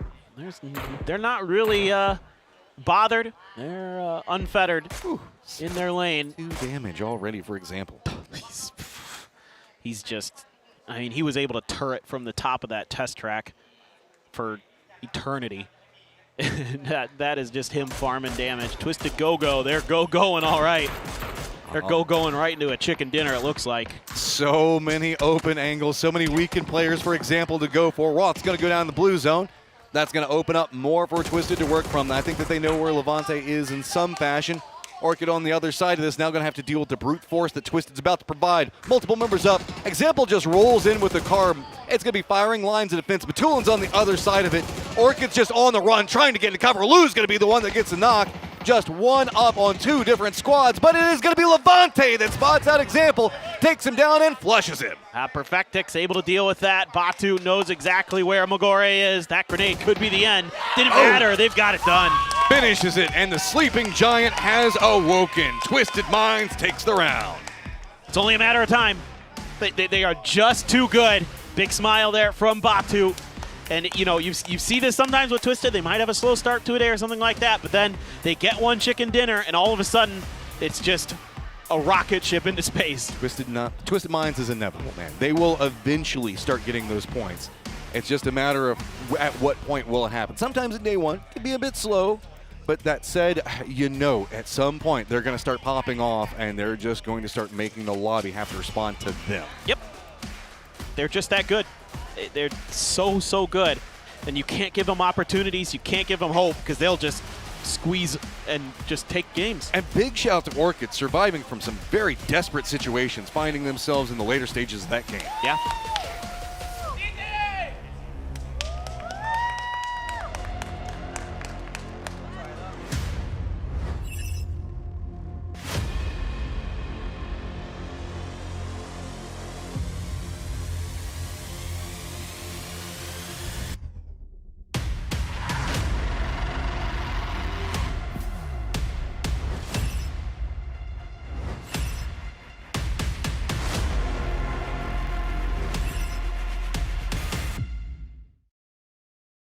Example wants that Porsche. Twisted Minds is back. The specter of the Goliath that is Twisted Minds now rears its ugly head for the rest of the lobby and takes the victory. It is north of Test Track. It is north of a home circle for them. But it is scary when this team turns on, Toffees. I mean, they were in the bottom 3 at one point in the last game when you talk about the overall leaderboard, right? That is going to change dramatically off the back of this one, and that's why you never write off the Twisted Minds. It's only 4 games in. Even if your favorite's on the bottom, they can easily make that jump with one big game. The question for me is who catches the top right now? Because even after Twisted Minds win, I think our top 2 teams are going to be 20 points ahead of everybody else. Yeah, you're not wrong about that. With still getting more points on board. Rex still doing some work in this game as you take a look over at FM Ponchon as well. That said, though, it was actually Zenith that was able to get the lion's share of what was going on for FM Ponchon. But by the by, north of Test Track here for some of these teams trying to make things happen. Nemiga also continuing things on a little bit towards the end. Considering I think a lot of people didn't have many expectations for them in a stacked lobby like this, the previous win or die roster has been able to hold their own in the MEA quite strongly. Yeah, I think Nemiga's been making a really good showing for themselves. Sharper's making a good showing for themselves. Orchid's been making a good showing for themselves. I think a lot of teams have popped up here on day one. And again, this is because it's day one. Everyone's gone home after PGS 10 and made a few little adjustments. So if you're going to be a team that needs to strike early, strike fast, this is the day to do it. And I've been impressed with the teams that need to do that momentum build coming out have managed to do it. The question that I have is that runaway is starting to feel like it's happening with those top 2 teams. FM Pochon in particular, who, by the way, apparently has T1's number. If I'm T1, I am no longer fighting these guys because, again, in that last game, they went head-to-head and they lost. T1 cannot seem to beat them. I think if you look at the past 4 games, if you are those 2 teams, you know, even after 3 days of group stage, you're almost guaranteed to not be bottom 3. Yeah. Almost assuredly, right? So you know that you're going to be safe, if anything. Not maybe going to the grand final just yet, but, you know, it's safe, definitely. 23 points, though, will go the way of Twisted Minds. So a very big victory for them. The biggest of the day so far. But from Pochon again, another 12. You alluded to it just before. And it bears repeating that this team looks fantastic. They do look fantastic. The question is, do they look fantastic for group stages or do they look fantastic for all of PGC? That's what I'm hoping to see. That said, because we're playing 18 games in the group stages, because they're playing the same teams the whole time, because even after that we have the last stage, they have plenty of time to keep growing up into what I think is going to be a really strong grand finals team. Potentially, especially if Rex is able to continue popping off. Zenith alongside just being able to rack up some of those numbers. Below all of that, Alcazir as well, being able to survive for a good portion of that game, getting themselves towards that mid-table. 9th at the moment with the 23 points. We've not been able to talk about the Americas too much. We haven't. But they are pushing. They are pushing, and I'm glad that they're at 9th, but at the end of the day, that's America's is at 9th and 14th. Things aren't looking great for us, but it will improve. Twisted Minds, however, went from the bottom 3 they were in the bottom 3, basically, to 3rd place off the back of that match, which is incredible until you look at FM Pochon, who has somehow put up 50 points in just 4 games. Yep. Spectacular stuff from them. The Expendables a little bit behind them with 40 points, but it's still far and away above what we're seeing from the rest of the lobby so far. So FM Pochon and the Expendables really coming in with a fire under them to start off this. And again, what's going to be really interesting for me is, yes, we have 2 more Aaron girls here, but as soon as all these teams have a whole day to react to how their group has set things up, that's going to maybe shake things up from day to day. And I think that's exactly right. So you talk about this group. You got teams like Namiga as a great example. A lot of people just don't, if you don't play with them regionally, you have no idea what to expect from this team, right? Yeah. So I think that's what you're talking about. You go home tonight, no matter how this goes, and this group is going to be totally broken apart and dissected. Tomorrow's going to be a totally different game of play. All right, well, it's time for a break. When we return, we have 2 more games for day number 1 of Group A for PGC 2025. That's a lot of things. We'll be back right after this. Fueled by the same passion as esports athletes, Zowie continuously develops tailored products, empowering gamers to bring their best out. Today, we are launching the all-new XL2566X Plus, which uses the newly developed Fast TN panel and upgraded Diac 2 technology. The new monitor series continue to evolve, refining details to ensure players can perform their best consistently in games.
Yep, that's me, Chai.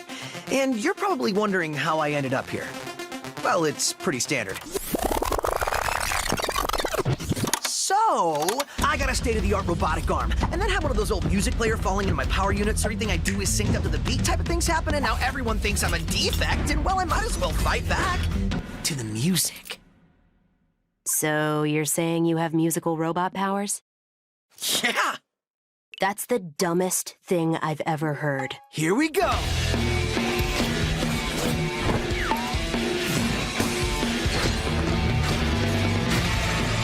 Vandalay Technologies isn't just coming from my arm. They're after all of us.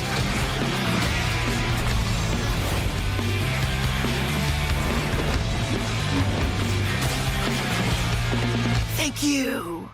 Thank you. Is this the guy? Oh. That's the defect! Oh no. You ready for more? 1, 2, 3, 4!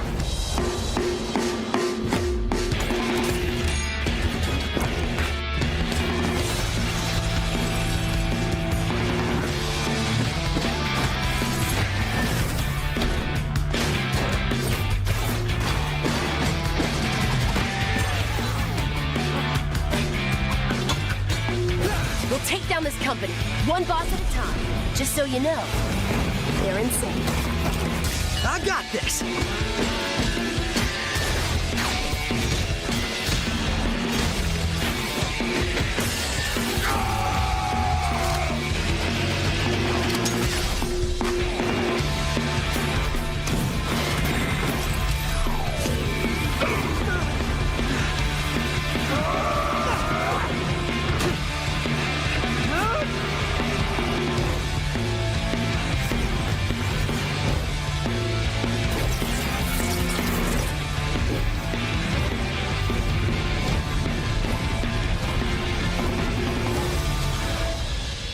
Pretty rock star move, Chai.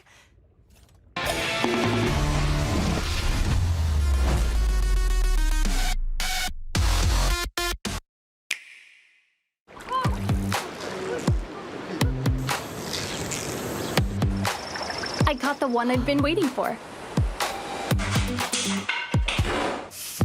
I crafted amazing furniture. I raced faster than everyone else. I baked the perfect pie.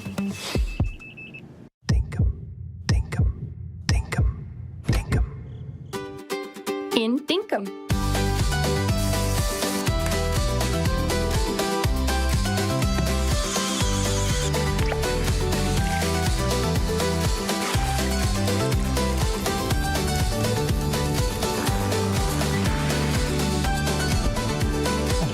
Find adventure in every direction.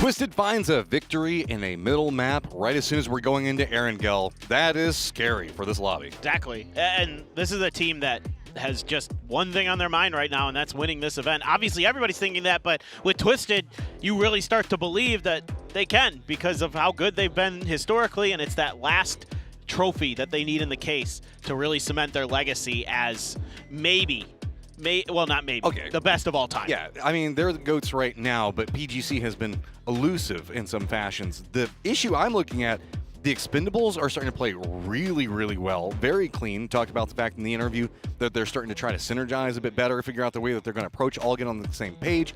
You definitely feel that. But FN Pochon, bro, where is this coming from? No idea. I don't have great answers. I think, obviously, it was kind of the Rex show at PGS. Yeah. You know, once he's healthy, once he's, gets that hand squared away, he's okay. He's popping off. But now you've got Zenith playing out of his mind, and it's more Star-Lord? Yeah. Dude, Star-Lord had some moments. I mean, look, if this team can keep doing this, they're going to be a threat. They might just be going directly to the grand finals. Well, we're going to be going directly to Erangel. Let's get this plane up and in the air as we are going to the classic PUBG map. What a way to kind of start ending the day, get that Twisted win.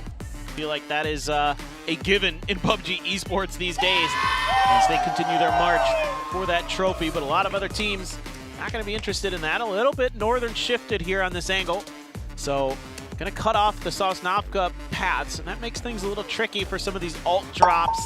Got to keep our eyes on the map, see if there's anybody who has some issues. I heard Roth was a little bit annoyed with Gen G for something earlier, and I think on that Tego map, maybe some of those drops got a little bit messy based on what people thought was going to happen. Yeah, I spoke to Roth for just a half second that they were wanting to try to contest, but the timings and the way that the plane came in instead just made it kind of like stealing some vehicles, so we'll see how this brews.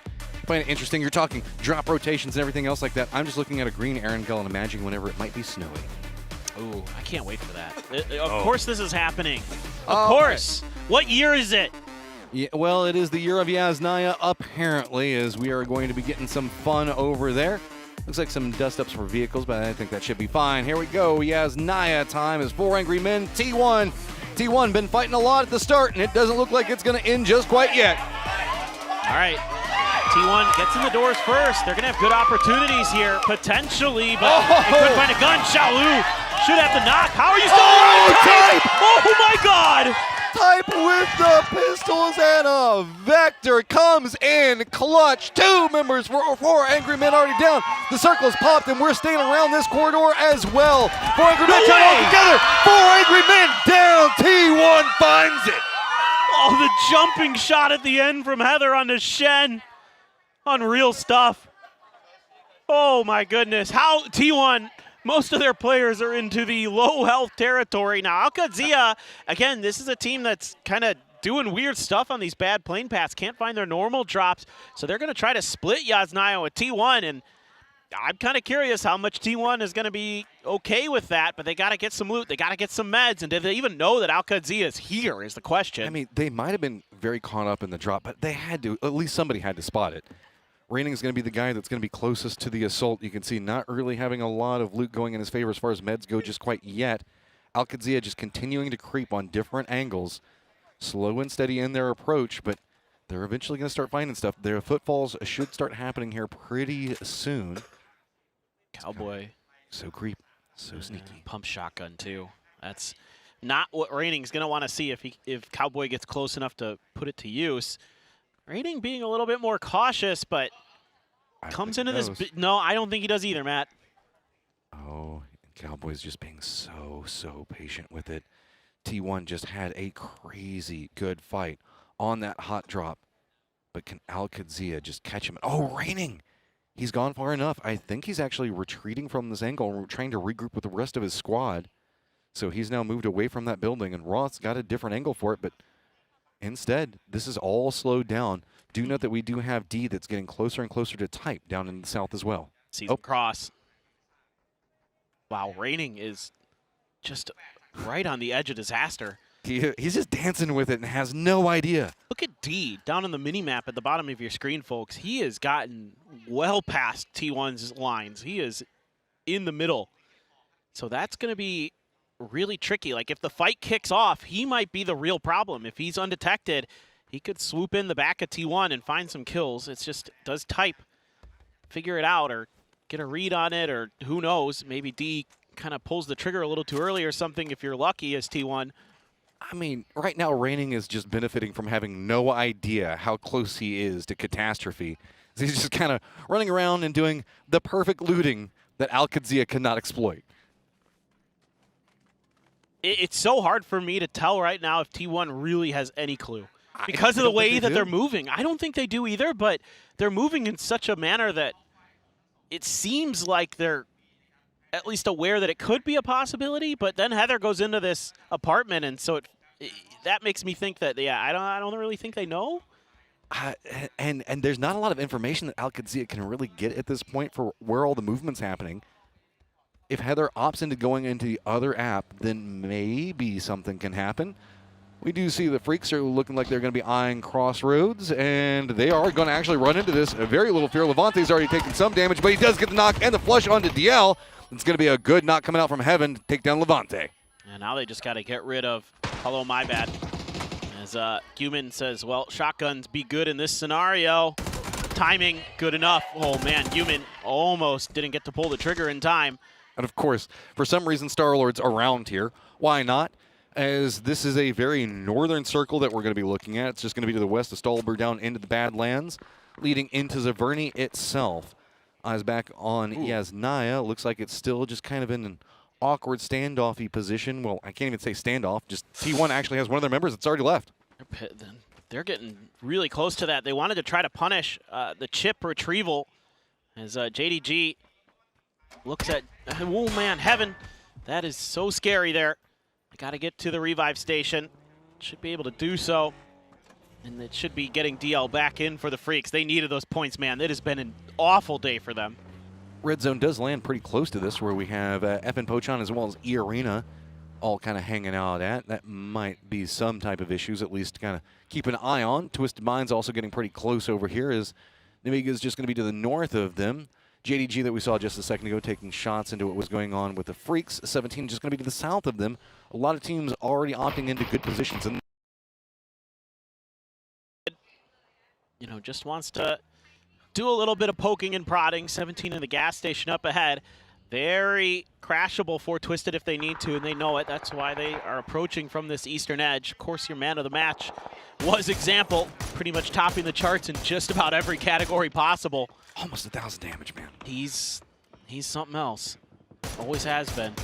Just when it comes to raw skill, talent with both the DMRs and the ARs, there's few better. All right, bye, Heather. I mean, Alcadzi at least getting something out of this, but got an interesting situation. We want to kind of track what's going on with Atongmu. Atongmu over here from 4 a.m. So let's talk to the WWCD of match 2 because it's really spectacular at the end. So I would like to have a quick recap about it. What do you think or what do you feel at that moment?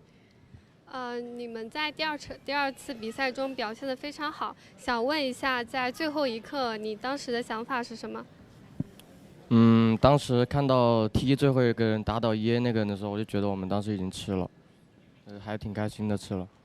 So at that moment, I see the TE has beaten his rival. So I think we will secure the last chicken.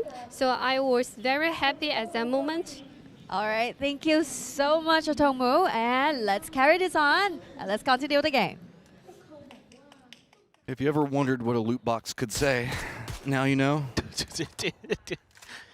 It apparently has a mouth and must speak, so we got to hear from it. I just love that they do that now. It cracks me up so much. Thank you, production. I appreciated that so much. I wanted to see it so many times. I do.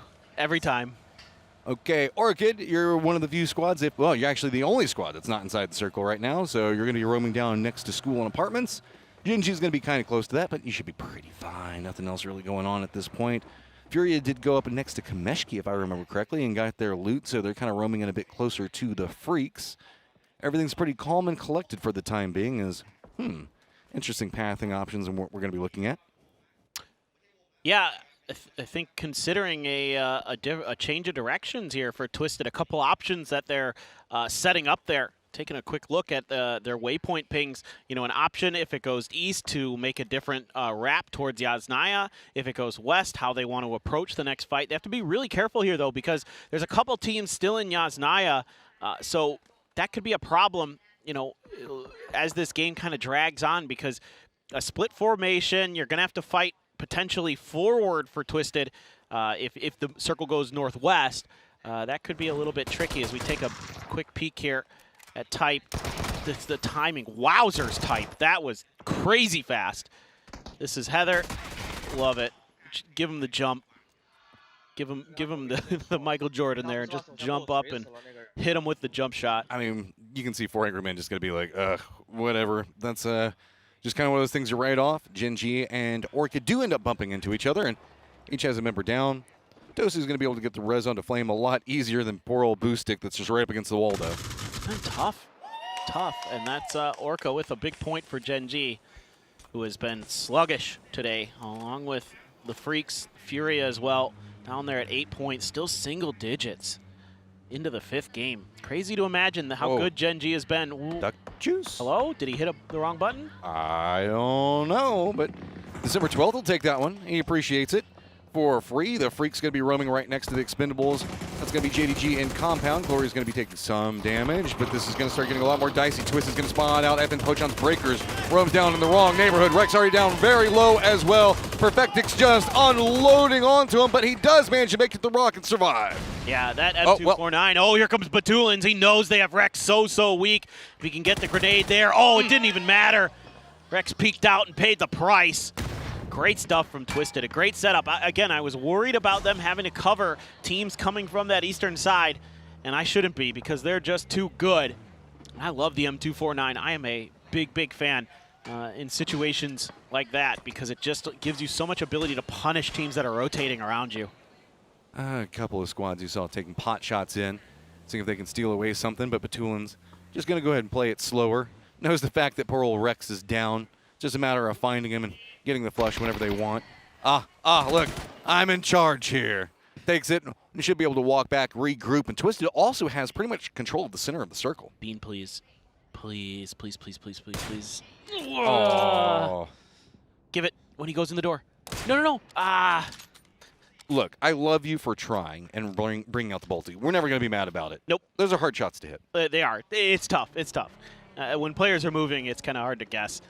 And being there, not going to be able to figure that one out. At least lets Namiga know that Gen.G's somewhere in the vicinity. However, because of what's going on with Tosi behind Gen.G, he's going to wrap back, try to help them fortify against 17. All right. Sharper is going to be regrouping right underneath the red zone. This is going to be down southeast. TE, I think, was trying to see if they can keep control over No Lean. They might separate out a little bit further away. Orchid's going to be approaching in from the east on the low end of Solber over there. Alcazia could be wrapping in back behind Furia up to the north. Everything else pretty calm right now. 17's got themselves a kind of a four-man split, but they should be able to regroup with each other. 2 members already inside the circle in good spot. All right. Diffex, what you got? Is that going after the Is that Spindles? have we seen any mortars today? Not really. It's been very mortar quiet. That's crazy. Usually at least somebody's popping them off on Miramar or Tego. Any map, really. This is, depending on, yeah, the Expendables are out in the open, so just got to dial in the distance. They're pretty close, though, are the Expendables, so you might be just at min-range here for that mortar. It's uphill, though. That adds a little bit of distance. Salute actually clocks in. Finds some damage on the Tanvu. Gike has to worry about that now. The Freaks there putting some shots in. This is kind of an awkward gas station to be at. Those fences don't offer the best of cover at times. Type Eyes, Orchid making their roam right in between. Right past No Lean, so that should be fine for now, but that does put Orchid right in the sight lines of Gen.G to follow. Gen.G's very separated out, so a pretty decent firing line. Amiga's going to be after that, as well as Twisted. So Orchid, where's your pathing options? They're going to lean more into the north. The new circle does pop. E-Arena's going to be pretty close to the center, as well as Sharper on their hillside. So Orchid being rewarded for a bit bold. I think T1 called in their res, and then they're going to move to another res station up in the Mini-Yaz area, or as you call it, No Lean. And Yalu just trying to harass Orchid as they go by, but it's Sharper up there, it's E-Arena. Everywhere Orchid goes, there's guns. Yeah, there's eventually just too big of a crossfire. Nowhere to go on that one, but Gregory is just trying to creep his way into some form of safety and cannot find it. Just a couple of feet away from where he wanted to stop. Other rotates, the Expendables going to be following a similar path to the north. See where they go, as Heather has been called back in like you were talking about. He should be regrouping at the tower. I think that there's probably some loot over there for him. JDG has to regroup. 17 has to regroup. Gen.G is going to be right on the edge of the zone, not feel too good. Alcazia up on the top of Stolber is going to be our only real moving team. Yeah, if you had the time to as well as T1, you could load up your cars potentially with some extra loot for him maybe. Just depended on how that Alcazia situation kind of all unfolded in the end. We didn't really get to see a ton of it because it slowed down. Twisted making a bit of a maneuver here. They see something they like, but it's actually Earth. Find some good shots, and Batulins on a sliver of HP. Are they going to be able to get that res? No way! Oh, good shots from Sharper. 2 members were Twisted down. They do manage to make it to the compound that's pretty centered up, so Twisted's not going to be too mad about it, especially given the fact that Example and Perfectix both still up.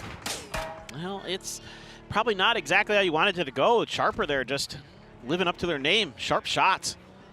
Cleaning out 2 players at Twisted before they can really get settled. So I don't think there's really much they can do about that in terms of getting the reses or the blue chips, so they're just going to have to try to lock it down as 2. Gen.G's like, where did 17 go? Actually, Xiao Bei's driving way out into Narnia because the rest of 17 already wrapped in. All right, Diffix, here you go. I was going to say, about mid-range here. JDG's actually taken the Expendables spot as they've gone further east, closer to Freaks territory up in the north. Looks pretty good. It's about that. It's about the right line onto it. Yeah, the good news here is it's a little uphill, actually, so the min-range might be right on the money. If you look on the map, it's about 100, but might be about 120 because it goes uphill.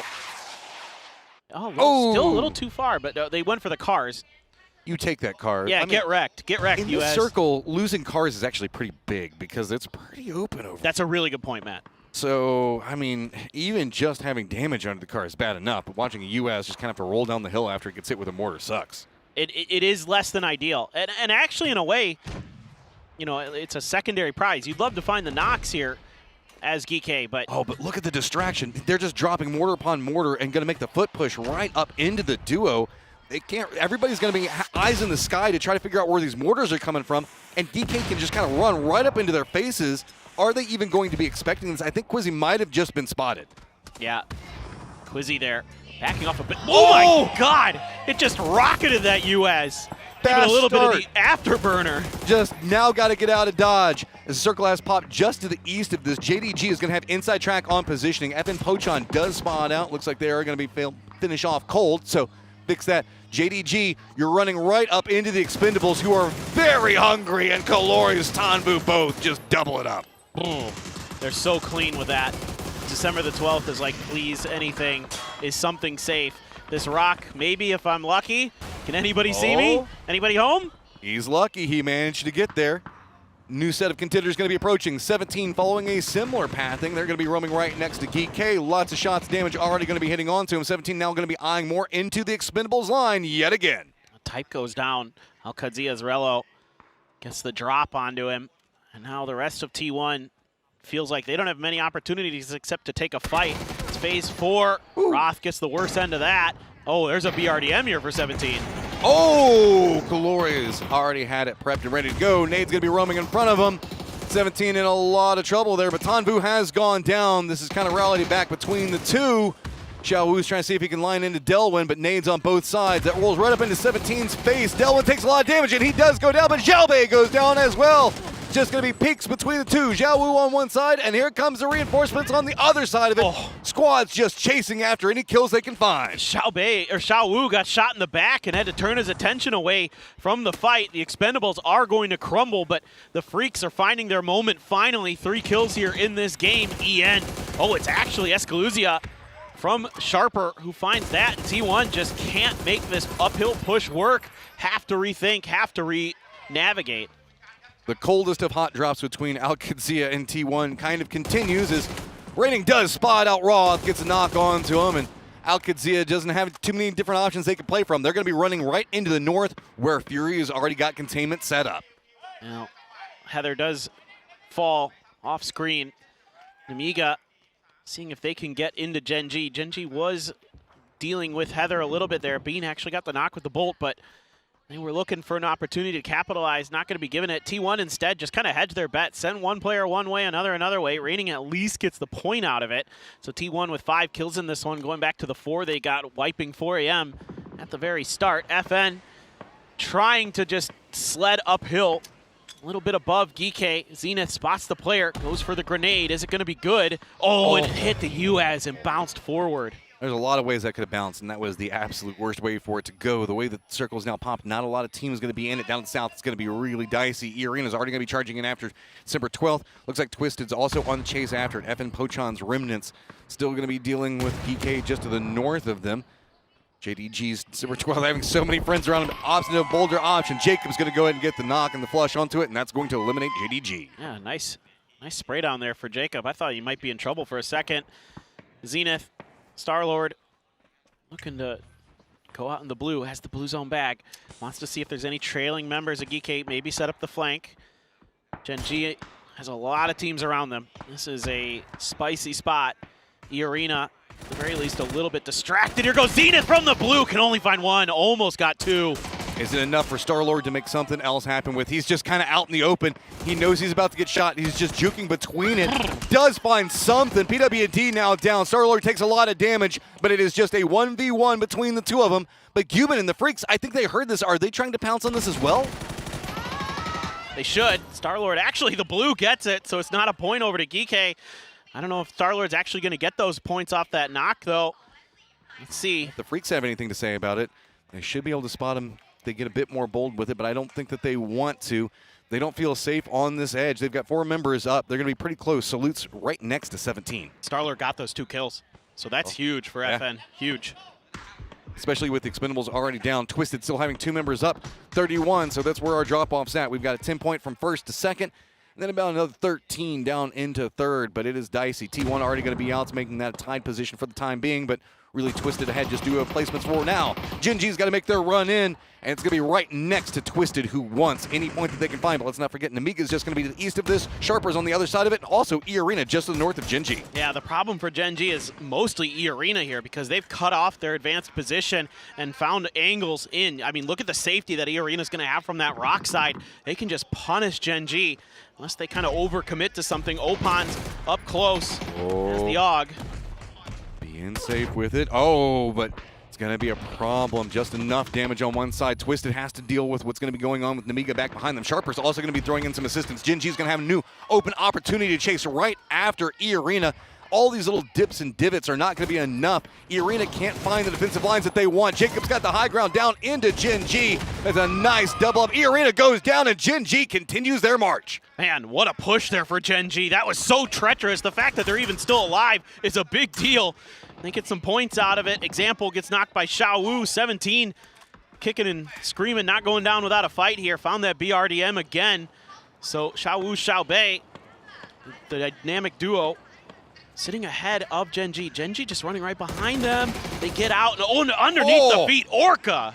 Finds it in a big way, but it means the fact that Xiaowu's just going to run right into BRDM. Goes for a cheeky play, jumps back out and says, nah, I'm going to go ahead and take you down just by myself. I don't need the defense that's set up behind me. Now Xiaowu has some options ahead of him, but no easy paths into the circle. Sharper is still on a continued run, now ahead of Al-Qadzia. 8 kills. They've got eyes on the circle, but it's going to be Al-Qadzia with their 2 members still up that could keep them out. Yeah, Xiaowu actually should be able to just sort of drive into this circle. It's just a matter of how many teams are going to put damage into it. Speaking of BRDMs, it's actually Gizera. Furia has one of their own, so the Freaks have to be pretty cautious with 2 BRDMs in their vicinity. Mortars from downtown. I don't know if that's Sharper or Furia or what. Somebody out in, it's Sharper, out in Narnia, letting loose into just going for some prayers. I think he's looking for Flame at this point. He's like, okay, the circle doesn't seem too happy. It's going to be Sharper, yeah. They're just kind of sending it. You never know. I think it's a bit blind. They're coming into this one. They've been caught up in a lot of firefights right on the edge. If they line this one into Fury and they go long distance, that could be big. But no, it's lined in onto Al-Qadzia, the closer range threat. Yeah, those are really well dialed in. Ooh, Cowboy down. Al-Qadzia only has 2 up. That means it's just 1 up and active for the time being. I was just saying it. I'm like, those are really well placed. And no kidding. No kidding at all. Tons of kills here for Sharper. They're on the warpath. They want to keep going. They're looking to wipe Al-Qadzia out of this one. D trying to hold the line here, but a grenade rolling up right behind him. It's going to get him a little bit weaker. Didn't catch as much damage as I thought. You can see 17's Xiaowu looked for something. Oh, but Flame taking some shots at Sharper is going to slow them down. Xiaowu is going to be kind of funneled more into after Al-Qadzia. He has no options. He's just kind of got to go after this because it's going to be the Freaks that do spot out him and Flame both. Freaks just on the hunt for whatever kills they can find over here. As Fury has taken a lot of control over the circle. Yeah, Freaks need to keep Furia at bay, put them at arm's length, and don't overcommit to any of these fights on the eastern side. Let these other teams maybe cannibalize each other a little. You need to get this win as Freaks. You need to get some confidence going here. This is your best opportunity so far today, but Salute outdone in the damage department a little bit. However, he has the better position in the circle. Yeah, blue zone going to be a problem. Xiaowu really wants to deal with Al-Qadzia. This has just gotten extremely close range. Cad did manage to get the res, but Xiaowu's just trying to rally this one together, and this has just gotten awkward for everybody involved. Going after the feet, can't manage to connect. Xiaowu's taking a ton of damage. On the outside of this one, the Freaks can't find anything. It's going to be blue zone and shots connecting both. Al-Qadzia do manage to take down 17 Gaming. Well, here you go. The rookie duo for Al-Qadzia holding the line there against one of the best to ever play PUBG in Xiaowu. DL got knocked, but Salute has arrived. Gets the knock on to D. Gonna try for a little bit of a reposition. Let Heaven roll in, but look who's above him. Sharper just steps in. Thunders finds one. Retaliation knock on the other side. Freaks got to be careful. Fury has now gotten vision. They want to steal what they can and do manage to pick up the kill on Thunders. Yeah, the Freaks decided that they couldn't really get a better position here, so it was points on the edge instead of going for the win.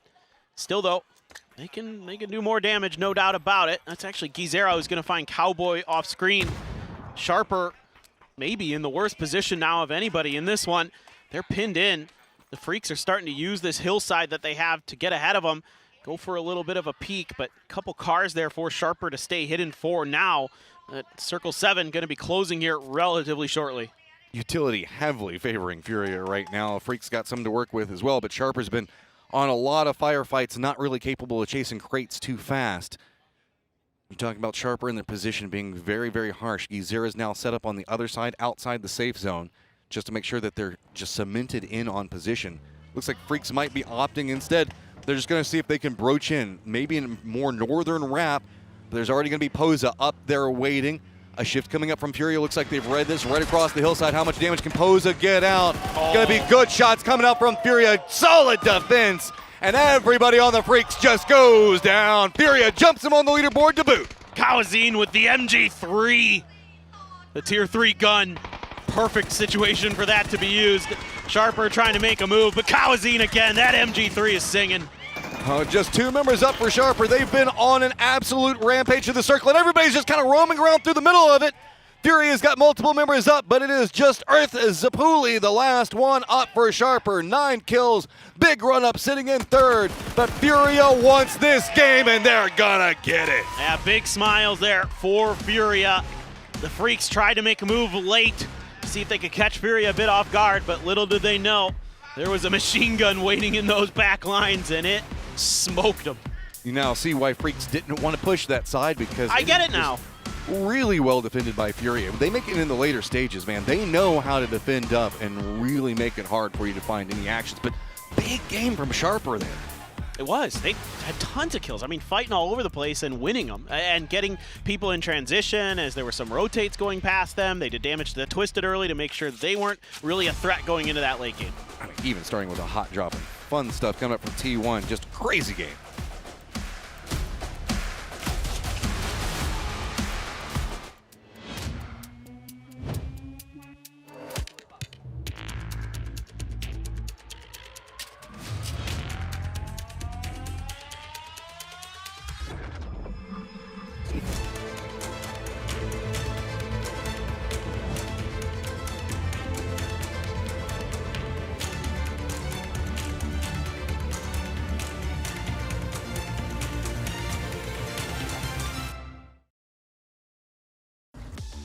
Furia is going to embody the slogan of the tournament here as they roar forwards in this game, being able to solidify themselves in huge swathes of space and take themselves the victory on our first Erangel here for PGC 2025. It's a win for Brazil. It's a win for the Americas Toffees. It's about time. UAD also looked pretty good in that game. So Americas, when we play from the top in an unexpected circle, things go pretty good. Yeah. I mean, to be honest, that circle location when we got to the north, where it was so close to the gas station, is not something I get to see in comp at the end game very often. Normally we shift a lot farther south at that point. So it was a fun way to watch the end game. Not a lot of cover up here. A lot of teams battling out for a very smallest amount of real estate. Yeah, definitely some plan Bs, plan Cs being executed here for a circle like this one. As we watch a lot of these hillside fights, they get scrappy. And for Orca, running at a BRDM, it got really scrappy, and he was taken down there eventually. You know, he was real confident at BTS. He seems like that's translated here. I think maybe he thought his teammates had his back a little bit more.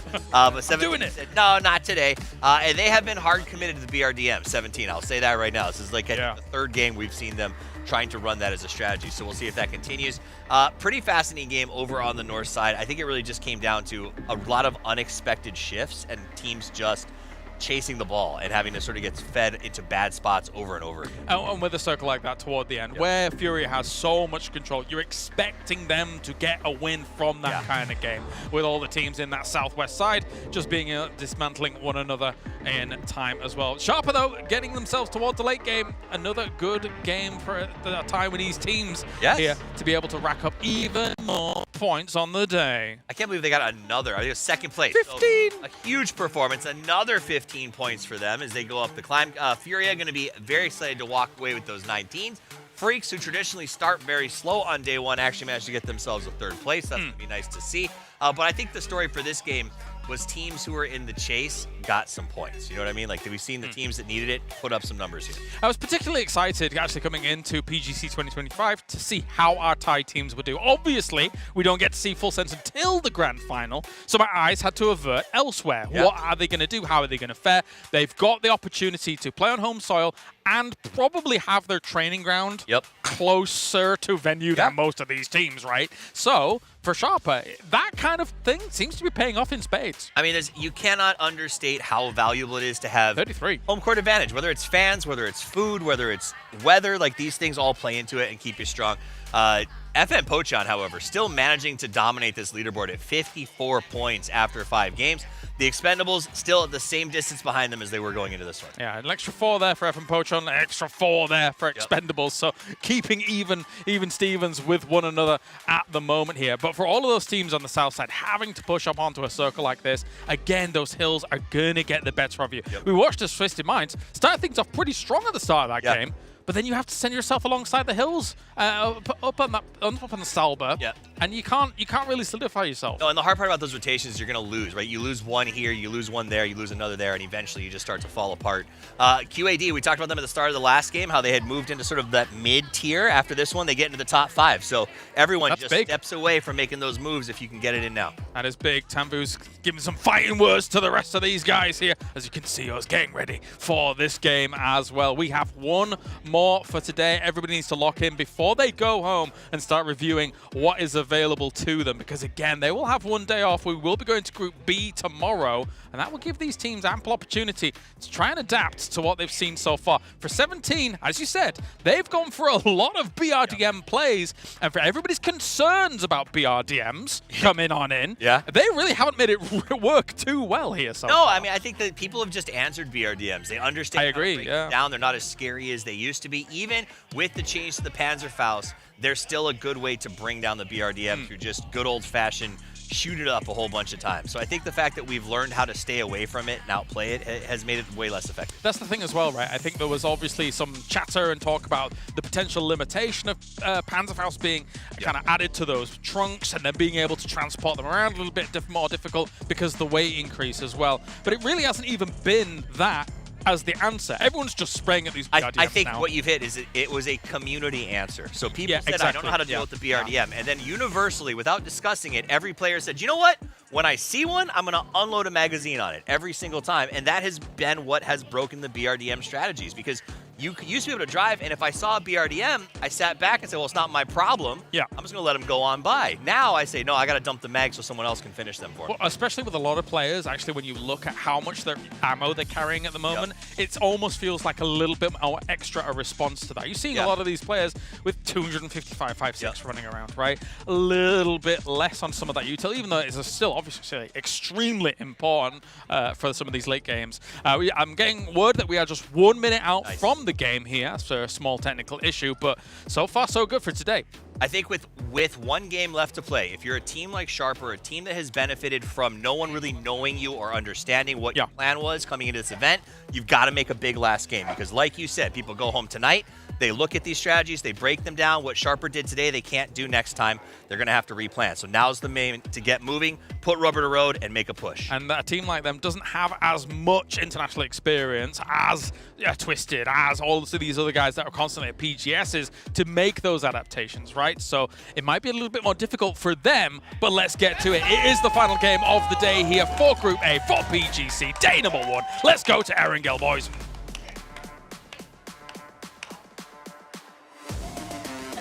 One last meal left on the table for today, and it is Erangel that we're going to be jumping right into.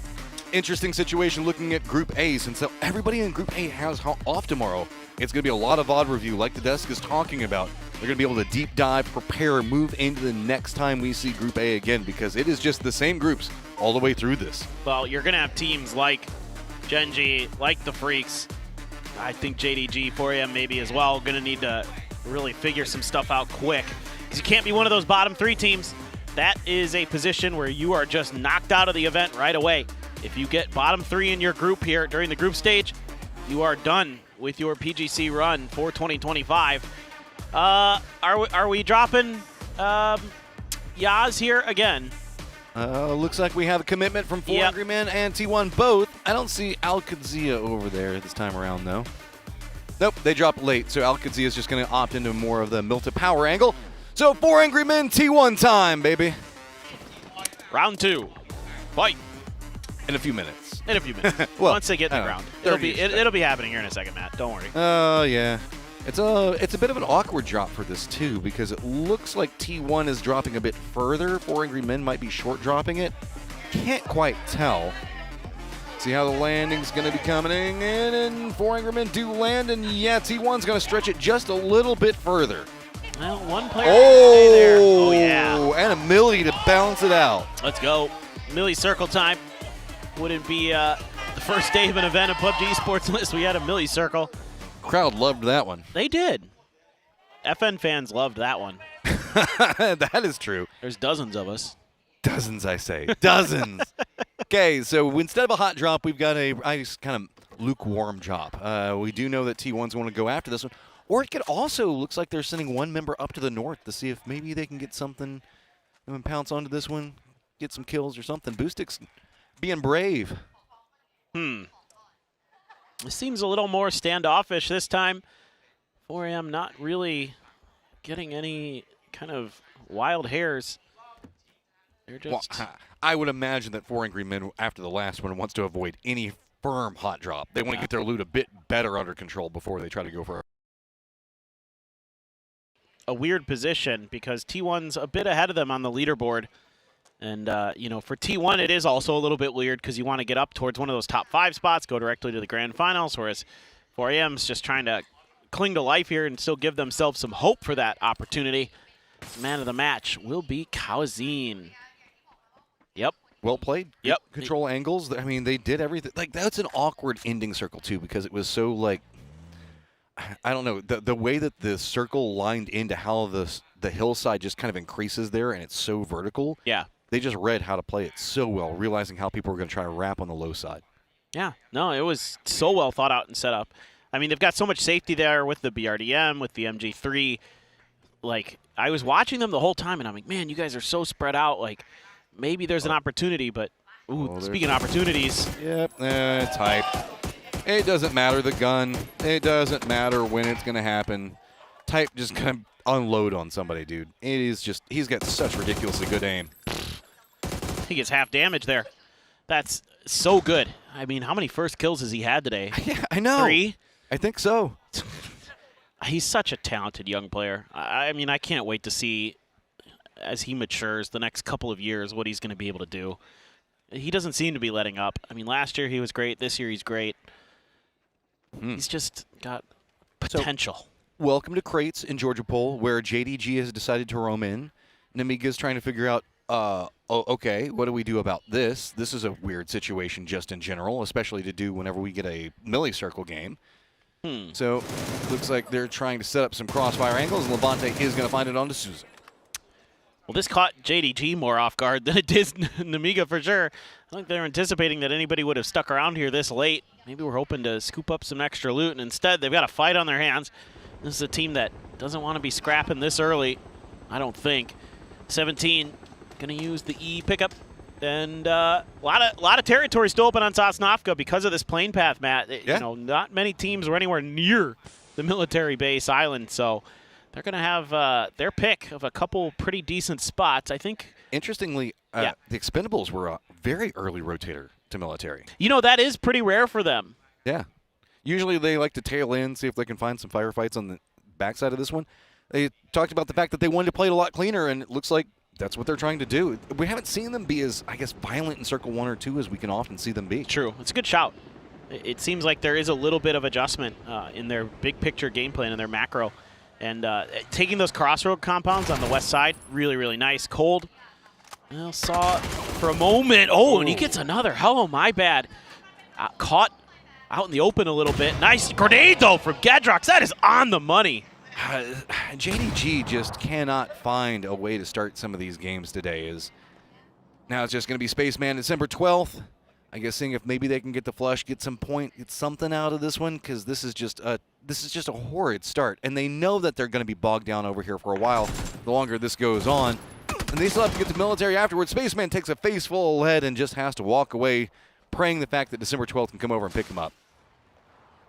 Yeah, I mean, at this point, I think JDG should just leave. Yeah, I think so too, but I guess they have the idea of maybe we can get some kills back, and that's a sneaky angle, but you're now revealed. You got to appreciate the attempt. I mean, I like that angle. It's a very tricksy angle that a lot of people don't use. Oh, yeah. But there's just so many members up. I mean, Namiga just has such an advantage. Well, I mean, December 12th does at least get a flush onto one of them, so there's 1 point. Spaceman's going to go down, but is the 1 point going to be worth? December 12th already down to 6 health. Now he's going to get back up. He's going to be fine, but he's completely surrounded. He's going to have to firefight his way out. And like, hell of my bad just spraying into everything. JDG is eliminated. Well, so if you're curious at home, in theory, North George should be Namiga's territory. South George should be JDG territory, but the plane path was a little bit awkward, and I don't know if JDG just thought they had an opportunity, like they saw a 2-2 split and thought they could capitalize. I didn't get to see it really on the map because we were watching this potential hot drop, much more focused on this. Might have to go back and watch it a little bit, but kind of a weird, awkward scenario here on Erangel. There's a lot of teams today, in general, Matt, that have been like, let's fight early game. Let's fight for some of these drop spots. I get it. It's the beginning of the tournament. Yeah, and you did mention the fact that we've got way more, I guess, games inside of the group stage, so fighting for like positionals and drops is kind of vital, but it's its own set of problems if you can't get the other sections of your games to kind of get functional, right? You've got to keep something going out of this one, and Namiga is presently sitting up into 8th place right now, and they were in crates first, but again, due to that awkward plane path you're talking about, at this stage, I almost feel like you got to be expecting some people to just be in your backyard every single place you go. Yeah, and you know, usually it's like teams like the Expendables or something, but everybody's been, Al-Qazia's been playing a little bit wild today, so there's a whole bunch of kind of question marks that have got to be in everybody's minds, you know, especially those Group B teams that are watching this right now. You're watching today and you're like, what in the world is going on? Like, what is going on here? And I'm not necessarily mad at JDG or think it's a terrible idea for them to go, okay, dude, it's a melee circle. We've got somebody here. Maybe we can fight it out. There's only 2 of us there. Maybe we can, because that's the whole thing is if JDG can't necessarily kill Namiga, they can also slow them down enough to screw up their game to where if Namiga makes it into, like, if they can't really get onto Erangel and they get taken out, let's say, 12th or something like that before they even get the placement points and only get the kills from the drop in the firefight, then it doesn't even feel like you lost because Namiga doesn't want to do that again either. Yeah, that's a really good point. I'm not questioning why JDG necessarily did it. I'm more just curious about how it all unfolded, if that makes sense. I agree with you, though. I don't really find much fault with their decision-making there. I mean, they had 2 players alone, in theory. Well, it didn't work, so there are some faults with it. Well, yeah. It's one of those things that we're just trying to provide a little bit of context to you guys. Like, there's a lot of different moving factors outside of a lot of times whenever we're watching, we just get a chance to talk about the firefight that happened and not the longer-term ramifications. Well, an emergency pickup might negate some of those longer-term ramifications. This is pretty nice for Namiga, man. Like, they're going to have Novo. Levante's in there by himself. FN had already left. They've spread out into a 2-2, 2 on the tower, 2 by the bridge on that eastern edge. And they're going to get in and probably be okay, at least for one more circle. No, I will not leave Yasnaya until I let you know it is mine. Neither squad wants to relent, even though the blue zone is a couple of kilometers already looking like it's going to reset and move into circle number 2. Instead, we are committed into Yasnaya. This is our home. This feels like watching, oh my God, that circle. This feels like watching like 2 deer fight. You know, like they're just like slamming into each other, and they stand back and walk around and wait a little while, and eventually they'll slam into each other again. And finally, it hurts their head a little bit, and you see them do that shake and kind of look at each other. Yeah, it's called a concussion. They wait a second, then they do it again. Yeah, it's pretty much what's going on in Yasnaya right now. But Evan Pochon, they've got an idea of their own, and it looks like Orchid, I think, spotted that. Lurix, I think, got some vision of what's going to be going on with Star-Lord because, boy, we saw Orchid stop and immediately turn around. Yeah, this is kind of the part of FN's game that always leaves me a little bit nervous is Star-Lord when he's out on his own trying to do some recon and scouting, and he's not bad at it by any stretch of the imagination. It's just he's on his own, so I'm nervous. That's really the big part of that. But he's been really solid overall. The whole team has been. But this one looks a little bit, maybe a little more precarious for them, but they've been a great edge team today, so see if they can keep it up. That's a good spot for Sharper. It's not taking at this point. A couple of decent, defendable points as well as pathing options. Keep your vehicles up and safe. All right, I guess we're finally done up here. We found a vehicle, and now we're just going to start our roam. Okay, 4 Angry Men, you can help South Yasnaya. Instead, Namiga, remember how we talked about that there are potential ramifications outside of just maybe winning the firefight? This is what we're looking at, is they're going to be jumping right into 17. Oh, man. I thought they were going to go over to Novo, group up with Levante. Instead, they try to open up a landing spot for him. Hollow, my bad. Still there, but it is just not a good gamble here for Namiga, unfortunately. And FN Rex actually got a knock on to Roth from up on this mountain. The dude is just too good. I think that's, I don't know how much damage he got in there. Couldn't quite tell, but kind of a tricky spot for Al-Qadsia, maybe, but they have a lot of room to go west, as the circle now basically can end just about anywhere on the island here. There's not much that's going to kind of force anything away from anything, so everybody just trying to center up as best as they possibly can. Respect, Earth Zep Louis. You managed to get the most damage inside the last game. Sharper just, finding more comfort inside that last game as well, which is odd to say given the fact that it was not a comfortable game for them. It feels like they just found more of the way that they wanted to synergize that together. Oh, Salute! That just lined up too pretty. Orchid thought that they found a way to get the safety, and instead, Salute just steals it all away from him. That was disgusting. Back-to-back headshots to get those knocks. That is filthy stuff from Salute. Need more of that from the Freaks, from their star. He's got one so far, but certainly there's no hope of those reses coming for Orchid. And you can see the Freaks are driving around. And the funny thing is, they know there's one left. He's got an M249. If they get in that boat, he can just do it right back to him if they're not careful, but I'm sure that's got to be something they're considering. EK a bit nervous, afraid that somebody's going to be doing a bridge camp. Not really happening. There is duck juice that's going to be at the intersection past this one, kind of where those compounds are going to be, but EK should be fine outside of the red zone on top of them, so nothing to be too concerned about. It is going to be T1 pathing in, 4 Angry Men also finding a vehicle. Lou going to be very far back behind them. Still in Yasnaya, just on the outskirts of it, as the circle does pop a bit more to the west. Going to favor GK's slower rotate. Means that Irina, Evan Pochon, we also can see Namiga's a player over there to the east, as well as Al-Qadsia, all having to rotate. Yeah, Millie Mountains. I love this area of the map. This is one of my favorite parts of Erangel. A lot of terrain to work with for our teams. The boat snagged. My boat. And it's nowhere near Arctic, so this, at least for now, is safe for the Freaks. Now, the funny thing is T1 is finally making their move, 4 a.m. behind them, and they're going to be crossing that western bridge here in just a bit, but GK still maintaining their bridge camp, and it's just going to be a quick hop across the channel for the Freaks, is going a little bit, looks like they want to go a little bit east, but GK did get a spot onto that, so they're going to be momentarily pinned down. The funny thing is once they get past GK's sightlines, they've got a ton of space to maneuver. Well, what's interesting is GK also managed to find a crate over here. They're not really bridge camping. They're just kind of hanging out over here. 17's going to spout out breakers, of course, and get him down. It's going to make it more difficult for F and Pochon.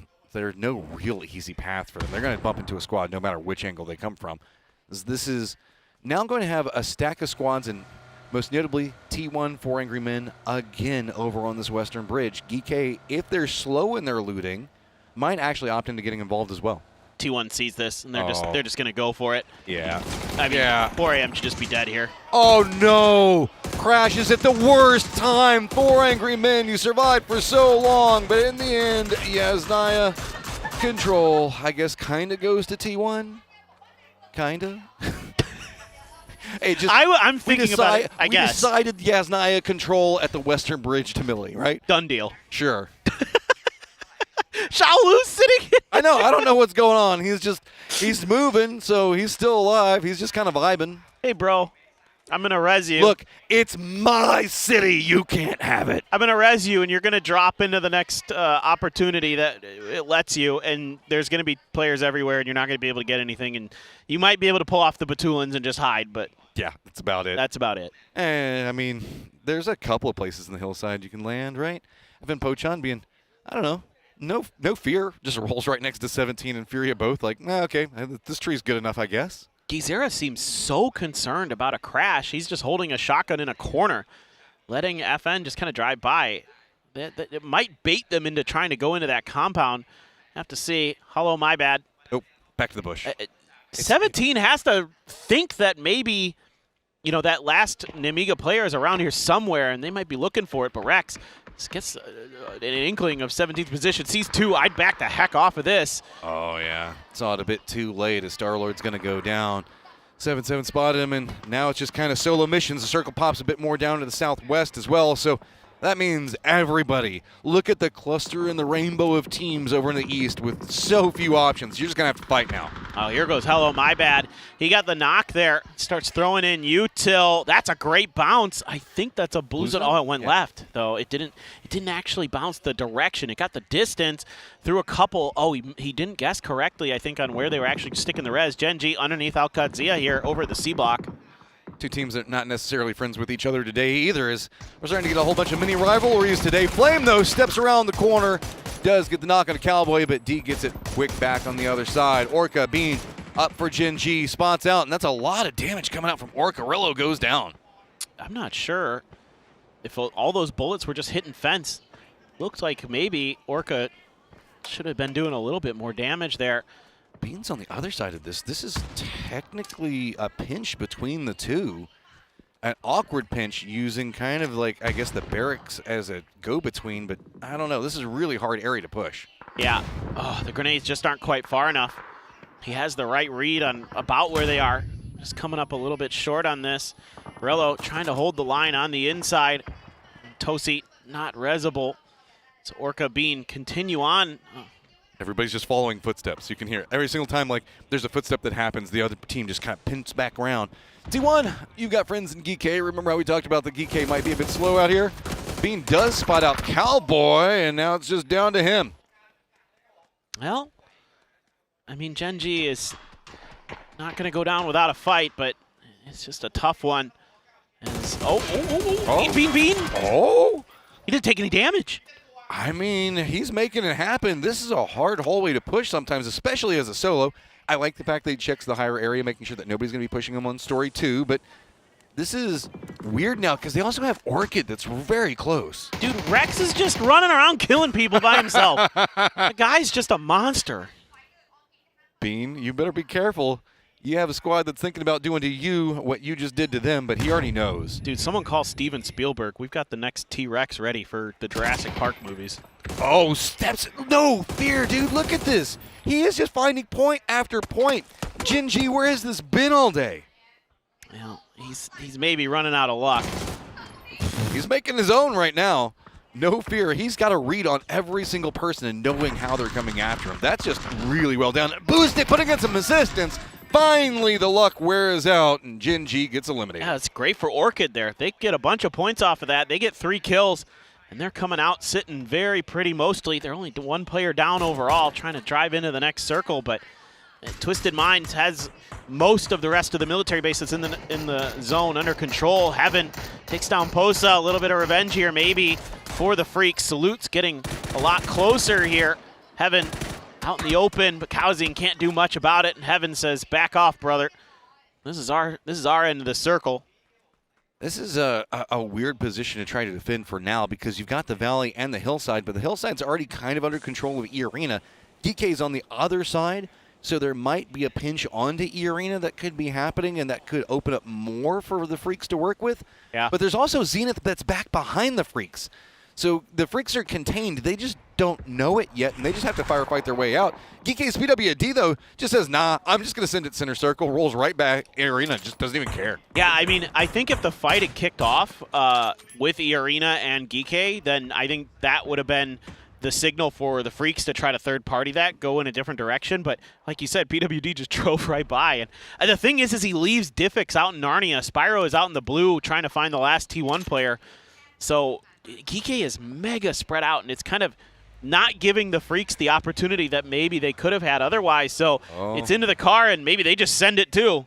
You just got to go. No options. Rolling down the hillside. Looks like they've opted a bit more to the east where Furia's at. Yeah, this is kind of a little bit awkward.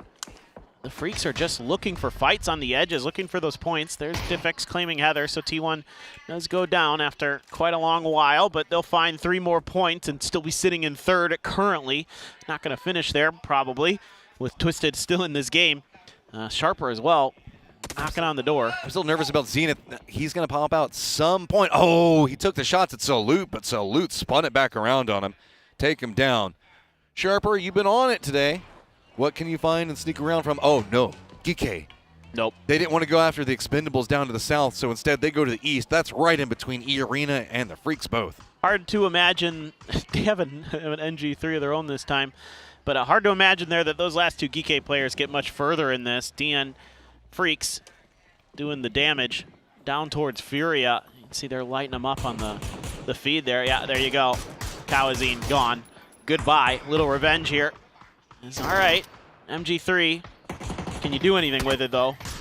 I mean, high ground, Gike has it to work with, but just not a lot of angles. Runs right into the nade. Opons reads it up on the hill. That's a hard throw to hit if it was intentional. Now Diffx is going to go down to blue zone. PWD and his BRDM down in the thick of it all going to be the focus point. Let's not forget about the Expendables, though. It's been quiet for a while from them, but they've got eyes on a new target, and that is going to be E-Arena and PWD both. The Freaks are in an awkward spot there. They have to have some good shots to keep teams from getting angles down into them. They're a little bit out in the open. The Expendables, though, angling in the direction of E-Arena. Getting danger close, sniffing, seeing, and yep, there you go. Delwyn finds the first. This is such an awkward in-game circle that we're going to be looking at. The Expendables and PWD, the only ones that are going to be in it right now. The other members for the Expendables playing further to the north, still on the hunt after E-Arena. It looks like the Freaks are going to try to use this as an opportunity. They hop on a vehicle. They just run down the hillside in front of E-Arena. But the way this works is it's kind of like a valley that leads into another valley, and the Freaks opted to going right into the crossfire instead. They just wanted to see if they could get some more positioning out of it. They're going to run right into a nade on top of that. They just rolled right into a position that put them into a crossfire, and that's going to be a big, big problem. Yeah, Twisted is making it rain. They've gotten up onto the radar tower. I was kind of curious if somebody was going to be able to use that building. You rarely get to see it in esports, and they are over in there, and they are profiting as the Expendables had to turn around and fight Sharper. This has relieved the Freaks momentarily. That grenade, I don't know how in the world that didn't do damage. There you go. Tanvu makes quick work of Jedi there. Escaluzia looking for an angle, looking for damage. Yeah, this has just gotten really awkward for the Expendables because they know that there's a team back behind them. E-Arena is still kind of caught up. Salute's kind of flanked around back behind it. Delwyn's still trying to fend up. Does manage to take down another member of Sharper. This is the other side of it where the Freaks have tried to set up a contain onto E-Arena, and now it's just problems upon problems as vehicles are just kind of getting spattered all across the hillside. Duran's finally going to go down. That frees up the Freaks. Where are they going to go is now with that firefight going up on the higher ground, Twisted is crossed and moved into the lower ground valley section. This has gotten a little bit weird. It's kind of become that rock, paper, scissors. Oh, and Lou actually gets a knock on a Tanvu. What does DNF want to do? They know it's the Expendables above them on the hill, but they don't want to give Twisted any opportunities to find an extra angle or a knock of their own. Twisted's Lou now looking towards Sharper Earth, sitting there, waiting it out as long as he can, but don't imagine he's going to be given any opportunity to go any further in this game, really. So the Freaks, they've got the circle, they've got a little bit of control, they got a little bit of help on the backside from Sharper to keep the Expendables off of them. Got to be careful, though, here as Heaven. You never know where the Expendables are going to be lurking. Freaks have found about a third of their points on the day just inside of this game, so this could be a big game for them, but having to line up against the Expendables with some high ground control as well as Twisted on the other side, you've got to play this very, very clean. Duck Juice, of course, is going to be the point man closest to the Freaks. Playing it slow, seeing if anybody opts into playing aggressive is really, it's just going to be the angles that reveal themselves, and Duck Juice spots out Salute of all people. That was clean from Duck Juice. So they got to pick up Salute and get the hell out of there because they know there's going to be a response. The grenades are already in hand for the Expendables being thought about. Oh, heaven. Oh, my word. The follow-ups go a bit too far, and he manages to peek back around, spot out Delwyn. And, of course, it's going to be Duck Juice again. He is defending that line so strong against anything that the Freaks want to do, and that's opened it up for Twisted in their push. Yeah, this has just gone very awry. I just couldn't quite get the positions on the Expendables quick enough for the Freaks. And the Expendables Duck Juice, huge responses from him. Rez is through, Delwyn up, going for that first aid. It's in. Stuns are out from both sides, but Delwyn just keeps going. No Fear steps in, but right into the line of Salute. Follows it up, gets a ton of damage onto Duck Juice as well. Kalori's also has to run. Salute holds the line when he has to. Guman goes on the chase after it, but it's going to be Twisted. Backs up right up next to everybody on the Freaks. This is a problem. Do they even read this coming? Salute's in a ton of trouble. He's caught out. Perfectix just runs right up into him, and there is nothing the Freaks can do. This is just so well thought out by Twisted. The timings here couldn't be better. Salute gets knocked, and now for the Freaks, you're just one up. And I don't think that res is going to be allowed, and you know he's right behind that rock. Yeah, no way, Jose. Well done there by Twisted, and they've given themselves a great opportunity to get the win. By the way, Earth's still alive. Yep. Because Twisted's like, actually, we can just win the game right here, and we don't care about this solo. Interesting set of situations. It's now been a role reversal in position where Twisted's got a lot of control. Tanvu has spotted out Earth, wants to secure it, but doesn't get the kill. The blue zone gets that last tick of damage. So, directed line up. We got the guys that have been winning all of the PGSs in Twisted, and the PGC champions from last year, the Expendables, in our last firefight, 4v3. Yep. Duck Juice again. Going to be very, very close. Duelins. Oh, they saw each other right about the same time. 1 HP there. Another knock for Tanvu.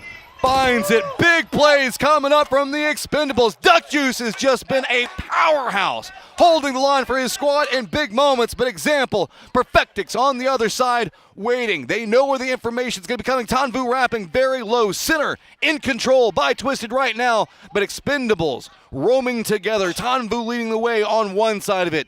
They know where Lou is. They've already got a read on the other members, but the aim for Twisted is not on impeccable. It's got to be in the back of your mind as Twisted Minds. That Rondo game at PGS earlier in Malaysia. Duck Juice just gets ripped out of the vehicle. Tries to go for a new angle and denied. That puts us into a 2v2. And it was Tanvu who was the hero for the Expendables. The last time these two teams found themselves in a late game scenario. He's got a little help this time from Clories. He's not on his own. But center circle, a little bit of cover here. Some util goes down for Twisted. They want some more of the emergency cover for themselves, and they will be getting it. Just got to watch out and make sure one of them doesn't land on you. I mean, everybody's pretty much lined up next to each other. Twisted has a little bit of a wider firing angle as Expendables are having to approach pretty much up on top of each other. Twisted's using the terrain to their advantage right now and can get some doubled up firing lines, and they know it. Expendables can't find any way to approach. Kalori's now down 2v1. Twisted sitting on a ton of kills already in the chase. They don't want to let anybody get too far ahead of them. It is 55-49. Tanvu, the last one up for the Expendable. Okay, there's no way he can 1v2 Twisted Minds again, right? Certainly not. So close. Example knows where it's at. Tanvu goes for a new reposition on this one. Perfectix looks like he has an idea that could be happening. He keeps glancing on that angle. Tanvu slowing back down the pace. Doesn't like the angle of approach, but I think that Perfectix has already got a read on this. Yeah, knows exactly where Tanvu's going to be coming from. The moment he goes for a shot, it's going to be another crossfired position with not a lot for Tanvu to do except for just firefight his way out. And there's a few stuns in the bag still for Twisted Minds. So as he has to break angles there, when the circle forces him forward, they might just be able to stun him out of it. Tanvu, I think, would love to go further down this hill. Yeah, absolutely. This is the right play. Keep Twisted a little bit more off balance. If you can get far enough under, they might not expect it. However, I do see Twisted being very diligent about this possibility. Blue zone is going to start making this more problematic. Tanvu's been playing right up against the edge of it. Starting to come in. Does go for a couple of shots, revealed position. Twisted now going to have all the information that they need. Still using the cover that's been provided. Tanvu's still just trying to use the hillside, but no angle showing itself in a way that he can exploit just yet. Looks like maybe Perfectix is trying to set up some utility. Saw a pan maybe coming out. You never know. Blind throw it. Might connect down the hillside. Gravity's a thing. Oh no! Spots out Tanvu. Tanvu was trying to be tricksy. Perfectix gets the read on it, and that's going to be Twisted Minds taking down the Expendables. 2 chicken dinners on day 1 at PGC for Twisted Minds. Buckle up, people. They mean business here. They want this one so bad.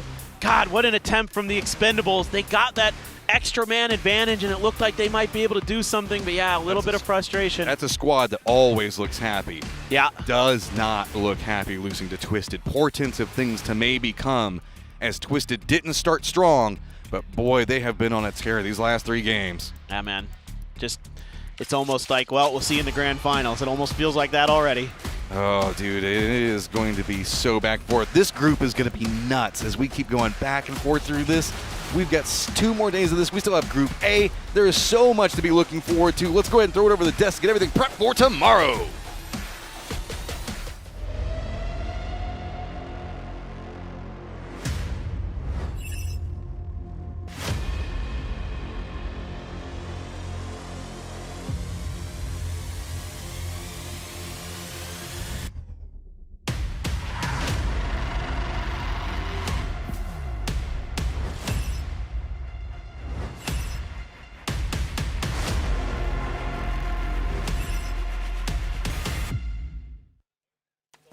They've fallen short just a few times at PGC, but this time, day number 1 here for PGC 2025 Twisted Minds definitely means business. As Paper Thin says, buckle up them Porsche seatbelts, because they're coming for that. They're coming for the title. They're coming for it, but also what a way to end day 1. The defending PGC champions head-to-head with the future PGC champions in a battle for the top of the hill. Well, some might be hoping for that, maybe me. But yes, as we take a look back at this game, I mean, even on those final moments, though, we held it in bated breath. Tanvu is the kind of guy that could quite easily 2v1 or 1v2 a situation versus Twisted Minds. I mean, the man is born to win, right? And that's, I think, what we love about Expendables is you never write them off. Even when they're down to 1, they're going to throw everything they have at it. And he was chess gaming the crap out of that end game, right? He was representing himself in a position, rotating to an off position. He did everything that he could to win that, but Perfectix was not going to let it happen. And I will say, even the final spray from Twisted Minds, you can see how much respect they had knowing who they were going up against, right? Actually, just the quick peek into a slight spray, because they know if they give him an opportunity at that 1v1, he could quite easily win that. True. I would argue this one point. I think that you're right about that respect. I don't know if it was because of Tanvu. One of the things I've noticed about Twisted Minds is that they have changed into a team that respects everybody in terms of fights. They never write a team off. They never say, I can just push this because it's them. We see that from everybody else. It's constant from the field that we see teams make kind of these like brain-dead pushes because they go, oh, those are 4 easy points. Twisted Minds never takes that mentality anymore. And I think to what you're saying, that actually materialized in the change up to their playstyle mid-2025, where they won EWC. It's slower, it's a bit more kind of slower pace to be able to get themselves to those victories. So it's an astute read, Top. It is an astute read as we look back at some of the final moments from this game here. The Expendables, once again, I mean, we're singing the praises of Twisted Minds, but the Expendables has been on fire for a good portion of today. They have looked really good, but again, they ended up in a 3v4 against Twisted Minds. Twisted Minds ends up finishing it 2v1, so they used the most of their resources. Also, a shout out to Donowa Freaks. Again, we talked in the last game about they don't often show up in game number 1. Here we are in game 6, and they're in 3rd. So these guys saying, you know what, we're not going to just wait till the end of the group stages this time. We're going to show up early. Yeah, Slew had a decent moment at pop-off, but again, for Korea, for South Korea, it actually wasn't DN Freaks that was the one really shining through. FM Ponchon still on up there, and I'm sure in a few moments we'll be able to hear a few words from them as well, but the crowd's been excellent throughout the day, and in just a few moments time we can hear from them as well. So a good day 1 to start things off with FM Ponchon up on number 1 as we have our interviews ready, I do believe, in a few moments' time. So I just want to find out, what is FM Pochon's plan for tomorrow? because the fact of the matter is everyone's going to go home, everyone's going to watch them. No one has the respect that they should for this team. Will they stay the same strategy when they come back in 2 days? It's a good question because they need to hold on to it against a very ferocious set of teams. Let's hear from them right now. ต้องบอกว่าจบไปแล้วนะคะกับทั้ง6แมตช์นะคะใน Day 1 นั่นเองค่ะแล้วก็ตอนนี้นะคะเราก็ได้อยู่กับผู้เล่นนะคะที่ต้องบอกว่ามี outstanding performance นะคะที่เราจะมาร่วมพูดคุยกันนะคะใน final interview นั่นเองนะคะ Alright so we're right here with Star Lord everyone so let's make some cheers woo Yeah, all right. So I would like to ask you like some simple question about your last PGS result word and idea. But today you look so incredible and about your result that finished on top. So what made the difference today from that? 네, 저번 PGS에서는 그렇게 원하는 만큼의 성적을 내진 못했지만 이번에는 완전 훌륭한 폼을 보여주시면서 상위권으로 마무리하셨는데 혹시 어떤 점이 달라지신 걸까요? 우선 팀 합이 더 좋아진 것도 있을 뿐더러 우선 당장 우리 제니스 선수가 지금 포텐셜이 터졌기 때문에 되게 잘 되고 있는 것 같습니다. Our teamwork is getting better compared to the last PGS, and our player Dennis, his potentials are like crazy. His form is on fire. Alright นะคะก็คำถามแรกที่ถามไปเนาะต้องบอกว่าเมื่อประมาณ PGS นะคะresult ของ PGS ครั้งที่แล้วเนี่ยมันค่อนข้างที่จะไม่ได้เป็นตามที่คาดหวังสักเท่าไหร่เนาะแต่ว่ามาในครั้งนี้เนี่ยต้องบอกว่าผลของการแข่งขันมันค่อนข้างที่จะเห็นได้ชัดเลยว่ามีการพัฒนาที่ดีขึ้นนะคะแน่นอนเขาบอกว่าก็มีในเรื่องของการซักซ้อมนะคะแล้วก็รวมถึงต้องบอกว่า performance ที่ทุกคนเห็นในวันนี้เนี่ยก็เป็นสิ่งที่เขาตั้งใจเนาะกับทีมของเขาด้วยนั่นเองนะคะ So I would like to ask you about the preparation about your special tactic. Do you prepare anything special for this PGC? Can you show us? 네, 혹시 PGC를 위해서 어떤 특별한 전략이나 전술 같은 거 준비하신 게 있을까요? 없다고는 말 못하겠고 충분히 팀원들과 상의를 많이 해서 준비를 하고 있습니다. 다들 기대해 주시기 바라겠습니다. We have, but we're still talking inside, like with our teammates. And please stay tuned and watch our upcoming matches. We'll show it there. โอเคนะคะกับแท็กติกพิเศษเนาะที่ถามไปว่าสำหรับใน PGC นี้เนี่ยมีอะไรพิเศษที่เตรียมไว้ไหมเขาบอกว่าก็ติดตามกันดูนะคะสำหรับ FN Pochon ของเราว่าจะมีอะไรพิเศษที่จะให้แฟนๆได้เห็นกันบ้างนะคะ Alright thank you so much Star Lord let's give a big round of applause woohoo Thank you We're looking forward for that thank you so much bye bye เอาล่ะก็ติดตามกันได้นะคะแน่นอนว่าเขาจะมีอะไรเซอร์ไพรส์กันอีกอยู่เรื่อยๆนะคะวันนี้เพิ่ง Day 1 เท่านั้นเองนะคะแต่ว่าต่อไปเดี๋ยวเรามาพูดคุยกันดีกว่านะคะกับผู้เล่นที่เชื่อว่าหลายคนก็เชียร์กันมากเลยนะคะกับ The Expandable Duckers Woo Hi Hi all right so let's talk about today's performance so I would like to ask you if you elevate yourself if you evaluate yourself in day 1 what do you think about your own performance and your team performance thì muốn hỏi em là em đánh giá như thế nào về màn trình diễn của cá nhân em và của cả đội ngày hôm nay ngày thi đấu đầu tiên Em thấy mọi người trong đội họ bắn rất là tốt. Hôm nay mọi người rất tự tin, rất là liên kết giao tiếp thì rất là ổn. Còn bản thân em thì em thấy em rất là ngu. Tại vì em nhảy xe chết 2 lần. Okay, for the team, I think like my team played very well today. They are very confident. Everyone's doing a good job. But for myself, I think I make some stupid plays. Like I jump out of the car twice today. Okay, but that's still good, right? Because everyone saw it at the last match. Like match 6 is so good. Alright ก็เมื่อกี้ถามไปนะคะว่าสำหรับ The Expandable นะคะว่าวันนี้เนี่ยด้วยความที่เราเห็น performance เขาแล้วเนาะถ้าให้เขาลองประเมินดูตัวเองแล้วก็ประเมินทีมเนี่ยเขาประเมินได้ยังไงบ้างเนาะเขาบอกว่าวันนี้ทีมของเขาเล่นได้ดีมากๆใครเห็นด้วยปรบมือค่ะทุกคน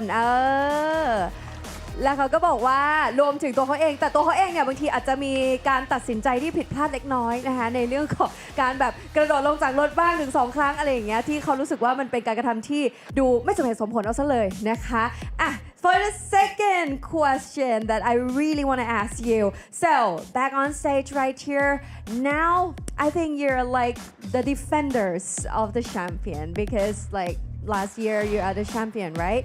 So I would like to ask about the mindset. What difference compared to this year?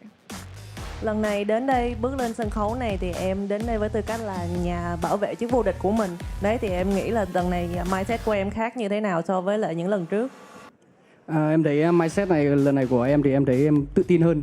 Em tự tin giữ cái ngôi vương của mình hơn. Và như lần đầu tiên bọn em bước ra được đấu trường BGC năm 2022 thì các đội khác nhìn bọn em chỉ chắc không bằng con mắt nào khác. Nhưng mà bây giờ thì mọi người đều nhìn bọn em bằng cả hai con mắt. Những người cận thì nhìn bằng 4 con mắt. So it's like for this year, I coming here with the mindset that we are very confident to defend our championship. Back then in 2022, when we first came to an international stage, everyone didn't even give us a look. But now they are looking at us with their 2 eyes, and if you have classes, then 4 eyes. โอเคนะคะก็ถามไปว่าก็เนื่องจากว่าเขาเป็นแชมป์เนาะเมื่อปีที่แล้วแน่นอนว่าสำหรับในปีนี้เนี่ยเขามี mindset อะไรที่มันเปลี่ยนไปจากปีที่แล้วบ้างเนาะกับสิ่งที่มันเกิดขึ้นเขาถือว่าเป็นแบบ defenders คนที่ต้องปกป้องตำแหน่งของตัวเองนั่นเองนะคะเขาบอกว่าจริงๆแล้วเนี่ยสำหรับในปีนี้นะคะเขาอะเข้ามาสู่การเล่นแบบ international ตั้งแต่ปี 2022 เนาะแล้วก็ตอนนั้นเนี่ยยังไม่มีใครที่จะเหมือนเห็นตัวตนของเขามากนะคะกับ The Expendable แต่ว่าแน่นอนตอนนี้ทุกคนก็ได้เห็นเขาแล้วนะคะก็สามารถเห็นได้ด้วย2 ตาแต่ถ้าคุณใส่แว่นคุณก็จะเห็นด้วย4 ตาของคุณนั่นเองนะคะ Alright thank you so much let's give a big round of applause thank you wow you're so funny bye bye see you we're looking forward for thatค่ะก็สำหรับในวันนี้นะคะก็ถือว่าเป็น Day 1 ที่สนุกสนานแล้วก็ดุเดือดเช่นเดียวกันนะคะแน่นอนว่าสำหรับในวันถัดๆไปของเรายังมีกันอีกต่อเนื่องเนาะแต่ว่าในช่วงนี้นะคะเดี๋ยวเราไปฟังกัน analyst นะคะจาก analyst ของเรากันเลยดีกว่า Let's continue to you over to you our analyst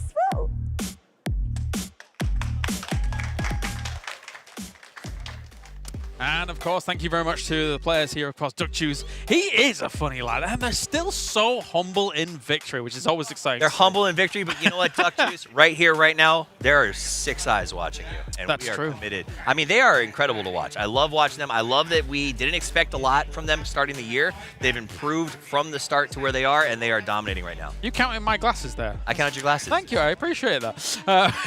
That being said, though, I got my glasses on Twisted Minds there for that game as we get 7 kills coming the way of Perfectix. So with Perfectix, an example, laying in wait there to deal with Tamvu, they weren't getting through him. These are the 2 you absolutely do not want as a duo against you. No, absolutely. I mean, I love that we've entered a world where example is not the be-all, end-all when it comes to Twisted Minds. They're bragging, terrifying, right? Like, yeah. It's a terrifying roster. Perfectix. Okay, listen. Over here, mate. Over here. The pictures are coming up fades here for Twisted Mind. I love that. He doesn't even need to look at us. He turns his back on the stats because it doesn't matter. Perfectix has become one of the greatest players in the world. Oh, yeah. And I think often, sometimes, I don't want to say overlooked because we do talk about him next to example and next to the leadership of Batulin. He sometimes doesn't get the mentions he deserves, but he is a set piece in what I believe is the PGC champion. Soon for EMEA, when he became, well, when he was the MVP of their win over in EMEA, I think you have to pay respect to someone like him. You got to. But anyway, let's pay respect to FM Ponchon up at number 1 with the total kills. 38 go their way. I'm very excited to see how this team can kind of potentially replicate that or carry on with something like that, because it's been a pleasure watching Rex and Zenith, especially today, look blisteringly good against the lobby. Blisteringly good, but I also want to give a shout to the fact that in that top 5 of kills, we're also seeing T1 and Amiga. These are 3 teams that I did not expect to see dominating the leaderboards off of day 1. Expendables, Twisted Minds, sure, but our top teams, our people putting in the most work, have caught me off guard over and over again today, and that's kind of exciting. Team Orchid from our previous game as well, with Artix taking himself just the 3 extra rests, getting things going, you know, got to get his team up and good to go. I don't think points on the board. I don't think Orchid, aka previous Slam G, has been able to do as much as Amiga today. However, there's still some chops there, right? I think a lot of people are still hyped by the idea of Boostic on LAN. Yeah. I don't think that's died down just yet. No, but I think just like we saw at PGS, they seem to be getting caught in these weird rotation situations where we're seeing 3 or 4 of them go down one after another. It just seems like their kryptonite right now is figuring out how to get from edge to middle in the mid game. And then between those PGSs, they look so much better in the second one. Yes. So maybe as time goes on, they will find that groove, that footing. But Twisted Minds with 22 points. So they got 2 wins today. One was 23, one was 22. Never mind all the other points that they got today. They were bottom 3 2 games ago. They were bottom 3 That's 2 the Twisted Minds facts, man. They make plays, they make moves, and now from the bottom 3 to the top 3, watch out, world. Yeah, and they caught up with Evan Ponchon and the Expendables, which is quite terrifying, all things considered. Again, we heard from Duck Juice there. The Expendables, a great day for them. They are coming for the back-to-back, which kind of tickles me, because I just didn't even expect the first one. I don't mind a potential back-to-back. And then there's no argument. If they pull off this back-to-back, they become the best team in the world. There's an argument that now you got the GOAT on that team, right? Like, who's done it before? Who's done it back-to-back? No one. They have a historical opportunity, and the fact that they're starting this strong on day one seems maybe that history is about to come real. Yeah, no one barely even had a chance. 4th place, Sharper Esports, 39 points. What an incredible day one for that team. Gotta completely agree, especially here in front of the home crowd as well. They've been cheering them on. We have seen across not only the venue, but also when we're walking around the mall, so many Sharper jerseys of people just looking to support this team, looking to push them on forwards. But tomorrow, we have the same 6 games, the same 6 maps moving your way. However, it's Group B. And Toffees, I'm excited about Group B. It's the return to globals of a lot of legends. Pio, Himas. True. You've got Myth coming back as well after, as I say, representing in PGI 2018. Has it really been that long? That long from the global, in inverted commas, global. Right. So there's a lot of returns tomorrow. Should be good. We get to see how some of our other favorites are going to tune up after not really striving at PGS. So changing it up for B is going to be a lot of fun, but also the fact that all the guys behind us get to go home. They have 24 hours to sit down, look over the tape. They don't have to stress like they used to and be like, I have to do it all tonight. They can actually wrap their minds around this, sleep on what happened, and build a new strat. And I think if you're in a group stage like this, I think you don't necessarily say, okay, how do we adapt to what Twisted Minds is doing? Because they're the kind of people that it's like, okay, I don't know if we're going to be able to catch them. You adapt to, I would say, the middle portion of the group and try and trump them, try and get over them, maybe a 4th or 5th place, and then try and think about surviving. And I think even beyond that, this is the first time ever we've seen this group stage where you only play the same teams. You're playing 18 games. You don't have to worry about how do I adapt my strategy for a group of 8 teams that I haven't played yet. You get to go in and say, I know what's going to happen. I know how everyone's playing now. Now I can build a meta around it. And that's what I'm excited about, to see how A and B diverge in their meta. All right, well, thank you very much for joining me here, Toffees. Of course, a huge thank you to all our partners across the board as well. BenQ, Zowie, our official monitor partner here, joining us to get things good for the players, set up and good to go. We also have TT Racing, our official gaming furniture partner here. We have engineered for unbeatable comfort and razor-sharp focus here. Every single game, all of these players are situated properly to be able to win out every single game. And of course, if you need to have, whether it's hosting, whether it's items, it's AWS, our official partner. Love to have them on board. And finally, OP.GG, the only way to overpower your game. Yeah, you can check out all the stats down there, of course, as we have plenty coming at you from today because we have so many great performances from our players. And that does it for day number 1. Whew, what a day. What a day to have the crowd here as well to start things off. It's just day 1 out of all of our days. Yeah, you could hear the crowd going crazy on those early game fights. So I think that energy alone is sort of getting these players fired up. And for the first time, I think everyone behind us now realizes this is PGC. This is where the race for the Grand Championship truly starts. And some of the big names have really made a stake, a claim already on just day 1 of the groups. I agree. Never mind anything else. Thank you very much, Toffees, for joining me. Thank you very much, everybody around the world. Tomorrow, we are back, same time, same place for more PGC 2025. See you then.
can't you see we've had enough? There's no holding us, we're never backing down.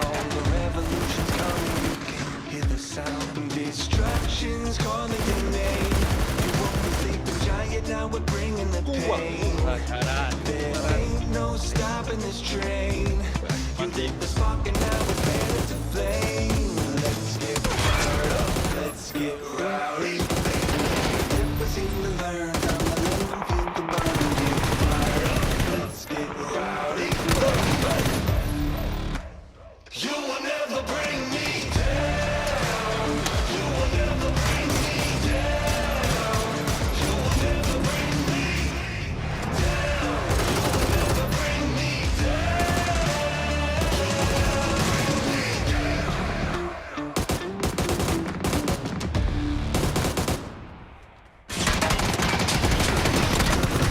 More than now we're swinging.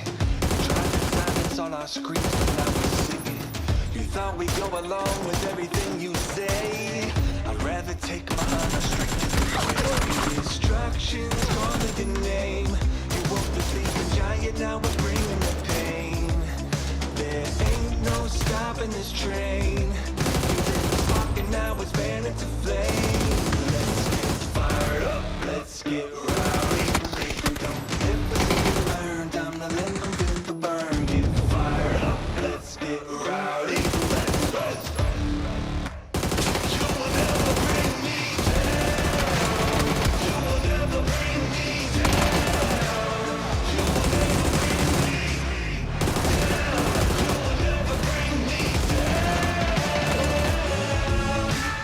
Pushing us past the breaking point, you know you just give us energy, electricity.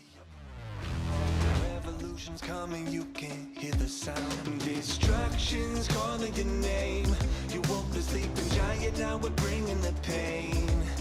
There ain't no stopping this train. You lit the spark and now it's fanning to flame.